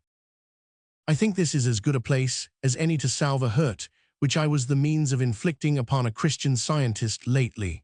The first third of this book was written in 1899 in Vienna. Until last summer, I had supposed that that third had been printed in a book, which I published about a year later, a hap which had not happened. I then sent the chapters composing it to the North American Review, but failed in one instance to date them. And so, in an undated chapter, I said a lady told me last night so and so. There was nothing to indicate to the reader that that last night was several years old, therefore the phrase seemed to refer to a night of very recent date. What the lady had told me was that in a part of the Mother Church in Boston, she had seen Scientists worshipping a portrait of Mrs. Eddy before which a light was kept constantly burning. A Scientist came to me and wished me to retract that untruth. He said there was no such portrait, and that if I wanted to be sure of it, I could go to Boston and see for myself. I explained that my last night meant a good while ago, that I did not doubt his assertion that there was no such portrait there now, but that I should continue to believe it had been there at the time of the lady's visit until she should retract her statement herself. I was at no time vouching for the truth of the remark. Nevertheless, I considered it worth par. And yet I am sorry, the lady told me, since a wound which brings me no happiness has resulted. I am most willing to apply such salve as I can. The best way to set the matter right and make everything pleasant and agreeable all around will be to print in this place a description of the shrine as it appeared to a recent visitor, Mr. Frederick W. Peabody, of Boston. I will copy his newspaper account, and the reader will see that Mrs. Eddy's portrait is not there now. We lately stood on the threshold of the Holy of Holies of the Mother Church, and with a crowd of worshippers patiently waited for admittance to the hallowed precincts of the Mother's room. Over the doorway was a sign informing us that but 4 persons at a time would be admitted, that they would be permitted to remain but 5 minutes only, and would please retire from the Mother's room at the ringing of the bell. Entering with 3 of the faithful, We looked with profane eyes upon the consecrated furnishings. A showwoman in attendance monotonously announced the character of the different appointments. Set in a recess of the wall and illumined with electric light was an oil painting the showwoman seriously declared to be a lifelike and realistic picture of the chair in which the mother sat when she composed her inspired work. It was a picture of an old-fashioned, country, haircloth rocking chair and an exceedingly commonplace-looking table with a pile of manuscript, an ink bottle and pen conspicuously upon it. On the floor were sheets of manuscript. The mantelpiece is of pure onyx, continued the showwoman, and the beehive upon the windowsill is made from one solid block of onyx. The rug is made of 100 breasts of eiderdown ducks, and the toilet room you see in the corner is of the latest design, with gold-plated drain pipes. The painted windows are from the mother's poem, Christ and Christmas, and that case contains complete copies of all the mother's books. The chairs upon which the sacred person of the mother had reposed were protected from sacrilegious touch by a broad band of satin ribbon. My companions expressed their admiration in subdued and reverent tones, and at the tinkling of the bell, we reverently tiptoed out of the room to admit another delegation of the patient waiters at the door. Now then, I hope the wound is healed. I am willing to relinquish the portrait and compromise on the chair. At the same time, if I were going to worship either, I should not choose the chair. As a picturesquely and persistently interesting personage, there is no mate to Mrs. Eddy, the accepted equal of the Savior, but some of her tastes are so different from his. I find it quite impossible to imagine him, in life, standing sponsor for that museum there and taking pleasure in its sumptuous shows. I believe he would put that chair in the fire and the bell along with it, and I think he would make the showwoman go away. I think he would break those electric bulbs and the mantelpiece of pure onyx and say reproachful things about the golden drain pipes of the lavatory and give the costly rug of duck breasts to the poor, and sever the satin ribbon and invite the weary to rest and ease their aches in the consecrated chairs. What he would do with the painted windows we can better conjecture when we come presently to examine their peculiarities. The Christian Science Pastor Universal. When Mrs. Eddy turned the pastors out of all the Christian Science churches and abolished the office for all time as far as human occupancy is concerned, she appointed the Holy Ghost to fill their place. If this language be blasphemous, I did not invent the blasphemy, I am merely stating a fact. I will quote from page 227 of Science and Health, edition 1899, as a first step towards an explanation of this startling matter, a passage which sets forth and classifies the Christian Science Trinity.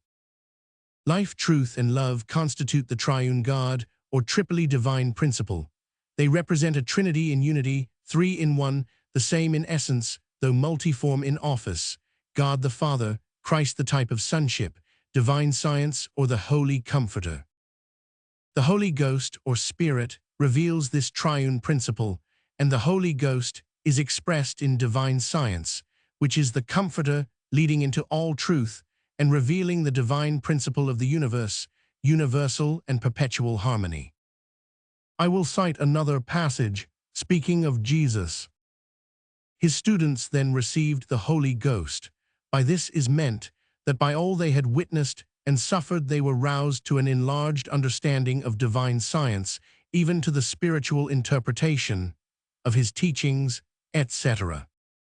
Also, page 579, in the chapter called the Glossary. Holy Ghost, Divine Science, the developments of life, truth, and love. The Holy Ghost reveals the massed spirit of the fused Trinity. This massed spirit is expressed in divine science and is the Comforter. Divine science conveys to men the spiritual interpretation of the Savior's teachings. That seems to be the meaning of the quoted passages. Divine science is Christian science. The book Science and Health is a revelation of the whole spirit of the Trinity and is therefore the Holy Ghost. It conveys to men the spiritual interpretation of the Bible's teachings and therefore is the Comforter. I do not find this analyzing work easy. I would rather saw wood, and a person can never tell whether he has added up a Science and Health sum right or not, anyway, after all his trouble. Neither can he easily find out whether the texts are still on the market or have been discarded from the book. For 258 editions of it have been issued, and no two editions seem to be alike. The annual changes, in technical terminology, in matter and wording, in transpositions of chapters and verses, in leaving out old chapters and verses and putting in new ones, seem to be next to innumerable, and as there is no index, there is no way to find a thing one wants without reading the book through. If ever I inspire a Bible annex, I will not rush at it in a half-digested, helter-skelter way and have to put in 38 years trying to get some of it the way I want it. I will sit down and think it out and know what it is I want to say before I begin. An inspirer cannot inspire for Mrs. Eddy and keep his reputation. I have never seen such slipshod work, bar the 10 that interpreted for the home market the sell all thou hast. I have quoted one spiritual rendering of the Lord's Prayer, I have seen one other one, and am told there are 5 more. Yet the inspirer of Mrs. Eddy, the new infallible, casts a complacent critical stone at the other infallible for being unable to make up its mind about such things. Science and Health, edition 1899, page 33. The decisions, by vote of church councils, as to what should and should not be considered Holy Writ, the manifest mistakes in the ancient versions, the 30,000 different readings in the Old Testament and the 300,000 in the New, these facts show how a mortal and material sense stole into the divine record, darkening, to some extent, the inspired pages with its own hue. To some extent, yes, speaking cautiously, but it is nothing, really nothing. Mrs. Eddy is only a little way behind, and if her inspirer lives to get her annex to suit him, that Catholic record will have to go way back and set down, as the ballad says. Listen to the boastful song of Mrs. Eddy's organ, the Christian Science Journal for March, 1902, about that year's revamping and half-soling of Science and Health, whose official name is the Holy Ghost, the Comforter, and who is now the official pastor and infallible and unerring guide of every Christian Science church in the 2 hemispheres. Here simple Simon that met the Pieman brag of the infallible's fallibility. Throughout the entire book, the verbal changes are so numerous as to indicate the vast amount of time and labor Mrs. Eddy has devoted to this revision. The time and labor thus bestowed is relatively as great as that of the committee who revised the Bible. Thus we have additional evidence of the Herculean efforts our beloved leader has made and is constantly making for the promulgation of truth and the furtherance of her divinely bestowed mission, etc. It is a steady job. I could help inspire if desired. I am not doing much now and would work for half price and should not object to the country. Price of the Pastor Universal.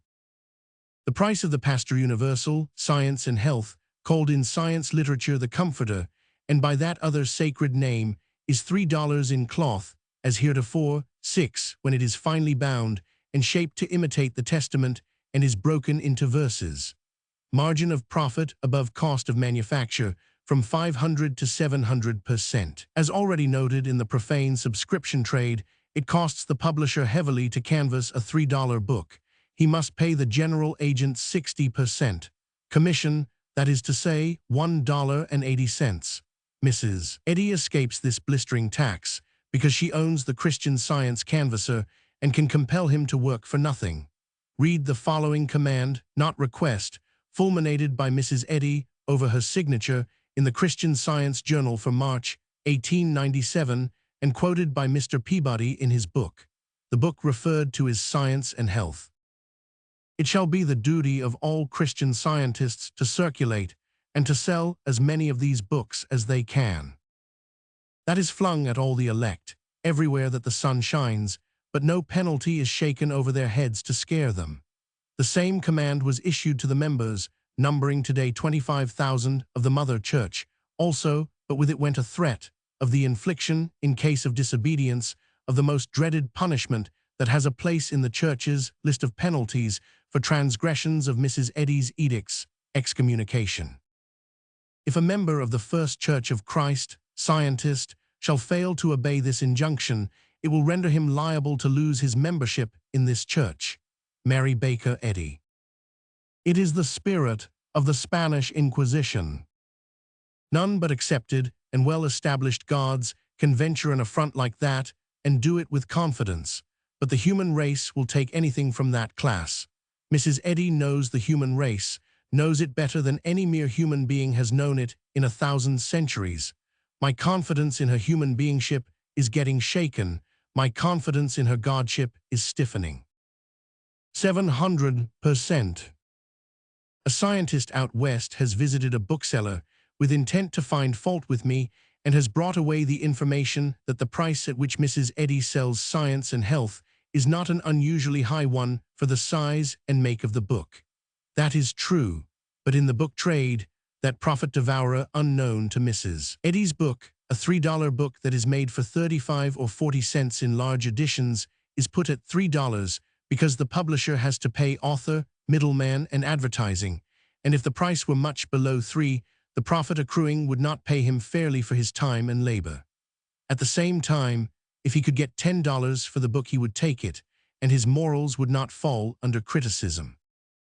But if he were an inspired person, commissioned by the deity to receive and print and spread broadcast among sorrowing and suffering and poor men a precious message of healing and cheer and salvation, he would have to do as Bible societies do, sell the book at a pinched margin above cost to such as could pay and give it free to all that couldn't, and his name would be praised.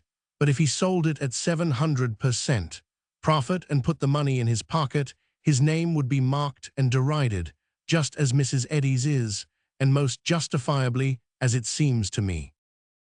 The complete Bible contains 1 million words.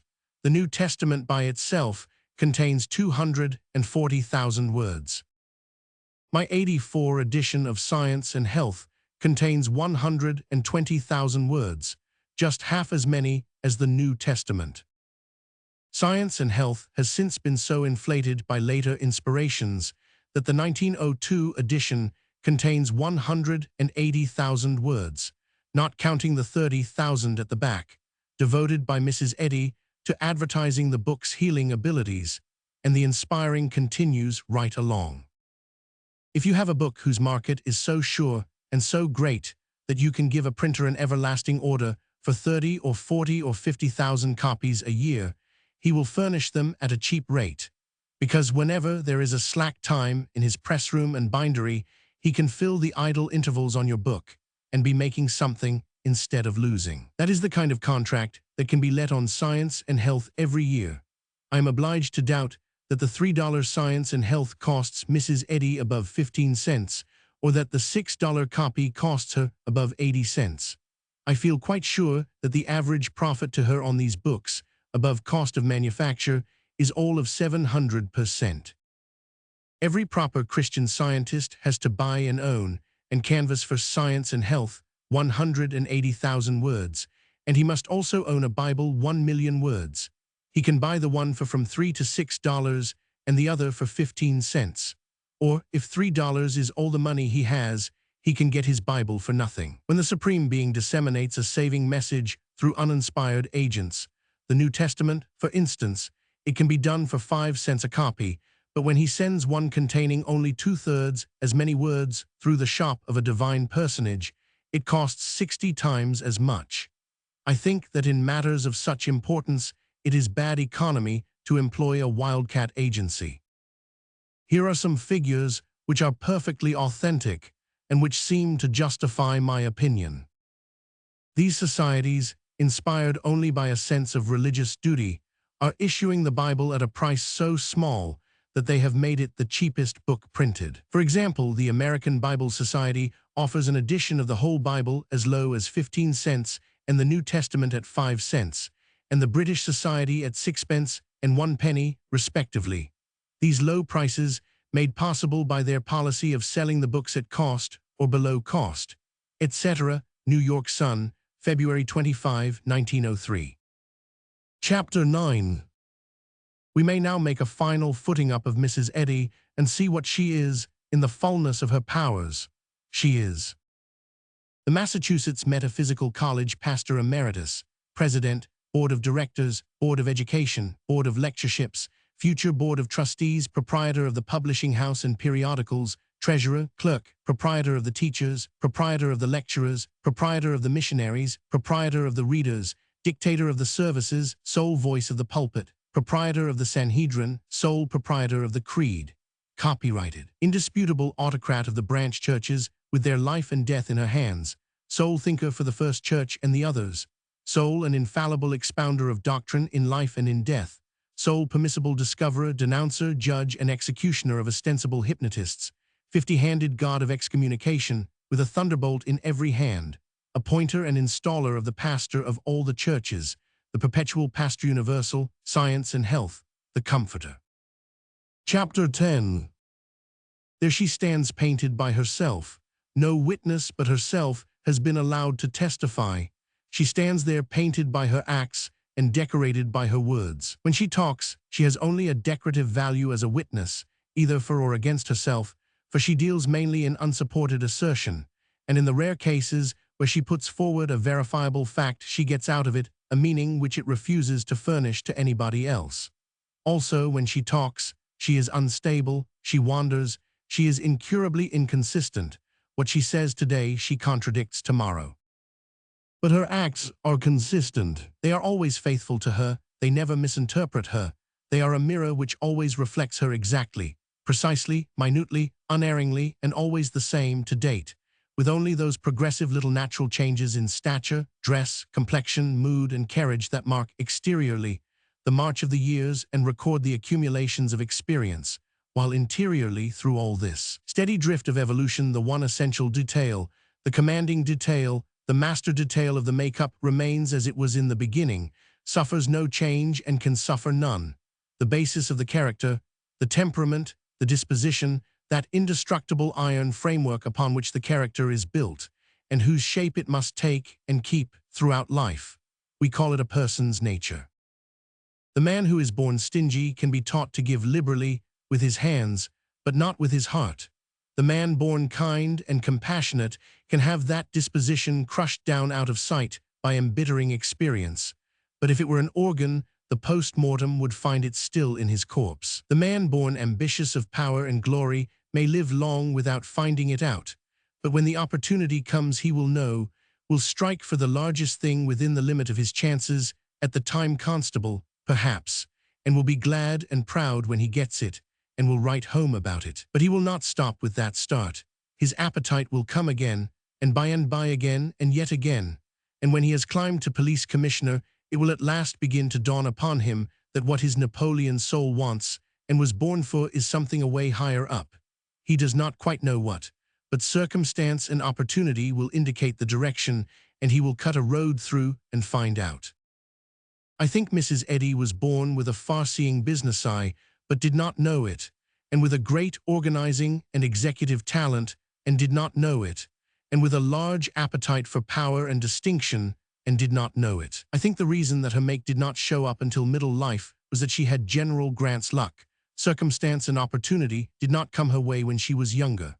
The qualities that were born in her had to wait for circumstance and opportunity, but they were there. They were there to stay, whether they ever got a chance to fructify or not. If they had come early, they would have found her ready and competent, and they not she would have determined what they would set her at and what they would make of her. If they had elected to commission her as second assistant cook in a bankrupt boarding house, I know the rest of it. I know what would have happened. She would have owned the boarding house within 6 months. She would have had the late proprietor on salary and humping himself, as the worldly say. She would have had that boarding house spewing money like a mint. She would have worked the servants and the late landlord up to the limit. She would have squeezed the boarders till they wailed, and by some mysterious quality born in her, she would have kept the affections of certain of the lot whose love and esteem she valued, and flung the others down the back area. In 2 years, she would own all the boarding houses in the town. In 5, all the boarding houses in the state. In 20, all the hotels in America.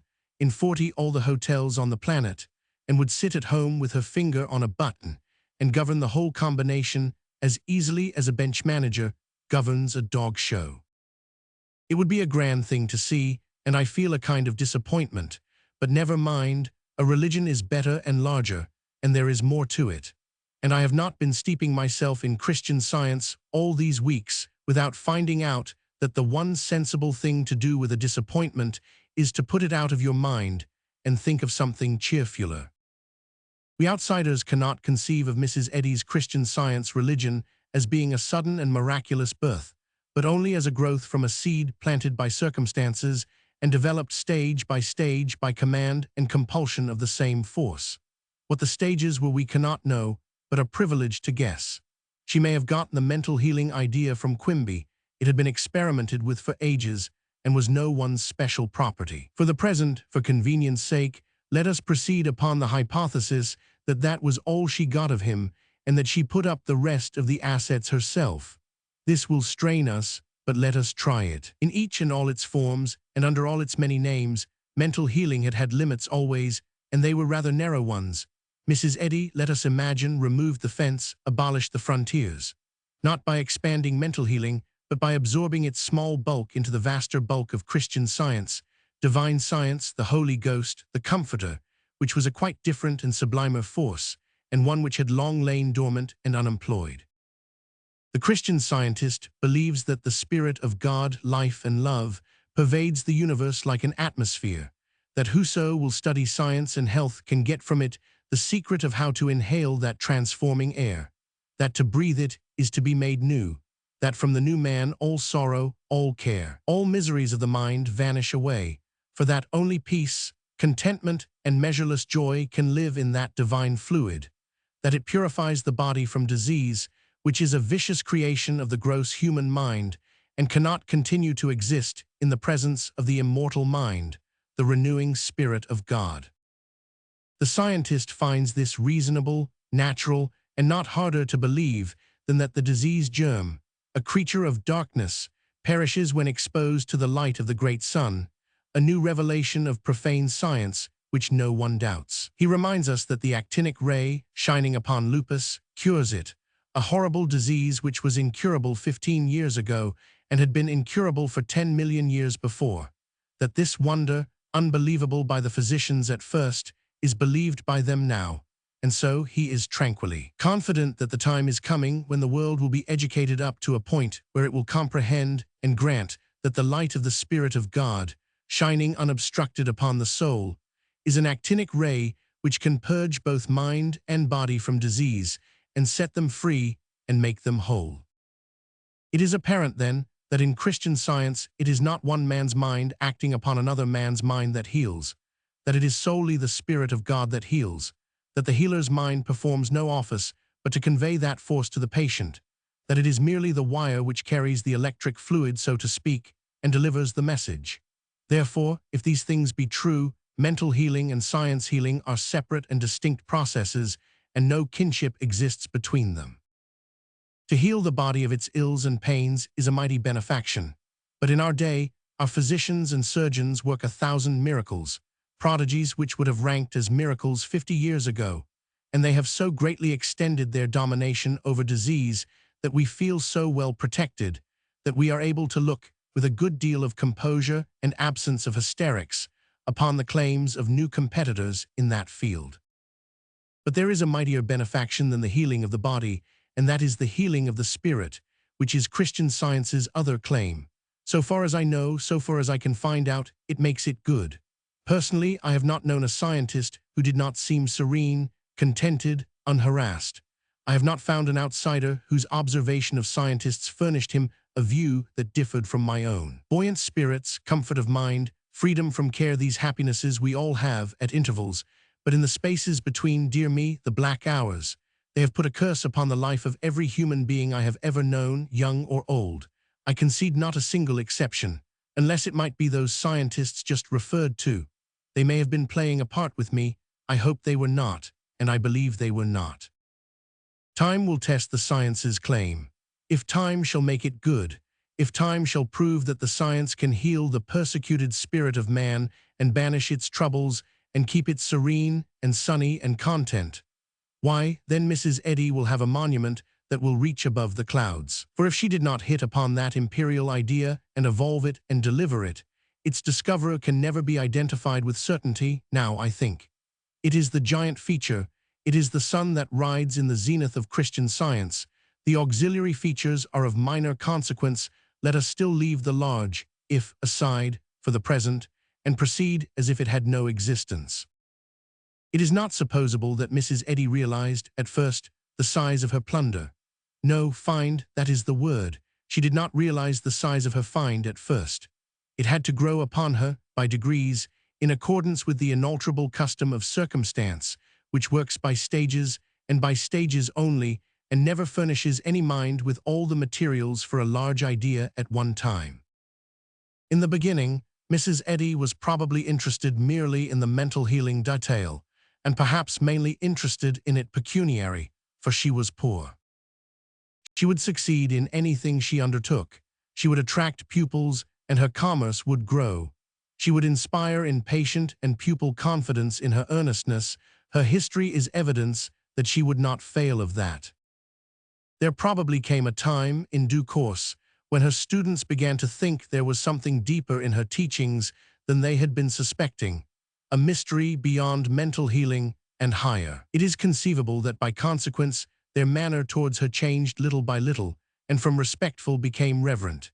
It is conceivable that this would have an influence upon her, that it would incline her to wonder if their secret thought, that she was inspired, might not be a well-grounded guess. It is conceivable that as time went on the thought in their minds, and its reflection in hers might solidify into conviction. She would remember, then, that as a child she had been called, more than once, by a mysterious voice, just as had happened to little Samuel, mentioned in her autobiography. She would be impressed by that ancient reminiscence now, and it could have a prophetic meaning for her. It is conceivable that the persuasive influences around her and within her would give a new and powerful impulse to her philosophizings, and that from this, in time, would result that great birth, the healing of body and mind by the inpouring of the Spirit of God, the central and dominant idea of Christian Science, and that when this idea came, she would not doubt that it was an inspiration direct from heaven. Chapter 11. I must rest a little now, to sit here and painstakingly spin out a scheme which imagines Mrs. Eddy, of all people, working her mind on a plane above commercialism, imagines her thinking, philosophizing, discovering majestic things, and even imagines her dealing in sincerities. To be frank, I find it a large contract, but I have begun it, and I will go through with it. Chapter 12. It is evident that she made disciples fast, and that their belief in her and in the authenticity of her heavenly ambassadorship was not of the lukewarm and halfway sort, but was profoundly earnest and sincere. Her book was issued from the press in 1875. It began its work of convert-making, and within 6 years she had successfully launched a new religion and a new system of healing, and was teaching them to crowds of eager students in a college of her own, at prices so extraordinary that we are almost compelled to accept her statement, no, her guarded intimation, that the rates were arranged on high, since a mere human being unacquainted with commerce and accustomed to think in pennies could hardly put up such a hand as that without supernatural help. From this stage onward, Mrs. Eddy being what she was, the rest of the development stages would follow naturally and inevitably. But if she had been anybody else, there would have been a different arrangement of them, with different results. Being the extraordinary person she was, she realized her position and its possibilities, realized the possibilities, and had the daring to use them for all they were worth. We have seen what her methods were after she passed the stage where her divine ambassadorship was granted its executor in the hearts and minds of her followers. We have seen how steady and fearless and calculated and orderly was her march thenceforth from conquest to conquest. We have seen her strike dead, without hesitancy, any hostile or questionable force that rose in her path. First, the horde of pretenders that sprang up and tried to take her science and its market away from her. She crushed them, she obliterated them. When her own National Christian Science Association became great in numbers and influence, and loosely and dangerously garrulous, and began to expound the doctrines according to its own uninspired notions, she took up her sponge without a tremor of fear and wiped that association out. When she perceived that the preachers in her pulpits were becoming afflicted with doctrine tinkering, she recognized the danger of it and did not hesitate nor temporize, but promptly dismissed the whole of them in a day and abolished their office permanently. We have seen that, as fast as her power grew, she was competent to take the measure of it, and that as fast as its expansion suggested to her gradually awakening native ambition a higher step, she took it. And so, by this evolutionary process, we have seen the gross money lust relegated to second place, and the lust of empire and glory rise above it. A splendid dream, and by force of the qualities born in her, she is making it come true. These qualities, and the capacities growing out of them by the nurturing influences of training, observation, and experience, seem to be clearly indicated by the character of her career and its achievements. They seem to be a clear head for business and a phenomenally long one, clear understanding of business situations, accuracy in estimating the opportunities they offer, intelligence in planning a business move, firmness in sticking to it after it has been decided upon, extraordinary daring, indestructible persistency, devouring ambition, limitless selfishness, a knowledge of the weaknesses and poverties and docilities of human nature and how to turn them to account which has never been surpassed, if ever equaled. And necessarily, the foundation stone of Mrs. Eddy's character is a never-wavering confidence in herself. It is a granite character, and quite naturally, a measure of the talc of smallnesses common to human nature is mixed up in it and distributed through it. When Mrs. Eddy is not dictating civilities from her throne in the clouds to her official domestics in Boston or to her far-spread subjects round about the planet, but is down on the ground, she is kin to us and one of us. Sentimental as a girl, garrulous, ungrammatical, incomprehensible. Affected vain of her little human ancestry, unstable, inconsistent, unreliable in statement, and naively and everlastingly self-contradictory, trivial and commonplace as the commonest of us. Just a Napoleon as Madame de Remusat saw him, a brass god with clay legs. Chapter 13. In drawing Mrs. Eddy's portrait, it has been my purpose to restrict myself to materials furnished by herself, and I believe I have done that. If I have misinterpreted any of her acts, it was not done intentionally. It will be noticed that in skeletonizing a list of the qualities which have carried her to the dizzy summit which she occupies, I have not mentioned the power which was the commanding force employed in achieving that lofty flight. It did not belong in that list. It was a force that was not a detail of her character, but was an outside one. It was the power which proceeded from her people's recognition of her as a supernatural personage, conveyor of the latest word, and divinely commissioned to deliver it to the world. The form which such a recognition takes, consciously or unconsciously, is worship, and worship does not question nor criticize, it obeys. The object of it does not need to coddle it, bribe it, beguile it, reason with it, convince it, it commands it. That is sufficient. The obedience rendered is not reluctant, but prompt and wholehearted. Admiration for a Napoleon, confidence in him, pride in him, affection for him, can lift him high and carry him far. And these are forms of worship, and are strong forces, but they are worship of a mere human being after all, and are infinitely feeble, as compared with those that are generated by that other worship, the worship of a divine personage. Mrs. Eddy has this efficient worship, this massed and centralized force, this force which is indifferent to opposition, untroubled by fear, and goes to battle singing, like Cromwell's soldiers. And while she has it, she can command and it will obey, and maintain her on her throne, and extend her empire. She will have it until she dies, and then we shall see a curious and interesting further development of her revolutionary work begin. Chapter 14. The President and Board of Directors will succeed her, and the government will go on without a hitch. The bylaws will bear that interpretation. All the Mother Church's vast powers are concentrated in that board. Mrs. Eddy's unlimited personal reservations make the board's ostensible supremacy during her life a sham, and the board itself a shadow. But Mrs. Eddy has not made those reservations for anyone but herself. They are distinctly personal, they bear her name, they are not usable by another individual. When she dies, her reservations die, and the board's shadow powers become real powers, without the change of any important bylaw, and the board sits in her place as absolute and irresponsible a sovereign as she was.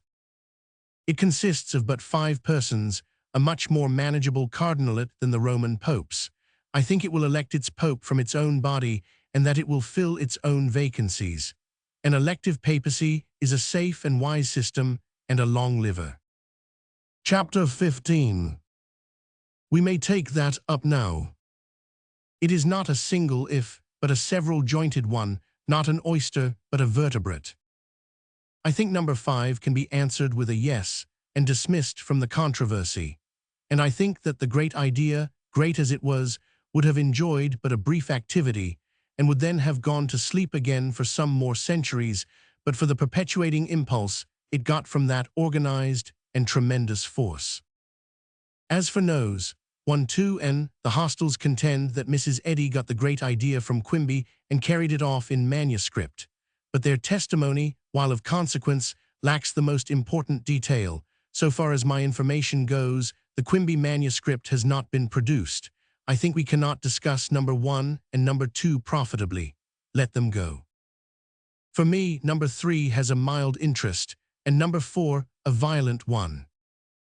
As regards number 3, Mrs. Eddy was brought up, from the cradle, an old-time, boiler-iron, Westminster Catechism Christian, and knew her Bible as well as Captain Kidd knew his, when he sailed, and perhaps as sympathetically. The great idea had struck 1,000,000 Bible readers before her as being possible of resurrection and application. It must have struck as many as that, and been cogitated, indolently, doubtingly, then dropped and forgotten, and it could have struck her in due course. But how it could interest her, how it could appeal to her, with her make this a thing that is difficult to understand. For the thing back of it is wholly gracious and beautiful, the power, through loving mercifulness and compassion, to heal fleshly ills and pains and grief, all with a word, with a touch of the hand. This power was given by the Savior to the disciples and to all the converted, everyone. It was exercised for generations afterwards. Any Christian who was in earnest and not a make-believe, not a policy, Christian, not a Christian for revenue only, had that healing power, and could cure with it any disease or any hurt or damage possible to human flesh and bone. These things are true, or they are not. If they were true 17 and 18 and 19 centuries ago, it would be difficult to satisfactorily explain why or how, or by what argument that power should be non-existent in Christians now. To wish to exercise it could occur to Mrs. Eddy, but would it? Grasping, sordid, penurious, famishing for everything she sees, money, power, glory, vain, untruthful, jealous, despotic, arrogant, insolent, pitiless where thinkers and hypnotists are concerned, illiterate, shallow, incapable of reasoning outside of commercial lines, immeasurably selfish. Of course the great idea could strike her, we have to grant that, but why it should interest her is a question which can easily overstrain the imagination and bring on nervous prostration, or something like that, and is better left alone by the judicious, it seems to me. Unless we call to our help the alleged other side of Mrs. Eddy's make and character, the side which her multitude of followers see and sincerely believe in. Fairness requires that their view be stated here. It is the opposite of the one which I have drawn from Mrs. Eddy's history and from her bylaws. To her followers she is this: patient, gentle, loving, compassionate, noble-hearted, unselfish, sinless, widely cultured, splendidly equipped mentally, a profound thinker, an able writer, a divine personage, an inspired messenger whose acts are dictated from the throne, and whose every utterance is the voice of God. She has delivered to them a religion which has revolutionized their lives, banished the glooms that shadowed them, and filled them and flooded them with sunshine and gladness and peace. A religion which has no hell, a religion whose heaven is not put off to another time, with a break and a gulf between, but begins here and now, and melts into eternity as fancies of the waking day melt into the dreams of sleep. They believe it is a Christianity that is in the New Testament, that it has always been there, that in the drift of ages it was lost through disuse and neglect, and that this benefactor has found it and given it back to men, turning the night of life into day, its terrors into myths, its lamentations into songs of emancipation and rejoicing. There we have Mrs. Eddy as her followers see her. She has lifted them out of grief and care and doubt and fear and made their lives beautiful. She found them wandering forlorn in a wintry wilderness, and has led them to a tropic paradise like that of which the poet sings. Oh, islands there are on the face of the deep, where the leaves never fade and the skies never weep. To ask them to examine with a microscope the character of such a benefactor, to ask them to examine it at all, to ask them to look at a blemish which another person believes he has found in it, well, in their place, could you do it? Would you do it? Wouldn't you be ashamed to do it? If a tramp had rescued your child from fire and death and saved its mother's heart from breaking, could you see his rags? Could you smell his breath? Mrs. Eddy has done more than that for these people. They are prejudiced witnesses. To the credit of human nature, it is not possible that they should be otherwise. They sincerely believe that Mrs. Eddy's character is pure and perfect and beautiful, and her history without stain or blot or blemish. But that does not settle it. They sincerely believe she did not borrow the great idea from Quimby, but hit upon it herself. It may be so, and it could be so. Let it go. There is no way to settle it. They believe she carried away no Quimby manuscripts. Let that go too. There is no way to settle it. They believe that she and not another built the religion upon the book and organized it. I believe it too. Finally, they believe that she philosophized Christian science, explained it, systematized it, and wrote it all out with her own hand in the book Science and Health. I am not able to believe that. Let us draw the line there.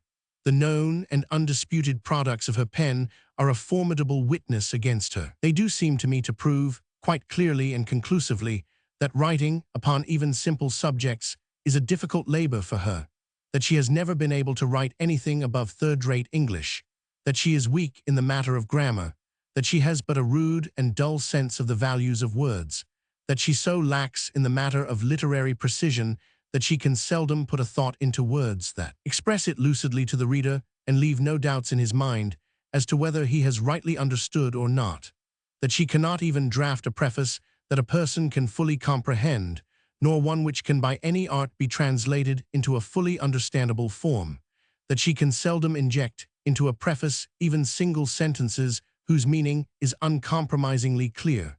Yet prefaces are her specialty if she has one. Mrs. Eddy's known and undisputed writings are very limited in bulk. They exhibit no depth, no analytical quality, no thought above school composition size, and but juvenile ability in handling thoughts of even that modest magnitude. She has a fine commercial ability and could govern a vast railway system in great style. She could draft a set of rules that Satan himself would say could not be improved on for devilish effectiveness by his staff. But we know, by our excursions among the Mother Church's bylaws, that their English would discredit the deputy baggage smasher. I am quite sure that Mrs. Eddy cannot write well upon any subject, even a commercial one. In the very first revision of Science and Health, 1883, Mrs. Eddy wrote a preface which is an unimpeachable witness that the rest of the book was written by somebody else. I have put it in the appendix, along with a page or two taken from the body of the book, and will ask the reader to compare the labored and lumbering and confused gropings of this preface with the easy and flowing and direct English of the other exhibit, and see if he can believe that the one hand and brain produced both. And let him take the preface apart, sentence by sentence, and searchingly examine each sentence word by word, and see if he can find half a dozen sentences whose meanings he is so sure of that he can rephrase them in words of his own, and reproduce what he takes to be those meanings. Money can be lost on this game. I know, for I am the one that lost it. Now let the reader turn to the excerpt which I have made from the chapter on prayer, last year's edition of Science and Health, and compare that wise and sane and elevated and lucid and compact piece of work with the aforesaid preface, and with Mrs. Eddy's poetry concerning the gymnastic trees, and Minerva's not yet effete sandals, and the wreaths imported from erudition's bower for the decoration of Plymouth Rock, and the plague spot and bacilli, and my other exhibits, turn back to my chapters I and Roman II. From the autobiography, and finally with the late communication concerning me, and see if he thinks anybody's affirmation, or anybody's sworn testimony, or any other testimony of any imaginable kind, would ever be likely to convince him that Mrs. Eddy wrote that chapter on prayer. I do not wish to impose my opinion on anyone who will not permit it, but such as it is I offer it here for what it is worth. I cannot believe, and I do not believe, that Mrs. Eddy originated any of the thoughts and reasonings out of which the book Science and Health is constructed, and I cannot believe, and do not believe, that she ever wrote any part of that book. I think that if anything in the world stands proven, and well and solidly proven, by unimpeachable testimony, the treacherous testimony of her own pen in her known and undisputed literary productions, it is that Mrs. Eddy is not capable of thinking upon high planes, nor of reasoning clearly nor writing intelligently upon low ones. Inasmuch as, in my belief, the very first editions of the book Science and Health were far above the reach of Mrs. Eddy's mental and literary abilities, I think she has from the very beginning been claiming as her own another person's book, and wearing as her own property laurels rightfully belonging to that person, the real author of Science and Health. And I think the reason, and the only reason, that he has not protested is because his work was not exposed to print until after he was safely dead. That with an eye to business, and by grace of her business talent, she has restored to the world neglected and abandoned features of the Christian religion, which her thousands of followers find gracious and blessed and contenting, I recognize and confess. But I am convinced that every single detail of the work, except just that one, the delivery of the product to the world, was conceived and performed by another. Appendix A. Original first preface to Science and Health. There seems a Christian necessity of learning God's power and purpose to heal both mind and body. This thought grew out of our early seeking Him in all our ways, and a hopeless as singular invalidism that drugs increased instead of diminished, and hygiene benefited only for a season. By degrees, we have drifted into more spiritual latitudes of thought, and experimented as we advanced, until demonstrating fully the power of mind over the body. About the year 1862, having heard of a mesmerist in Portland who was treating the sick by manipulation, we visited him. He helped us for a time, then we relapsed somewhat. After his decease, and a severe casualty deemed fatal by skillful physicians, we discovered that the principle of all healing and the law that governs it is God, a divine principle and a spiritual not material law, and regained health. It was not an individual or mortal mind acting upon another so-called mind that healed us. It was the glorious truths of Christian Science that we discovered as we neared that verge of so-called material life named death. Yea, it was the great Shekinah, the spirit of life, truth, and love illuminating our understanding of the action and might of omnipotence. The old gentleman to whom we have referred had some very advanced views on healing, but he was not avowedly religious, neither scholarly. We interchanged thoughts on the subject of healing the sick. I restored some patients of his that he failed to heal, and left in his possession some manuscripts of mine containing corrections of his desultory pennings, which I am informed at his decease passed into the hands of a patient of his, now residing in Scotland. He died in 1865 and left no published works. The only manuscript that we ever held of his, longer than to correct it, was one of perhaps a dozen pages, most of which we had composed.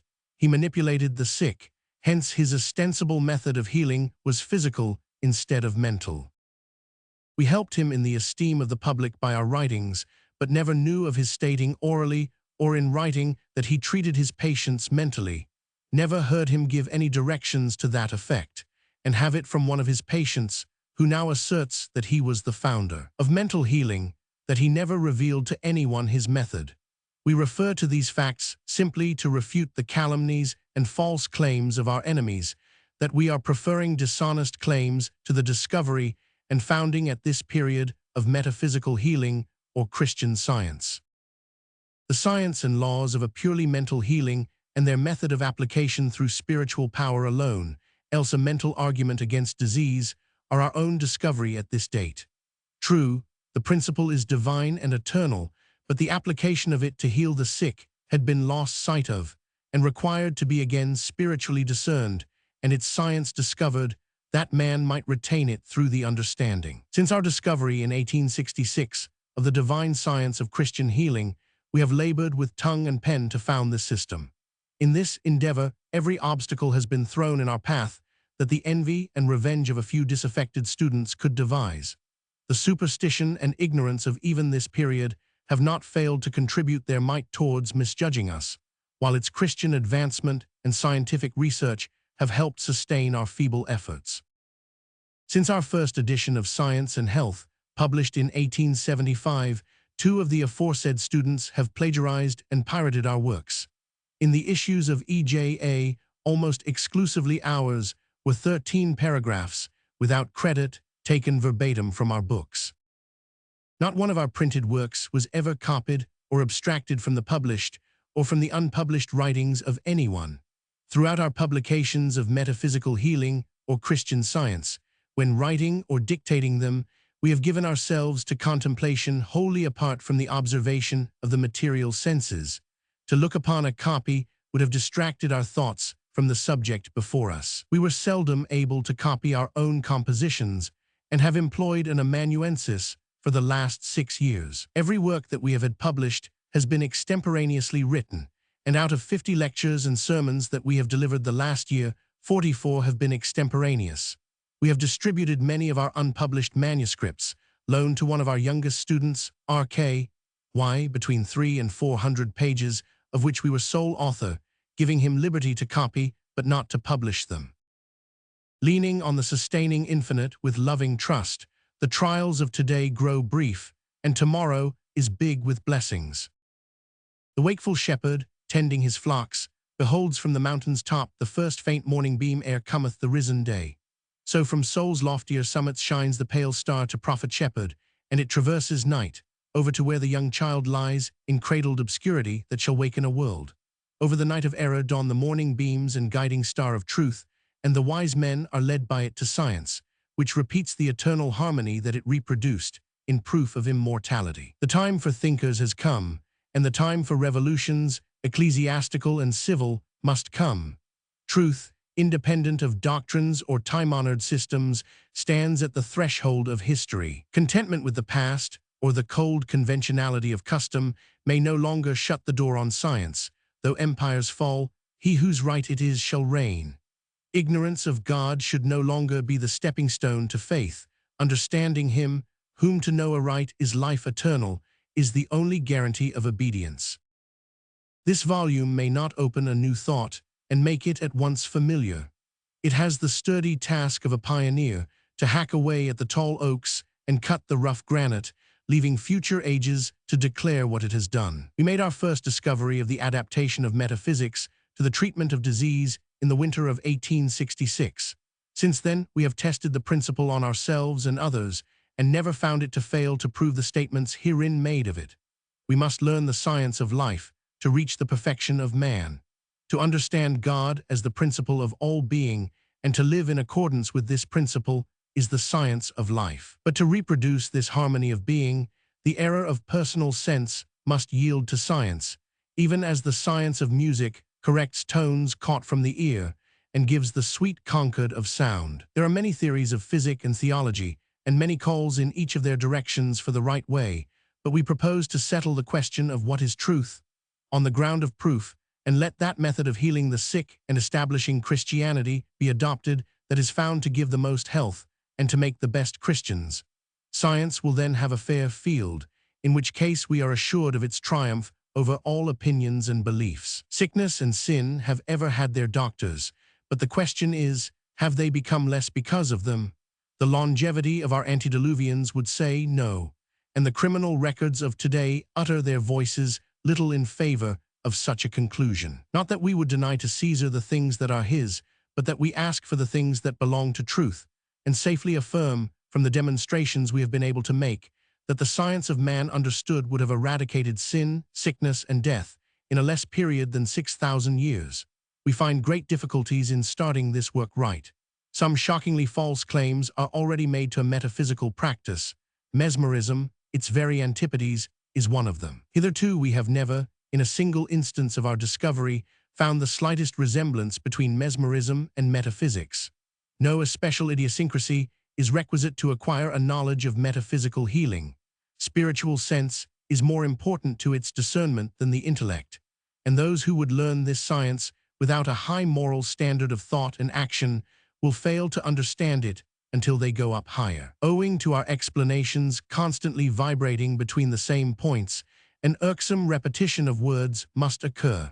Also, the use of capital letters, genders, and technicalities peculiar to the science. Variety of language or beauty of diction must give place to close analysis and unembellished thought.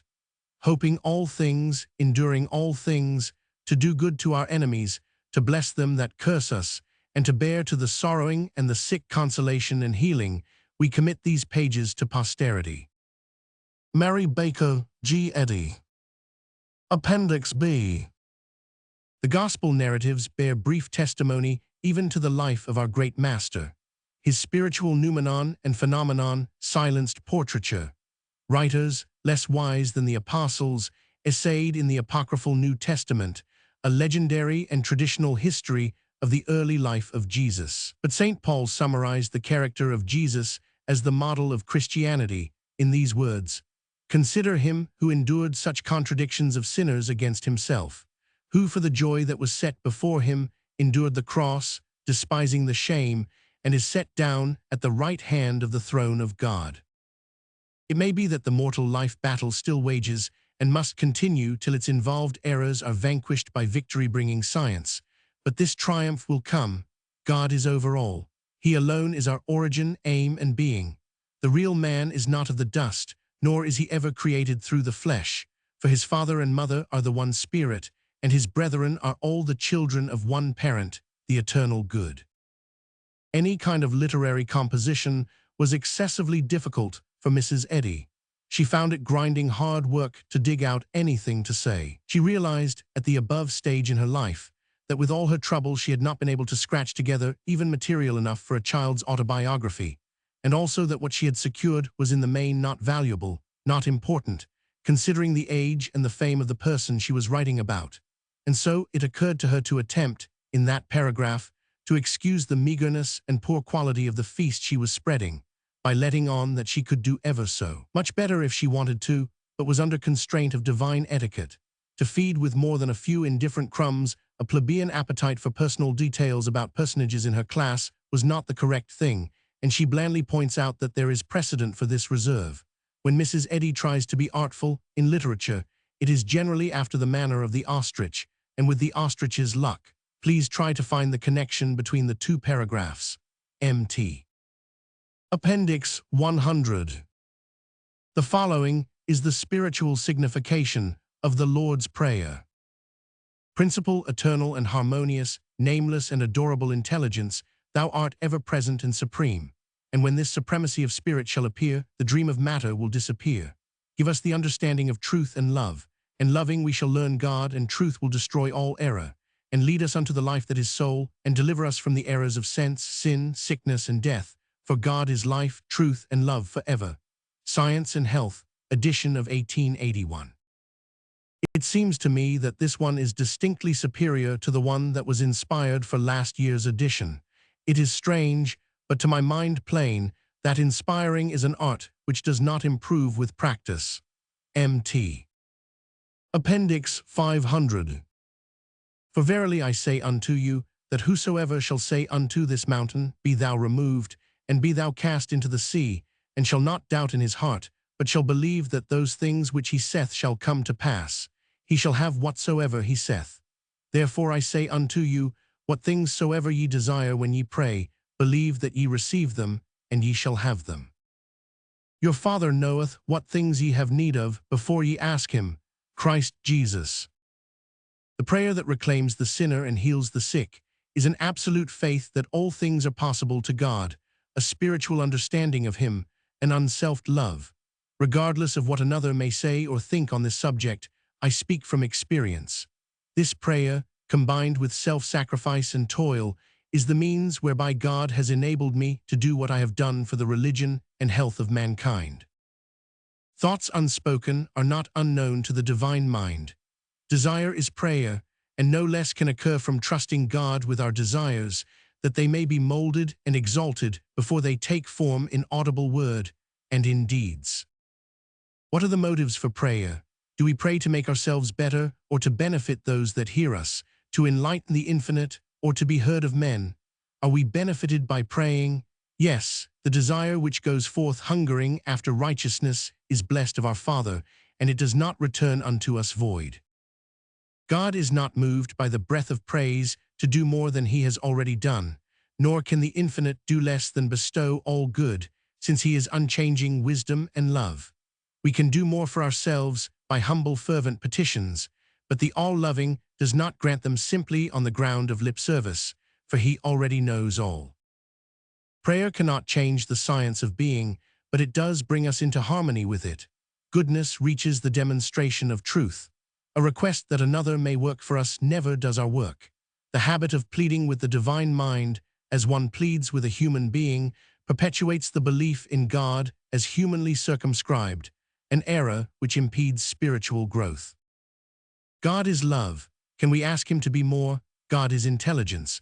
Can we inform the infinite mind or tell him anything he does not already comprehend? Do we hope to change perfection? Shall we plead for more at the open fount, which always pours forth more than we receive? The unspoken prayer does bring us nearer the source of all existence and blessedness. Asking God to be God is a vain repetition.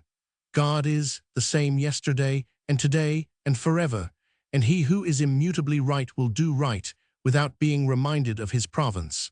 The wisdom of man is not sufficient to warrant him in advising God. Who would stand before a blackboard and pray the principle of mathematics to work out the problem? The rule is already established, and it is our task to work out the solution.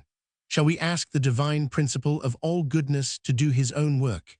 His work is done, and we have only to avail ourselves of God's rule in order to receive the blessing thereof.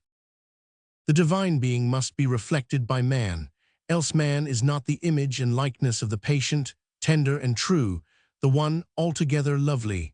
But to understand God is the work of eternity and demands absolute concentration of thought and energy. How empty are our conceptions of deity? We admit theoretically that God is good, omnipotent, omnipresent, infinite, and then we try to give information to this infinite mind and plead for unmerited pardon and a liberal outpouring of benefactions. Are we really grateful for the good already received? Then we shall avail ourselves of the blessings we have and thus be fitted to receive more. Gratitude is much more than a verbal expression of thanks. Action expresses more gratitude than speech. If we are ungrateful for life, truth, and love, and yet return thanks to God for all blessings, we are insincere and incur the sharp censure our Master pronounces on hypocrites. In such a case, the only acceptable prayer is to put the finger on the lips and remember our blessings. While the heart is far from divine truth and love, we cannot conceal the ingratitude of barren lives, for God knoweth all things. What we most need is the prayer of fervent desire for growth in grace, expressed in patience, meekness, love, and good deeds. To keep the commandments of our Master and follow his example is our proper debt to him, and the only worthy evidence of our gratitude for all he has done. Outward worship is not of itself sufficient to express loyal and heartfelt gratitude, since he has said, "If ye love me, keep my commandments." The habitual struggle to be always good is unceasing prayer. Its motives are made manifest in the blessings they bring, which, if not acknowledged in audible words, attest our worthiness to be made partakers of love. Simply asking that we may love God will never make us love him, but the longing to be better and holier, expressed in daily watchfulness and in striving to assimilate more of the divine character, this will mold and fashion us anew until we awake in his likeness. We reach the science of Christianity through demonstration of the divine nature, but in this wicked world goodness will be evil spoken of, and patience must work experience. Audible prayer can never do the works of spiritual understanding, which regenerates, but silent prayer, watchfulness, and devout obedience enable us to follow Jesus' example. Long prayers, ecclesiasticism, and creeds have clipped the divine pinions of love and clad religion in human robes. They materialize worship, hinder the spirit, and keep man from demonstrating his power over error. Sorrow for wrongdoing is but one step towards reform, and the very easiest step. The next and great step required by wisdom is the test of our sincerity, namely, reformation. To this end, we are placed under the stress of circumstances. Temptation bids us repeat the offense, and woe comes in return for what is done. So it will ever be, till we learn that there is no discount in the law of justice, and that we must pay the uttermost farthing. The measure ye mete shall be measured to you again, and it will be full and running over. Saints and sinners get their full award, but not always in this world. The followers of Christ drank his cup. Ingratitude and persecution filled it to the brim, but God pours the riches of his love into the understanding and affections, giving us strength according to our day. Sinners flourish like a green bay tree, but looking farther, the psalmist could see their end, namely, the destruction of sin through suffering. Prayer is sometimes used as a confessional to cancel sin. This error impedes true religion. Sin is forgiven only as it is destroyed by Christ's truth and life. If prayer nourishes the belief that sin is cancelled and that man is made better by merely praying, it is an evil. He grows worse who continues in sin because he thinks himself forgiven. An apostle says that the Son of God, Christ, came to destroy the works of the devil. We should follow our divine exemplar and seek the destruction of all evil works, error and disease included. We cannot escape the penalty due for sin. The scriptures say that if we deny Christ, he also will deny us. The divine love corrects and governs man. Men may pardon, but this divine principle alone reforms the sinner. God is not separate from the wisdom he bestows. The talents he gives we must improve. Calling on him to forgive our work, badly done or left undone, implies the vain supposition that we have nothing to do but to ask pardon, and that afterwards we shall be free to repeat the offense. To cause suffering, as the result of sin, is the means of destroying sin. Every supposed pleasure in sin will furnish more than its equivalent of pain, until belief in material life and sin is destroyed. To reach heaven, the harmony of being, we must understand the divine principle of being. God is love. More than this we cannot ask, higher we cannot look, farther we cannot go. To suppose that God forgives or punishes sin according as his mercy is sought or unsought is to misunderstand love and make prayer the safety valve for wrongdoing. Jesus uncovered and rebuked sin before he cast it out. Of a sick woman he said that Satan had bound her, and to Peter he said, "Thou art an offense unto me." He came teaching and showing men how to destroy sin, sickness, and death. He said of the fruitless tree, "It is hewn down." It is believed by many that a certain magistrate who lived in the time of Jesus left this record. His rebuke is fearful. The strong language of our Master confirms this description. The only civil sentence which he had for error was, "Get thee behind me, Satan." Still stronger evidence that Jesus' reproof was pointed and pungent is in his own words, showing the necessity for such forcible utterance, when he cast out devils and healed the sick and sinful. The relinquishment of error deprives material sense of its false claims. Audible prayer is impressive. It gives momentary solemnity and elevation to thought, but does it produce any lasting benefit? Looking deeply into these things, we find that a zeal, not according to knowledge, gives occasion for reaction unfavorable to spiritual growth, sober resolve, and wholesome perception of God's requirements. The motives for verbal prayer may embrace too much love of applause to induce or encourage Christian sentiment. Physical sensation, not soul, produces material ecstasy and emotions. If spiritual sense always guided men at such times, there would grow out of those ecstatic moments a higher experience and a better life, with more devout self-abnegation and purity. A self-satisfied ventilation of fervent sentiments never makes a Christian. God is not influenced by man. The divine ear is not an auditorial nerve. It is the all-hearing and all-knowing mind, to whom each want of man is always known, and by whom it will be supplied. The danger from audible prayer is that it may lead us into temptation. By it we may become involuntary hypocrites, uttering desires which are not real, and consoling ourselves in the midst of sin with the recollection that we have prayed over it, or mean to ask forgiveness at some later day. Hypocrisy is fatal to religion. A wordy prayer may afford a quiet sense of self-justification, though it makes the sinner a hypocrite. We never need despair of an honest heart, but there is little hope for those who only come spasmodically face to face with their wickedness and then seek to hide it. Their prayers are indexes which do not correspond with their character. They hold secret fellowship with sin, and such externals are spoken of by Jesus as like unto whited sepulchres, full of all uncleanness. If a man, though apparently fervent and prayerful, is impure, and therefore insincere, what must be the comment upon him? If he had reached the loftiness of his prayer, there would be no occasion for such comment. If we feel the aspiration, humility, gratitude, and love which our words express, this God accepts, and it is wise not to try to deceive ourselves or others, for there is nothing covered that shall not be revealed. Professions and audible prayers are like charity in one respect: they cover a multitude of sins. Praying for humility, with whatever fervency of expression, does not always mean a desire for it. If we turn away from the poor, we are not ready to receive the reward of him who blesses the poor. We confess to having a very wicked heart, and ask that it may be laid bare before us. But do we not already know more of this heart than we are willing to have our neighbor see?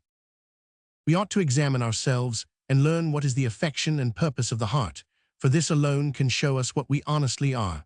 If a friend informs us of a fault, do we listen to the rebuke patiently and credit what is said?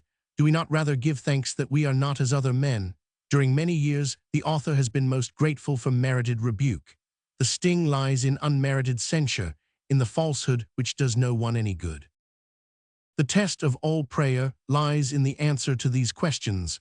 Do we love our neighbor better because of this asking? Do we pursue the old selfishness, satisfied with having prayed for something better, though we give no evidence of the sincerity of our requests by living consistently with our prayer? If selfishness has given place to kindness, we shall regard our neighbor unselfishly and bless them that curse us. But we shall never meet this great duty by simply asking that it may be done. There is a cross to be taken up before we can enjoy the fruition of our hope and faith. Dost thou love the Lord thy God with all thy heart, and with all thy soul, and with all thy mind?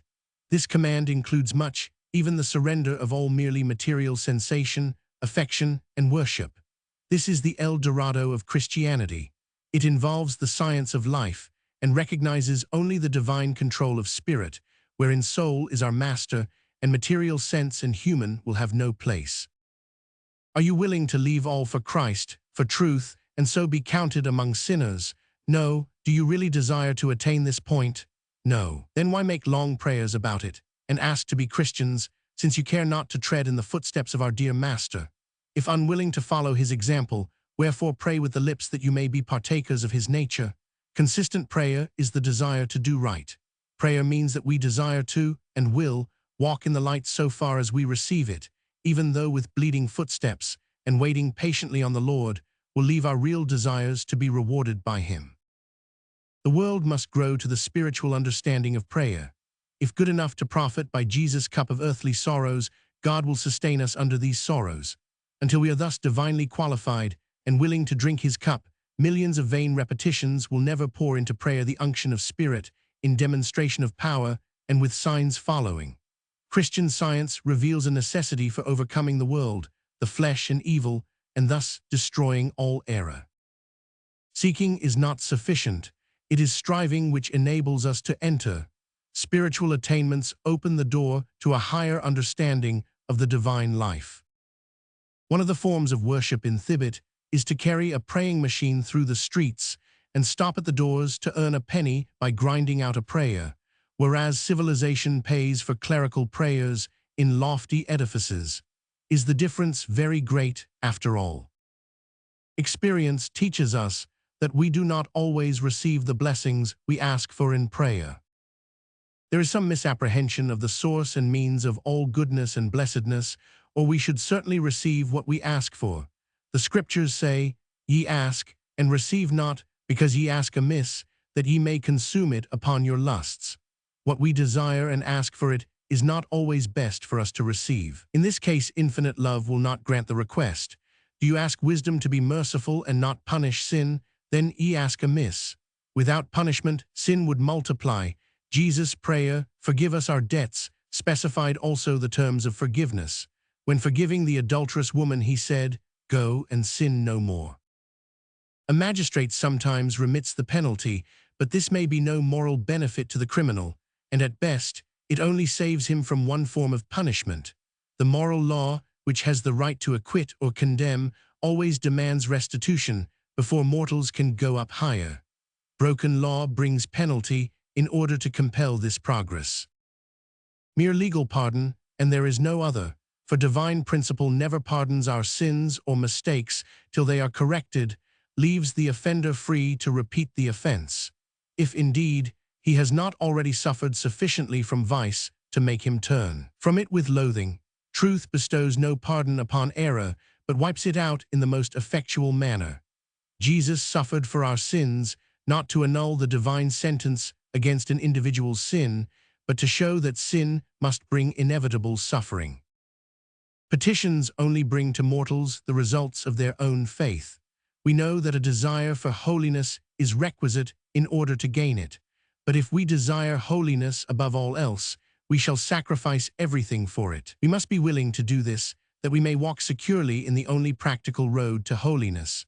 Prayer alone cannot change the unalterable truth or give us an understanding of it, but prayer coupled with a fervent habitual desire to know and do the will of God will bring us into all truth. Such a desire has little need of audible expression. It is best expressed in thought and life. Appendix E. Reverend Heber Newton on Christian Science. To begin, then, at the beginning, Christian Science accepts the work of healing sickness as an integral part of the discipleship of Jesus Christ. In Christ it finds what the Church has always recognized theoretically, though it has practically ignored the fact, the great physician. That Christ healed the sick, we none of us question. It stands plainly upon the record. This ministry of healing was too large a part of his work to be left out from any picture of that life. Such service was not an incident of his career, it was an essential element of that career. It was an integral factor in his mission. The evangelists leave us no possibility of confusion on this point. Co-equal with his work of instruction and inspiration was his work of healing. The records make it equally clear that the Master laid his charge upon his disciples to do as he had done. When he had called unto him his 12 disciples, he gave them power over unclean spirits, to cast them out, and to heal all manner of sickness and all manner of disease. In sending them forth, he commanded them, saying, As ye go, preach, saying, The kingdom of heaven is at hand. Heal the sick, cleanse the lepers, raise the dead, cast out demons. That the 12 disciples undertook to do the Master's work of healing, and that they in their measure succeeded, seems beyond question. They found in themselves the same power that the Master found in himself, and they used it as he had used his power. The record of the Acts of the Apostles, if at all trustworthy history, shows that they too healed the sick. Beyond the circle of the original 12, it is equally clear that the early disciples believed themselves charged with the same mission and that they sought to fulfill it. The records of the early church make it indisputable that powers of healing were recognized as among the gifts of the Spirit. St. Paul's letters render it certain that these gifts were not a privilege of the original 12 merely, but that they were the heritage into which all the disciples entered. Beyond the era of the primitive church, through several generations, the early Christians felt themselves called to the same ministry of healing and enabled with the same secret of power. Through well-nigh 3 centuries, the gifts of healing appear to have been, more or less, recognized and exercised in the Church. Through those generations, however, there was a gradual disuse of this power, following upon a failing recognition of its possession. That which was originally the rule became the exception. By degrees, the sense of authority and power to heal passed out from the consciousness of the Church. It ceased to be a sign of the indwelling Spirit. For 15 centuries, the recognition of this authority and power has been altogether exceptional. Here and there, through the history of these centuries, there have been those who have entered into this belief of their own privilege and duty and have used the gift which they recognized. The Church has never been left without a line of witnesses to this aspect of the discipleship of Christ, but she has come to accept it as the normal order of things, that what was once the rule in the Christian Church should be now only the exception. Orthodoxy has framed a theory of the words of Jesus to account for this strange departure of his Church from them. It teaches us to believe that his example was not meant to be followed, in this respect, by all his disciples. The power of healing which was in him was a purely exceptional power. It was used as an evidence of his divine mission. It was a miraculous gift. The gift of working miracles was not bestowed upon his church at large. His original disciples, the 12 apostles, received this gift as a necessity of the critical epoch of Christianity, the founding of the church. Traces of the power lingered on in weakening activity until they gradually ceased, and the normal condition of the church was entered upon, in which miracles are no longer possible. We accept this, unconsciously, as the true state of things in Christianity, but it is a conception which will not bear a moment's examination. There is not the slightest suggestion upon record that Christ set any limit to this charge which he gave his disciples. On the contrary, there are not lacking hints that he looked for the possession and exercise of this power wherever his Spirit breathed in men. Even if the concluding paragraph of St. Mark's Gospel were a later appendix, it may nonetheless have been a faithful echo of words of the Master, as it certainly is a trustworthy record of the belief of the early Christians as to the thought of Jesus concerning his followers. In that interesting passage, Jesus, after his death, appeared to the 11 and formally commissioned them again to take up his work in the world, bidding them, "Go ye into all the world and preach the gospel to every creature. And these signs," he tells them, "shall follow them that believe, not the apostles only, but them that believe, without limit of time. In my name they shall cast out devils.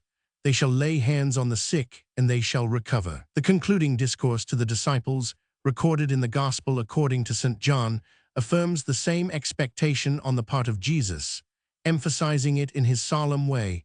"Verily, verily, I say unto you, he that believeth on me, the works that I do shall he do also, and greater works than these shall he do." Appendix F. Few will deny that an intelligence apart from man formed and governs the spiritual universe and man, and this intelligence is the eternal mind, and neither matter nor man created this intelligence and divine principle, nor can this principle produce aught unlike itself. All that we term sin, sickness, and death is comprised in the belief of matter. The realm of the real is spiritual, the opposite of spirit is matter, and the opposite of the real is unreal or material. Matter is an error of statement, for there is no matter. This error of premises leads to error of conclusion in every statement of matter as a basis. Nothing we can say or believe regarding matter is true, except that matter is unreal, simply a belief that has its beginning and ending. The conservative firm called matter and mind God never formed. The unerring and eternal mind destroys this imaginary co-partnership, formed only to be dissolved in a manner and at a period unknown. This co-partnership is obsolete. Placed under the microscope of metaphysics, matter disappears. Only by understanding there are not two, matter and mind, is a logical and correct conclusion obtained by either one. Science gathers not grapes of thorns or figs of thistles. Intelligence never produced non-intelligence, such as matter. The immortal never produced mortality. Good never resulted in evil. The science of mind shows conclusively that matter is a myth. Metaphysics are above physics and drag not matter, or what is termed that, into one of its premises or conclusions. Metaphysics resolves things into thoughts and exchanges the objects of sense for the ideas of soul. These ideas are perfectly tangible and real to consciousness, and they have this advantage: they are eternal. Mind and its thoughts comprise the whole of God, the universe, and of man.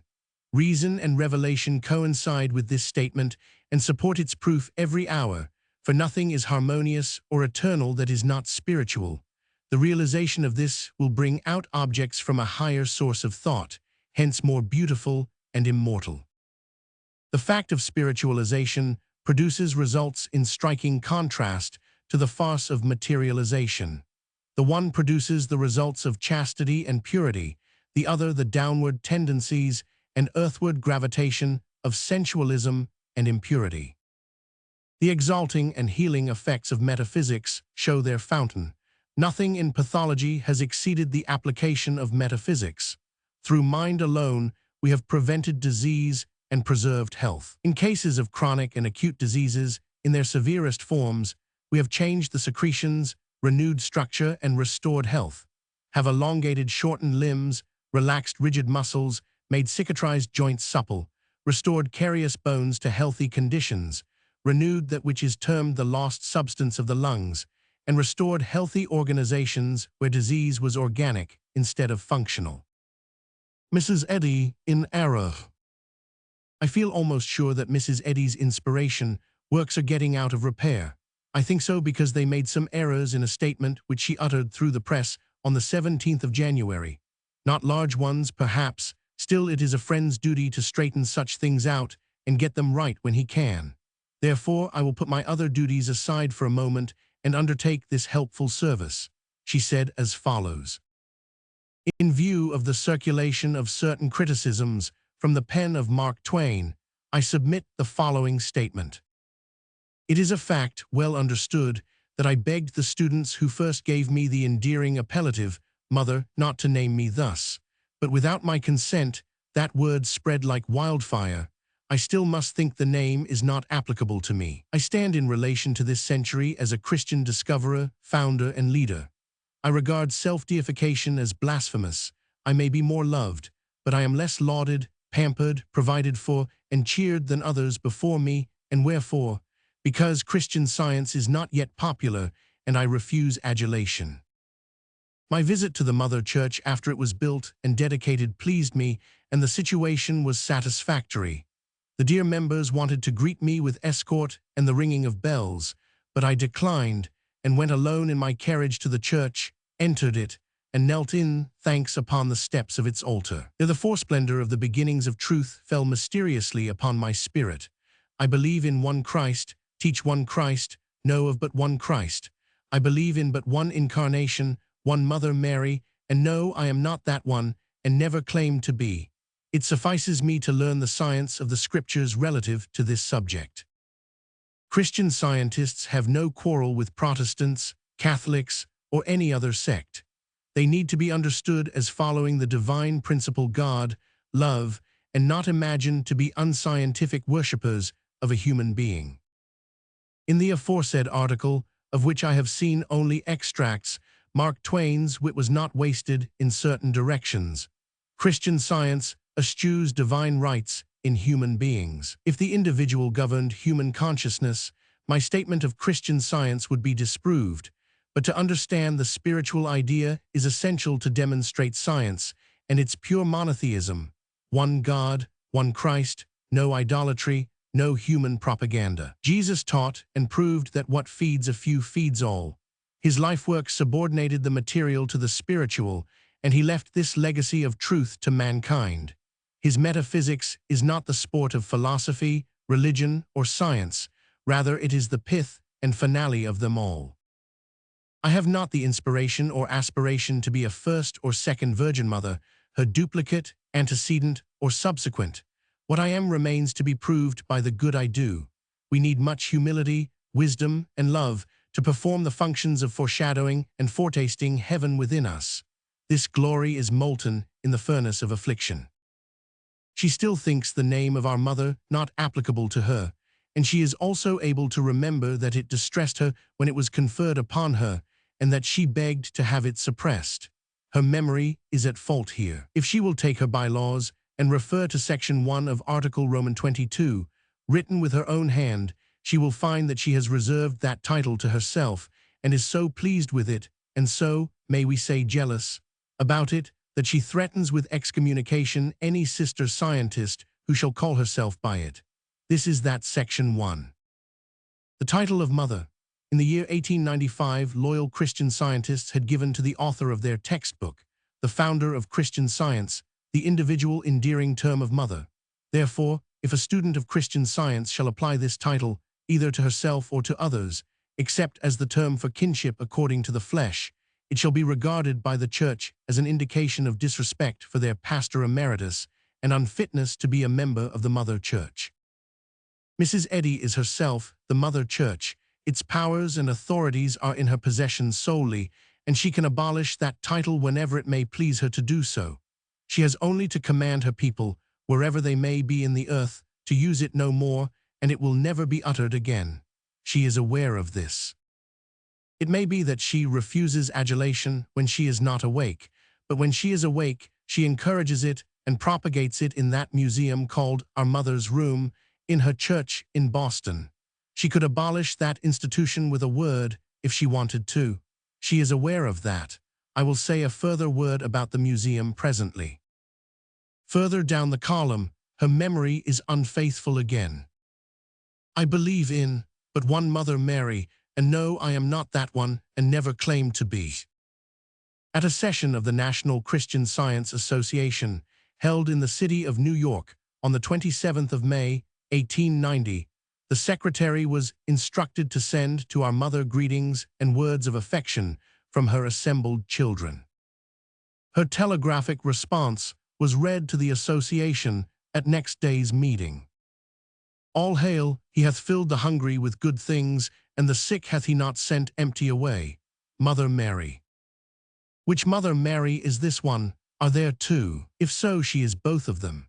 For when she signed this telegram in this satisfied and unprotesting way, the mother title which she was going to so strenuously object to, and put from her with humility, and seize with both hands, and reserve as her sole property, and protect her monopoly of it with a stern by-law, while recognizing, with diffidence, that it was not applicable to her then and today, that mother title was not yet born, and would not be offered to her until 5 years later. The date of the above Mother Mary is 1890. The individual endearing title of mother was given her in 1895, according to her own testimony. See her bylaw quoted above. In his opening address to that convention of 1890, the President recognized this Mary, our Mary, and abolished all previous ones. He said, "There is but one Moses, one Jesus, and there is but one Mary." The confusions being now dispersed, we have this clarified result. There had been a Moses at one time, and only one. There had been a Jesus at one time, and only one. There is a Mary, and only one. She is not a has been, she is an is, the author of science and health, and we cannot ignore her. Thus it stands proven and established that she is that Mary and isn't, and thought she was, and knows she wasn't. That much is clear. She is also the mother, by the election of 1895, and did not want the title, and thinks it is not applicable to her, and will excommunicate anyone that tries to take it away from her. So that is clear. I think that the only really troublesome confusion connected with these particular matters has arisen from the name Mary. Much vexation, much misunderstanding could have been avoided if Mrs. Eddy had used some of her other names in place of that one. Mother Mary was certain to stir up discussion. It would have been much better if she had signed the telegram Mother Baker. Then there would have been no biblical competition, and of course, that is a thing to avoid. But it is not too late yet. I wish to break in here with a parenthesis, and then take up this examination of Mrs. Eddy's claim of January 17th again. The history of her Mother Mary telegram, as told to me by one who ought to be a very good authority, is curious and interesting. The telegram ostensibly quotes verse 53 from the Magnificat, but really makes some pretty formidable changes in it.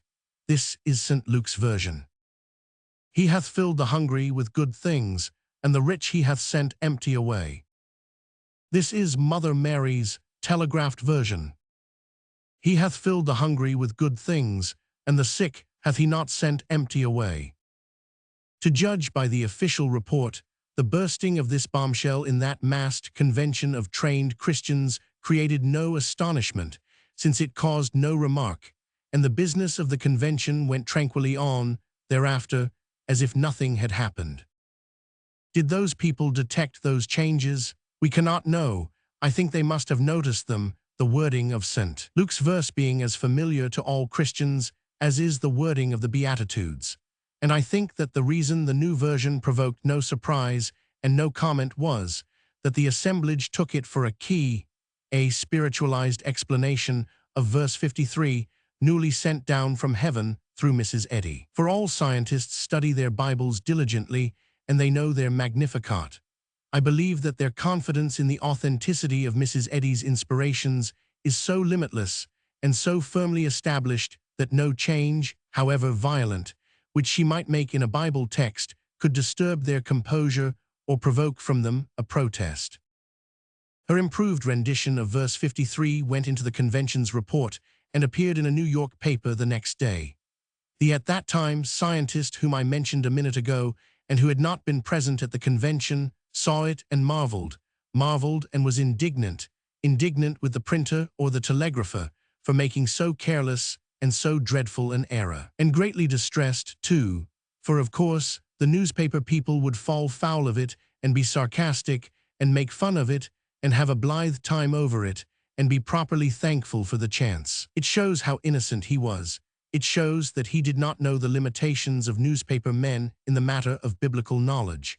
The new verse 53 raised no insurrection in the press. In fact, it was not even remarked upon. I could have told him the boys would not know there was anything the matter with it.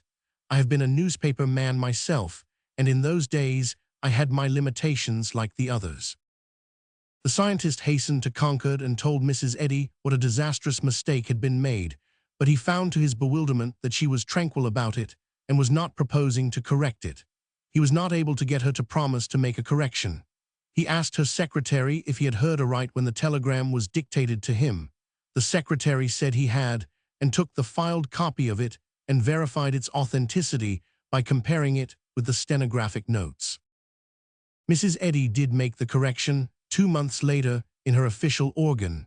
It attracted no attention among the scientists, and naturally none elsewhere, for that periodical's circulation was practically confined to disciples of the cult. That is the tale as it was told to me by an ex-scientist. Verse 53, renovated and spiritualized, had a narrow escape from a tremendous celebrity.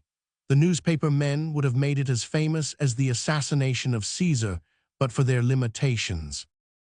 To return to the claim, I find myself greatly embarrassed by Mrs. Eddy's remark.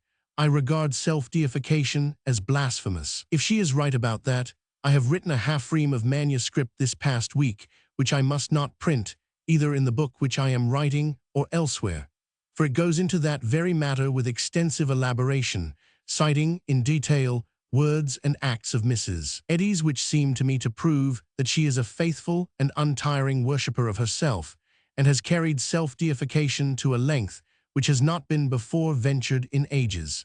If ever, there is not room enough in this chapter for that survey, but I can epitomize a portion of it here. With her own untaught and untrained mind, and without outside help, she has erected upon a firm and lasting foundation the most minutely perfect and wonderful and smoothly and exactly working and best safeguarded system of government that has yet been devised in the world, as I believe, and as I am sure I could prove if I had room for my documentary evidences here. It is a despotism on this democratic soil, a sovereignty more absolute than the Roman papacy, more absolute than the Russian czarship. It has not a single power, not a shred of authority, legislative or executive, which is not lodged solely in the sovereign. All its dreams, its functions, its energies have a single object, a single reason for existing, and only the one, to build to the sky the glory of the sovereign and keep it bright to the end of time. Mrs. Eddy is the sovereign. She devised that great place for herself. She occupies that throne.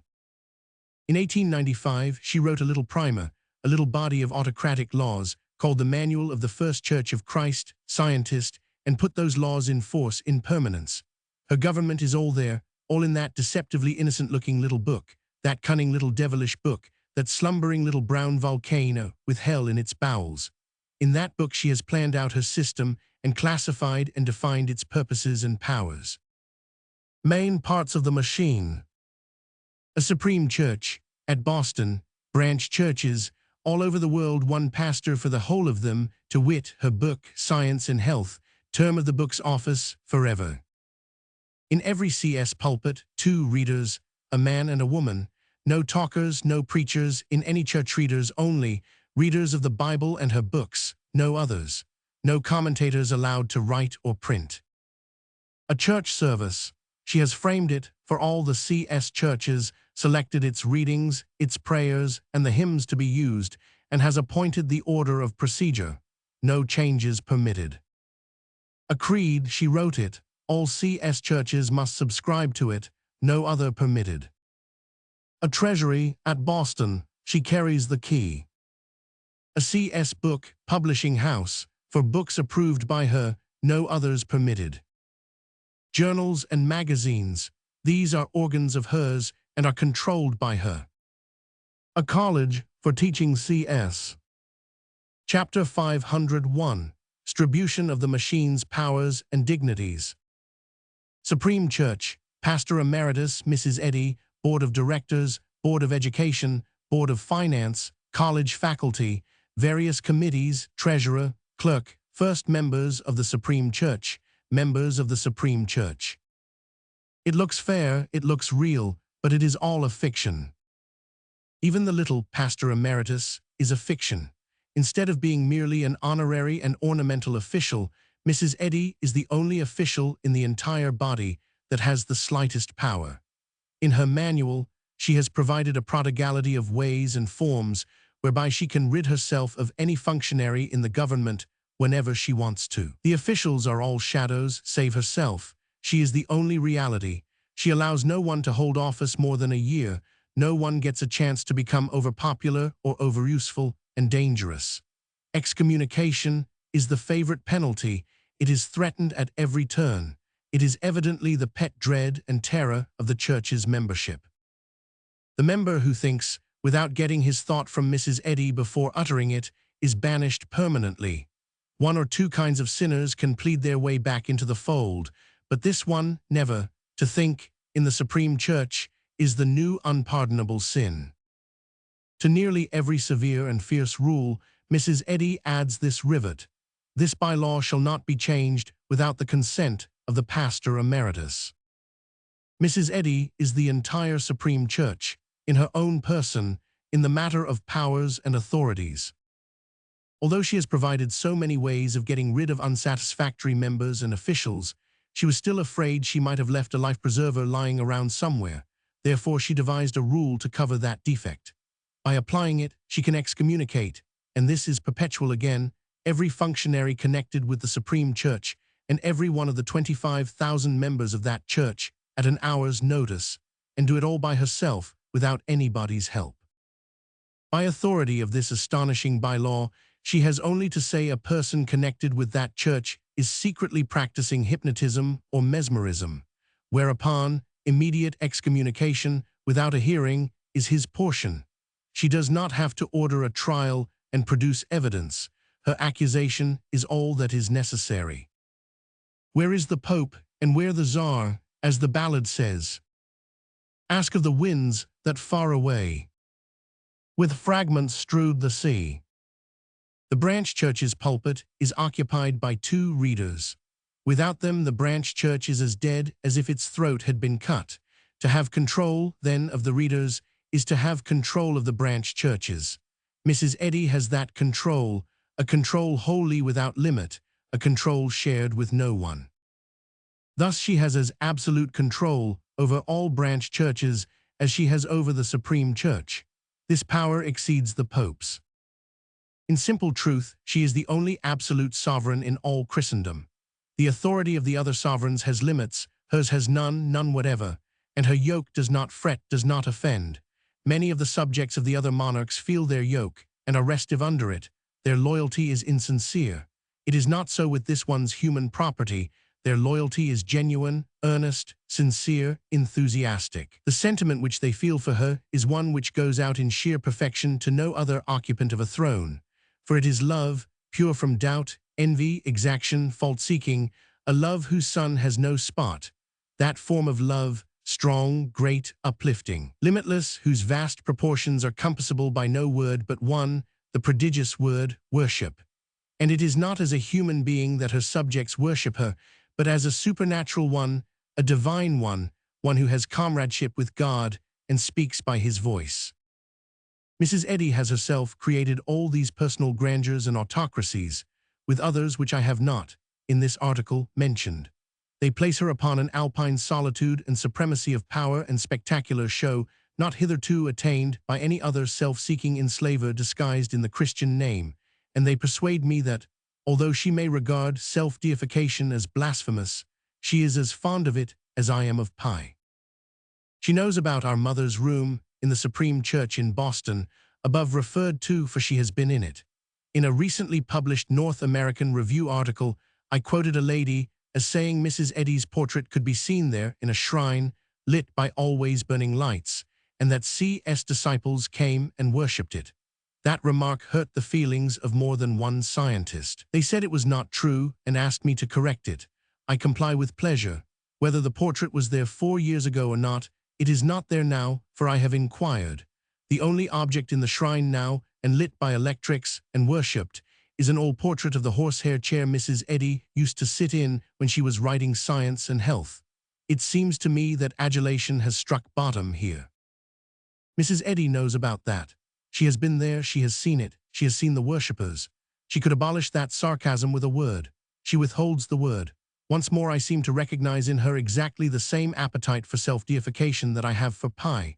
We seem to be curiously alike, for the love of self-deification is really only the spiritual form of the material appetite for pie, and nothing could be more strikingly Christian scientifically harmonious. I note this phrase. Christian Science eschews divine rights in human beings. Rights is vague, I do not know what it means there. Mrs. Eddy is not well acquainted with the English language, and she is seldom able to say in it what she is trying to say. She has no ear for the exact word and does not often get it. Rights, does it mean honors, attributes? Eschews, this is another umbrella where there should be a torch. It does not illumine the sentence, it only deepens the shadows. Does she mean denies, refuses, forbids, or something in that line? Does she mean Christian Science denies divine honors to human beings, or Christian Science refuses to recognize divine attributes in human beings, or Christian Science forbids the worship of human beings? The bulk of the succeeding sentence is to me a tunnel, but when I emerge at this end of it, I seem to come into daylight. Then I seem to understand both sentences with this result. Christian Science recognizes but one God, forbids the worship of human beings, and refuses to recognize the possession of divine attributes by any member of the race. I am subject to correction, but I think that that is about what Mrs. Eddy was intending to convey. Has her English, which is always difficult to me, beguiled me into misunderstanding the following remark, which she makes, calling herself we, after an old regal fashion of hers, in her preface to her miscellaneous writings. While we entertain decided views as to the best method for elevating the race physically, morally, and spiritually, and shall express these views as duty demands, we shall claim no especial gift from our divine organ, no supernatural power. Was she meaning to say, although I am of divine origin and gifted with supernatural power, I shall not draw upon these resources in determining the best method of elevating the race? If she had left out the word our, she might then seem to say, I claim no especial or unusual degree of divine origin. Which is awkward, most awkward, for one either has a divine origin or hasn't. Shares in it, degrees of it, are surely impossible. The idea of crossed breeds in cattle is a thing we can entertain, for we are used to it, and it is possible, but the idea of a divine mongrel is unthinkable. Well then, what does she mean? I am sure I do not know for certain. It is the word our that makes all the trouble. With the our in, she is plainly saying my divine origin. The word from seems to be intended to mean on account of. It has to mean that or nothing if our is allowed to stay. The clause then says, I shall claim no especial gift on account of my divine origin. And I think that the full sentence was intended to mean what I have already suggested. Although I am of divine origin and gifted with supernatural power, I shall not draw upon these resources in determining the best method of elevating the race. When Mrs. Eddy copyrighted that preface 7 years ago, she had long been used to regarding herself as a divine personage. I quote from Mr. F. W. Peabody's book. In the Christian Science Journal for April 1889, when it was her property and published by her, it was claimed for her, and with her sanction, that she was equal with Jesus, and elaborate effort was made to establish the claim. Mrs. Eddy has distinctly authorized the claim in her behalf, that she herself was the chosen successor to and equal of Jesus. The following remark in that April number, quoted by Mr. Peabody, indicates that her claim had been previously made and had excited horror among some good people. Now, a word about the horror many good people have of our making the author of Science and Health equal with Jesus. Surely, if it had excited horror in Mrs. Eddy also, she would have published a disclaimer. She owned the paper, she could say what she pleased in its columns. Instead of rebuking her editor, she lets him rebuke those good people for objecting to the claim. These things seem to throw light upon those words, our divine origin. It may be that Christian Science eschews divine rights in human beings and forbids worship of any but one God, one Christ. But if that is the case, it looks as if Mrs. Eddy is a very unsound Christian Scientist and needs disciplining. I believe she has a serious malady, self-deification, and that it will be well to have one of the experts demonstrate over it. Meantime, let her go on living for my sake. Closely examined, painstakingly studied, she is easily the most interesting person on the planet, and in several ways, as easily the most extraordinary woman that was ever born upon it. P.S. Since I wrote the foregoing, Mr. McCracken's article appeared in the March number of the North American Review. Before his article appeared, that is to say, during December, January, and February, I had written a new book, a character portrait of Mrs. Eddy drawn from her own acts and words, and it was then, together with the 3 brief articles previously published in the North American Review, ready to be delivered to the printer for issue in book form. In that book, by accident and good luck, I have answered the objections made by Mr. McCracken to my views, and therefore do not need to add an answer here. Also, in it, I have corrected certain misstatements of mine which he has noticed, and several others which he has not referred to. There are 1 or 2 important matters of opinion upon which he and I are not in disagreement, but there are others upon which we must continue to disagree, I suppose. Indeed, I know we must. For instance, he believes Mrs. Eddy wrote Science and Health, whereas I am quite sure I can convince a person unhampered by predilections that she did not. As concerns one considerable matter, I hope to convert him. He believes Mrs. Eddy's word.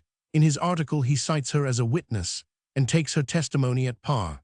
But if he will make an excursion through my book when it comes out, and will dispassionately examine her testimonies as they're accumulated, I think he will in candor concede that she is by a large percentage the most erratic and contradictory and untrustworthy witness that has occupied the stand since the days of the lamented Ananias.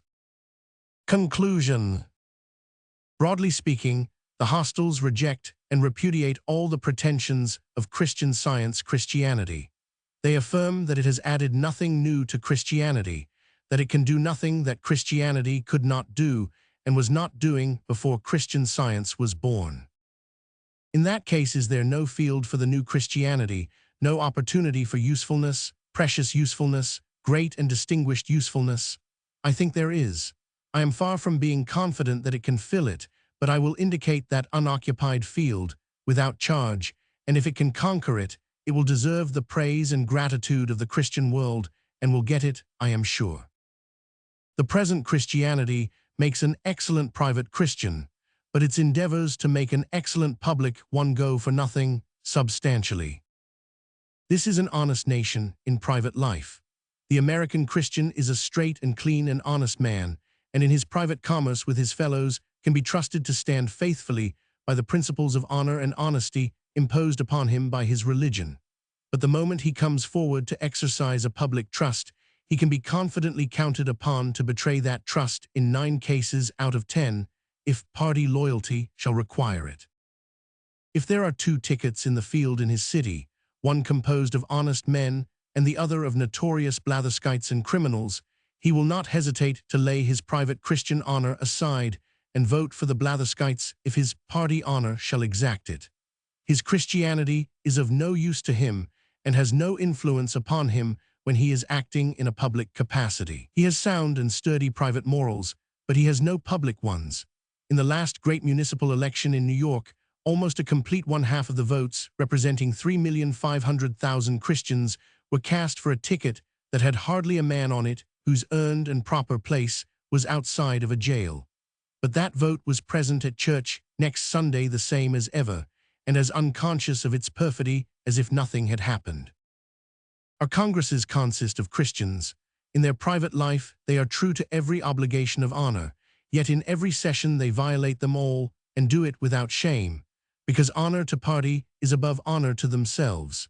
It is an accepted law of public life that in it a man may soil his honor in the interest of party expediency, must do it when party expediency requires it. In private life, those men would bitterly resent, and justly, any insinuation that it would not be safe to leave unwatched money within their reach.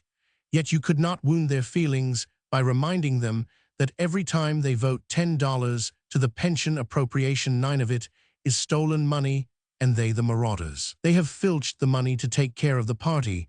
They believe it was right to do it. They do not see how their private honor is affected, therefore their consciences are clear and at rest. By vote they do wrongful things every day in the party interest, which they could not be persuaded to do in private life. In the interest of party expediency, they give solemn pledges, they make solemn compacts. In the interest of party expediency, they repudiate them without a blush. They would not dream of committing these strange crimes in private life. Now then, can Christian Science introduce the congressional blush? There are Christian private morals, but there are no Christian public morals at the polls or in Congress or anywhere else, except here and there and scattered around like lost comets in the solar system. Can Christian Science persuade the nation and Congress to throw away their public morals and use none but their private ones henceforth in all their activities, both public and private? I do not think so, but no matter about me. There is the field, a grand one, a splendid one, a sublime one, and absolutely unoccupied. Has Christian Science confidence enough in itself to undertake to enter in and try to possess it? Make the effort, Christian Science. It is a most noble cause, and it might succeed. It could succeed. Then we should have a new literature, with romances entitled How to be an honest congressman though a Christian, How to be a creditable citizen though a Christian.